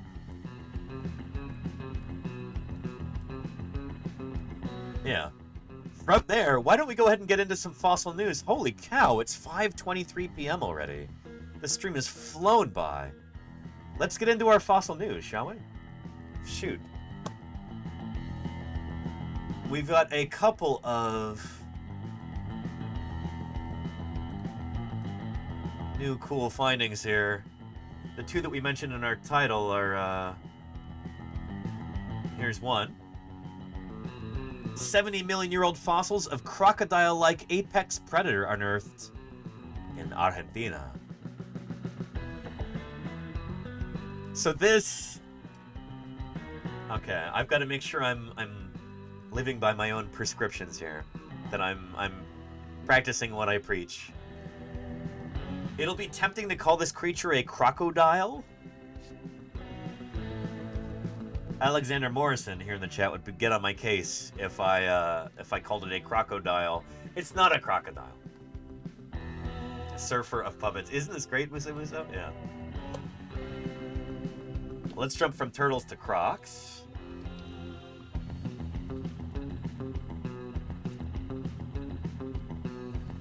Crocodilians. So, crocodilians are right here. If I were to refer to this animal as a crocodilian or a crocodile, that would be incorrect. Because crocodiles are actually a specific group of crocodiliform and crocodilomorph. Today, all of the crocs belong to one family. There's this surviving family called Crocodilia here. Might be a family, might be a suborder or an order. I forget what taxonomic rank it is, but anyway, Crocodilia is the group. And all these creatures had a common ancestor about 80, 90 million years ago, give or take. This critter right here would be outside of that group. This is an earlier branching group of crocs. Call them crocodilomorphs or crocodiliformes or whatever. I'll just say croc for short. But I gotta be careful not to use the word crocodile or crocodilian, because this is an earlier branch, split off earlier, not part of that group. Yeah. So anywho, try and remember that and not goof up. You keep me honest and within parameters here, chat, okay? So this is a Sebicasuchian, or Sebicasuchian? Sebicus? I actually don't know how to pronounce that critter's name. Anyway, this new one is called Costinsuchus atrox. From during the Maastrichtian stage of the Cretaceous period, around 70 million years ago. So in the grand scheme of things, this is at the end of the age of dinosaurs. So, dinosaurs first evolve in the Triassic. They take over the world at the beginning of the Jurassic and hold on to it until the end of the Cretaceous period. And then 66 million years ago, the asteroid hits and all the dinosaurs go extinct except for a handful of bird species, which gave rise to all the birds we have today. But the last age or stage in the Cretaceous is called the Maastrichtian. And that is when our new croc lived, at the very end of the age of dinosaurs, during the Maastrichtian. This ancient species was a large predator, approximately 3.5 meters long, about 11.5 feet, 250 kilos in weight. So this animal weighed about 500 pounds. It's kind of extraordinary. Animal had a wide, powerful jaw and big teeth, capable of devouring large prey, likely including medium-sized dinosaurs. This is really interesting to me because this is a critter that was able to evidently survive and thrive in a world ruled by dinosaurs.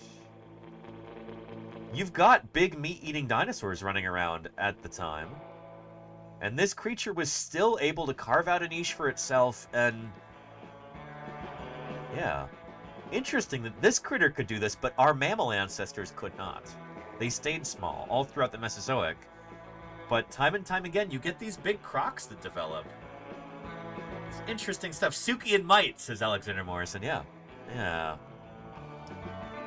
So, Costinsuchus atrox belongs to the Parasauridae, a Gondwanan, so southern continent, family of crocodilomorphs, within the suborder Nodosuchia. So, Nodosuchia means the southern crocs. Yeah, you may have seen them in, if any of you ever saw Dinosaur Planet? In the episode Alpha's Egg, with these titanosaurs, there were these guys running around. There we go.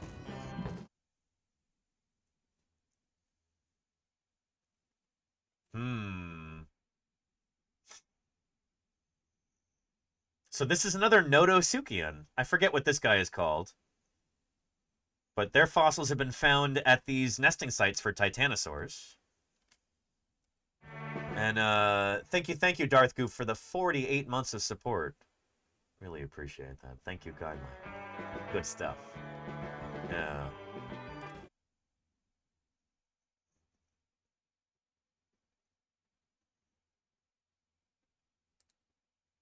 So yeah.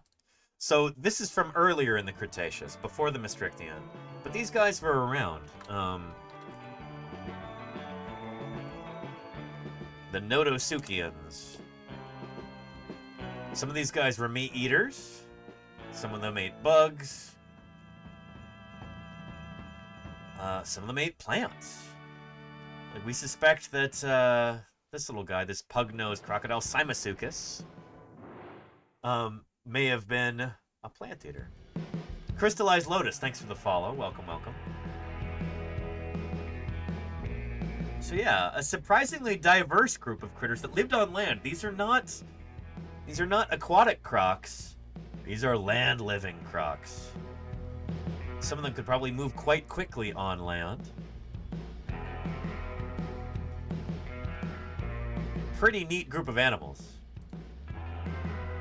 So there's meat eaters and plant eaters and bug eaters and guys that would have been slow, guys that would have been fast.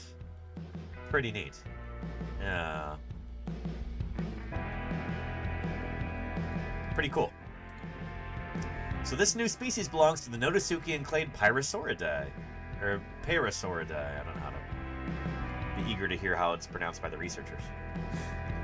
Representing the latest and southernmost record for this group of crocodiliforms, says Dr. Fernando Novas. At the Museo Argentino de Ciencias Naturales, in Argentina. The fossilized skull and bones of Costansuchus were found in the Chorrillo Formation, in the Santa Cruz province of Argentina. Around 70 million years old. At this time, southern Patagonia was a warm, seasonally humid landscape of freshwater floodplains, home to creatures like dinosaurs, turtles, frogs, and various mammals. Small mammals.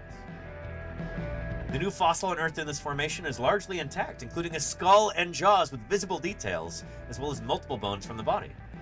Costansuchus is the second largest predator known to scientists from the Chorrillo Formation, and was likely one of the top predators in the region. Presumably the largest predator known from this formation is a dinosaur, some kind of big theropod. The new species is also the first crocodiliform fossil found in this formation, and is one of the most intact parasaurid crocodiliforms ever found, giving scientists unique new insight into these prehistoric animals and their ecosystem. That's really exciting. So the discovery of Costansuchus considerably expands the knowledge about the anatomy of broad-snouted parasaurids, previously known from extremely fragmentary remains from South America and Madagascar, the researchers said. So before, these critters were really mysterious, only known from a few bits and pieces. Now we've got a decent skeleton and a skull. Very exciting.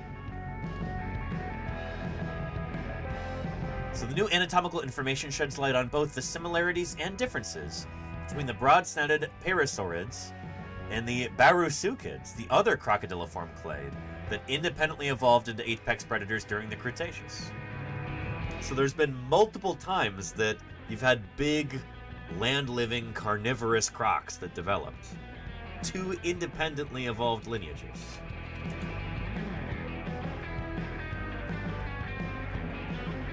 So these guys, the barusuchids, really cool. So again, not like a croc that we're used to thinking of nowadays where they're hanging out in the water. These guys were land-living crocodiliforms. See if I can find you a animation. So I think we've got a Barinasuchus one from that South American group that does those really cool animations. Or maybe it's just a still. Shoot. Yeah.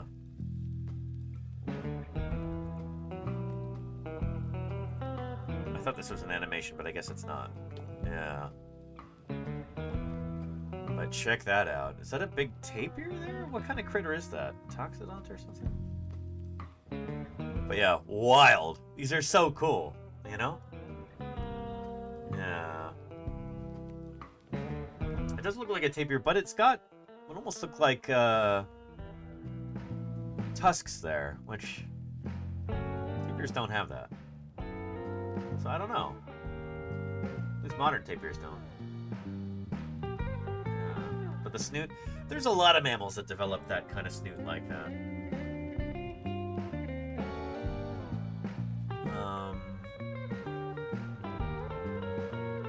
Yeah, I don't think that's supposed to be a tapir. I think that's supposed to be something else. But anywho, look at that critter. Crocs are so cool. Oh man. Good stuff.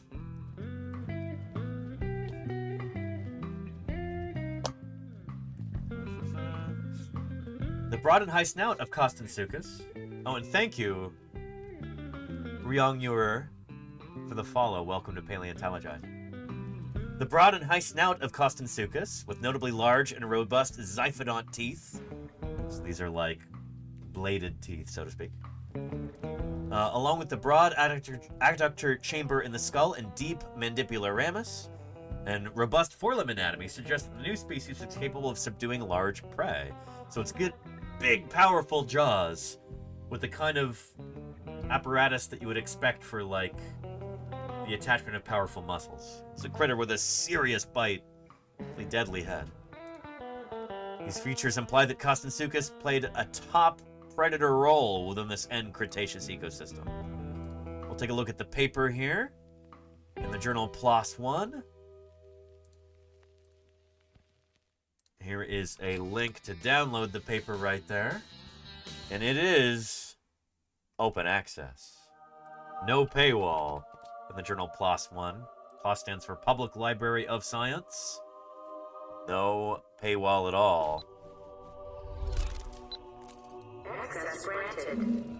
Beautiful. You love to see it.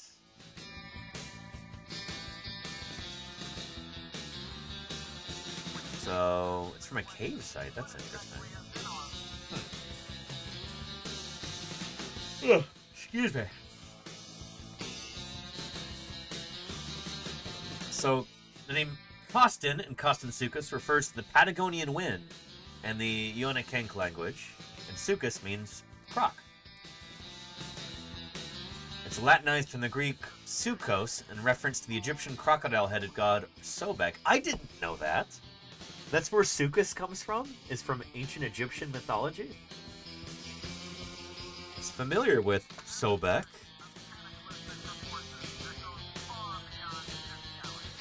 The crocodile-headed god. I didn't know that's where the name suchus comes from. That's pretty neat. Yeah. Man, the things you learn on Paleontologizing, right? Me too. Ah, that's cool. That's very cool. The species epithet atrox means harsh in Greek, so Allosaurus atrox. The harsh, different lizard, Allosaurus. So in this specimen, we've got articulated skull, jaws, cervical and axial skeleton, cervical, dorsal, and sacral vertebrae, rows of osteoderms, the armor scutes along the vertebral sequence, cervical and dorsal ribs, scapular and pelvic girdles, complete right humerus and partial left humerus, and fragmentary remains of the hind limbs. This is great. It's a lot that we've got of this critter. And take a look at that skull. Just beautiful. Really nice. Very, very cool. Look at that. Lovely. And look at the preservation. You've got that gorgeous crocky texture there. If you ever see this kind of a texture in a critter, it's either a turtle or a croc. It takes a while to learn to differentiate them, but this to me screams croc. Really cool. That sort of texture, very distinctive. So, lower jaw right there.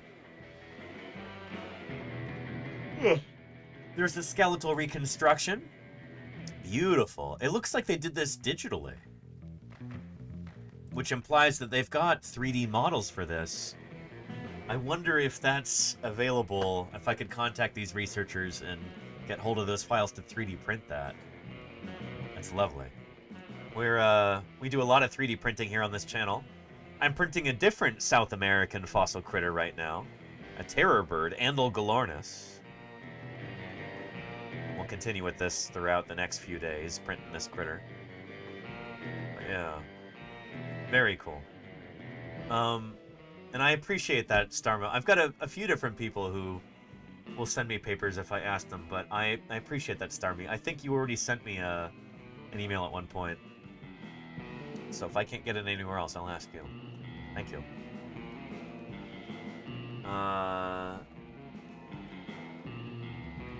There's a cool animation of this croc beast. Oh, do they have a new animation for this critter?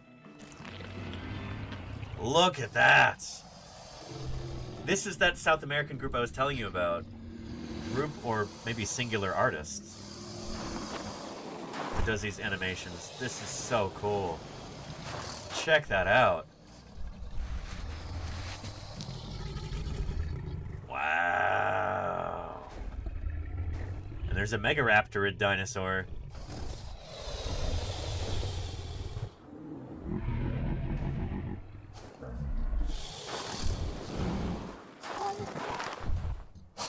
Shoot. His hand got messed up there. It was great. Very, very cool. Watch it one more time.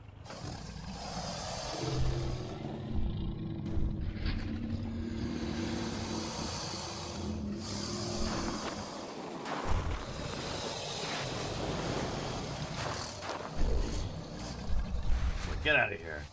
It's my carcass. It's a big Megaraptorid dinosaur.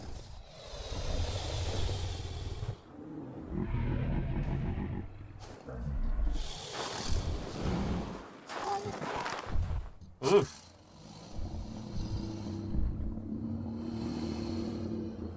Very, very cool. I mean, holy cow. What a neat animal. And too few feathers. So we don't actually know if these dinosaurs had feathers. This is not a dromaeosaur. It's not a raptor in the same way that Velociraptor or Utahraptor or Deinonychus are raptors. So this is a Megaraptoran, a Megaraptorid, which is a mostly southern group of dinosaurs. They had big arms. We don't know if they had feathers or not. They're still pretty mysterious.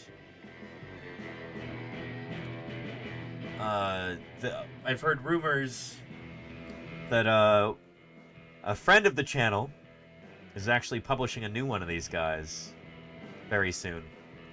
That's going to be exciting. But yeah, the Megaraptors. They might actually be like a weird southern kind of Tyrannosaur, but they're not closely related to things like Velociraptor. So yeah. Yeah.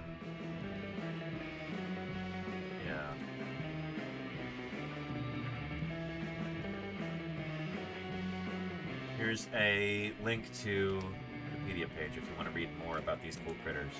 But that's the sort of animal that would have coexisted with our new big croc. With this guy.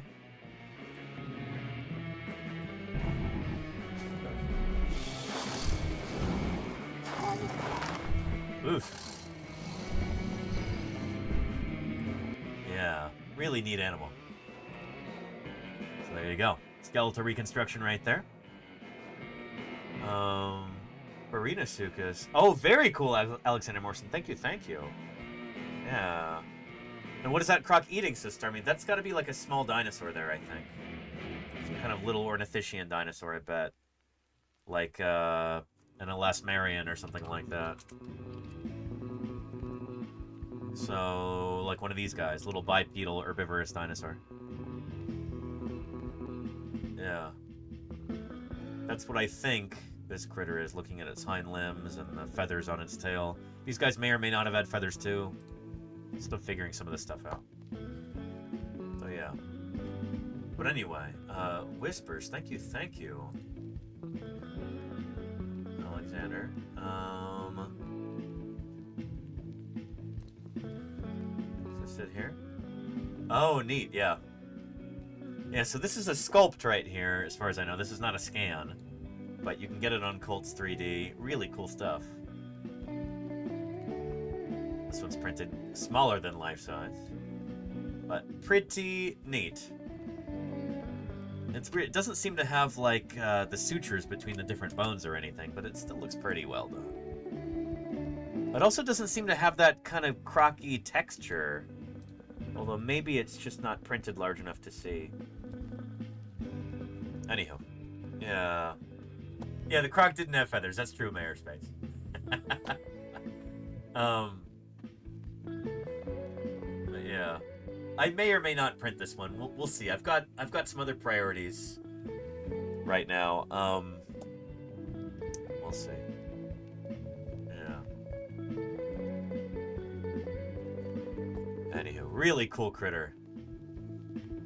And yeah, they've got 3D models of this. The vertebrae. This whole thing should be printable if we could just get hold of the files. Really, really neat.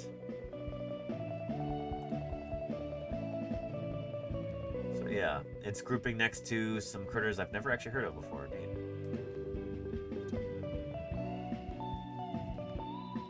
Anywho, a very cool paper. Neat stuff. So not a dinosaur. I want to make that very, very clear. This is not a dinosaur. And we can't really call it a crocodile either, because it's not from the modern group of crocodiles. But this is like an archaic crocodile relative. It's a member of Crocodilomorpha, but it's not a true modern croc, if that makes sense. Yeah, it's a Suchian, exactly, Charlie's Dragon, yeah. Yeah. And Alexander Morrison says, this is just so exciting. This year so far has been a boon for croc lovers like myself. Pretty neat. All kinds of cool new crocs coming out. Yeah. Parasaur. There you go. Alexander Morrison, yeah. Yeah. And, oh, Tone Rebellion's got a really interesting question. Is it possible that all crocodilomorphs were ancestrally upright and bipedal, and only later developed quadrupedally like some dinosaurs did, and a sprawling posture in the case of modern crocodilians? I think, I'm not certain, but I think that is kind of the general consensus view, that the ancestors of modern crocs were upright walkers, things kind of like Postosuchus. Things like this. It could be that these guys are an outbranch and they go in their off in their direction, they go extinct, and the ancestors of modern crocs are a separate group, but I think it's thought that the ancestor of modern crocs probably was an upright walker, and the sprawling would be something they picked up along the way for some reason. Yeah. They're archosaurs like dinosaurs. Exactly, yeah. Yeah. So it does raise the question, what did the common ancestor of dinosaurs and crocs look like? You go back before the origin of either group, to where those two lineages share a common ancestor. What did that look like?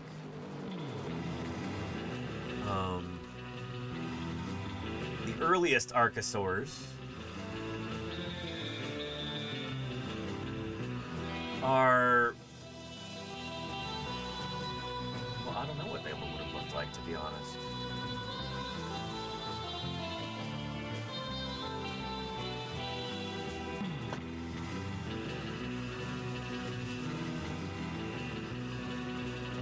Archosauriformes. Evolutionary history. Early Archosauriformes, termed Proterosuchians, were superficially crocodile-like animals with sprawling gaits, carnivorous habits, and long hooked snouts. That's things like Archosaurus, right? Like this weird guy with... I love how the way that this cuts off, you're not seeing the weirdest part. Here.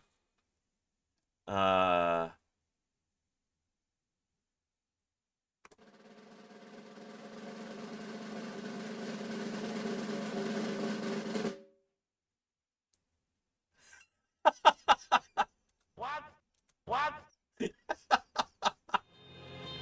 Yeah, look at that. What? Yeah. This is Archosaurus right here, which is an early Archosauriform. But anywho, so these guys might actually be ancestrally sprawling. I'm not sure. But yeah, take a look at that. What in the world? Yeah. It does look kind of like a proboscis monkey, Claire. Completely different, but I can see where you're coming from.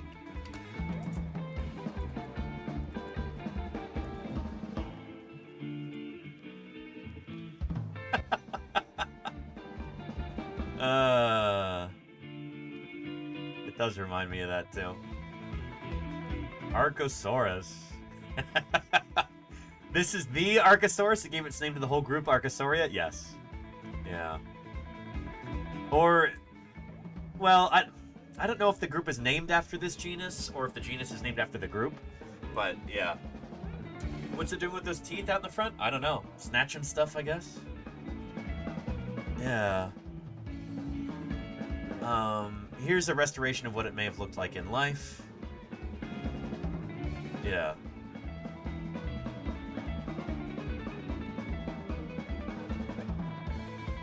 Anyhow, interesting stuff. So, but as far as I know, so I guess Archosaurs are thought to have been sprawling walkers ancestrally, so I take that back. The sprawling condition, semi-sprawling, that you see in modern crocodilians, that might be the ancestral condition. Yeah. So anywho, yeah. This might be significantly derived, though, says Toner Belly. I'm sure it is, yeah. It's from the latest Permian. Oh, the latest Permian, wow, earlier than I thought. Shoot. Huh.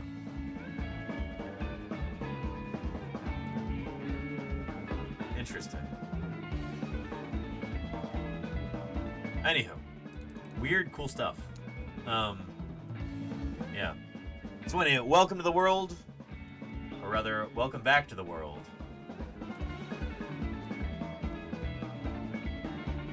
Kostensuchus atrox. I'll give you a link to this press piece too, because it's really neat. Yeah. Good stuff. And there you go, 1869 bucket. That makes sense, Charlie's Dragon, yeah. So that critter, Archosaurus, is named after the group Archosauria. That makes a lot more sense.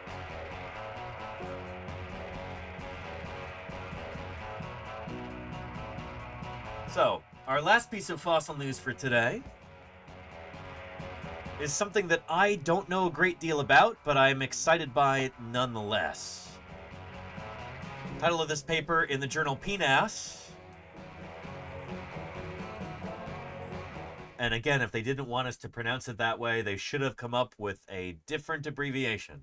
PNAS, the Proceedings of the National Academy of the Sciences. PNAS is what we all call it. Science Stream says, Danny, I mean, yeah. In polite company, you might say PNAS, but all the cool kids say PNAS.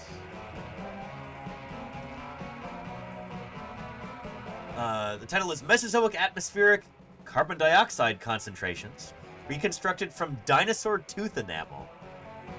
Really cool stuff. So by looking at the chemistry contained within dinosaur teeth, you can get an idea of what the atmospheric CO2 levels were. So this is something that's really closely tied to climate. There's a general concept that, like, during the Mesozoic, during the age of dinosaurs,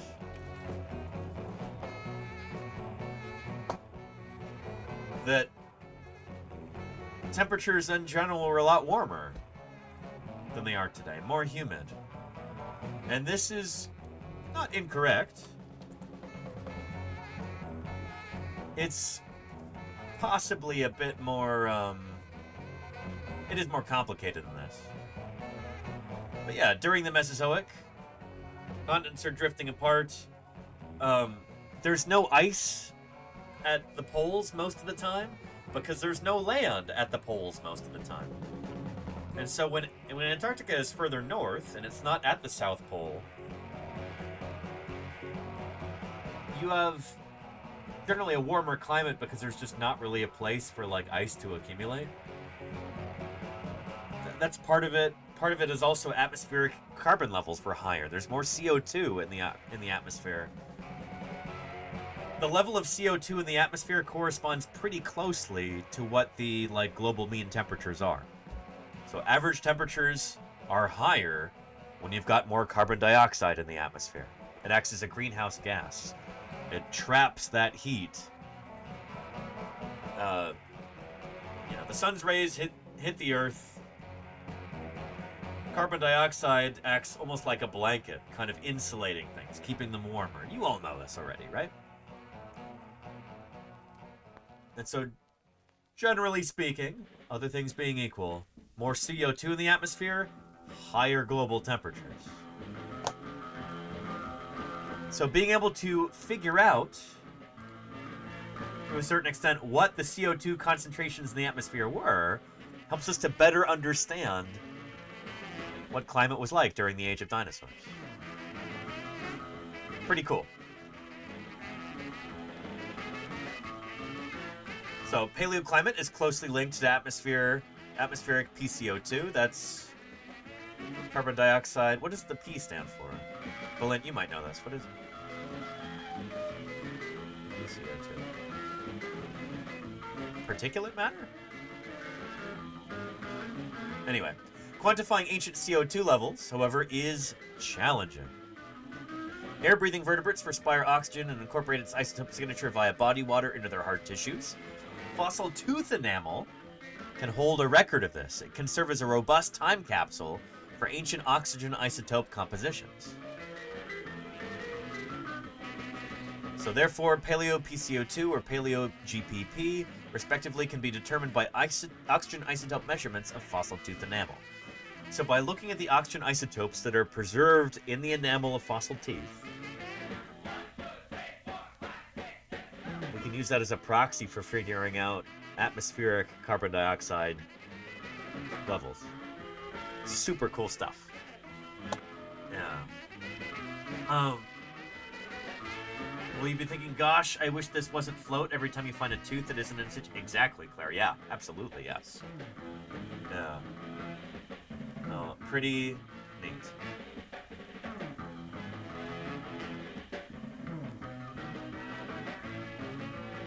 And get access. Wait, what?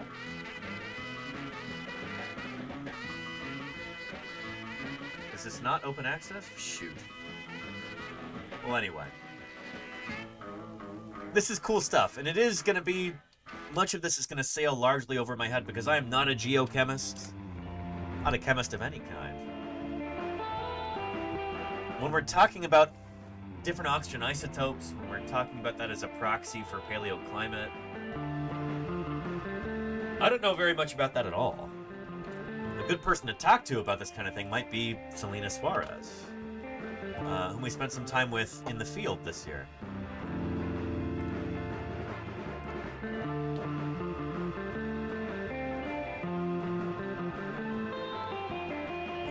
Let's see.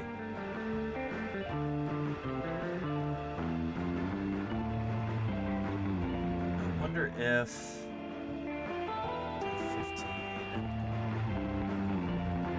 When was it that we had Selena in the corner with us? Yeah. Staring at. There she is there. Gotcha. Because when I see that phone. Oh, there's Dawn. So maybe a sore There's Selena. I mean, it's interesting taphonomically trying to understand like the origin of this bone. It's like Sure. So Selena actually is one of the leading researchers in this area, looking at geochemistry to figure out things about the Mesozoic world. This is what she's all about. Yeah. Yeah. Nice. So that's Selena works on as like a geochemist who works in paleontology. Yeah. The world authorities on this subject, and you just got to talk to her on stream, which is pretty cool. I'll give you a link to this VOD right here. It was cool to chat to. Absolutely, Scoops. Yeah. Glad you enjoyed that as well. Anyhow, yeah. Good stuff. Yeah. Anyhow. With that being said, we are coming up on 5 hours of streaming here.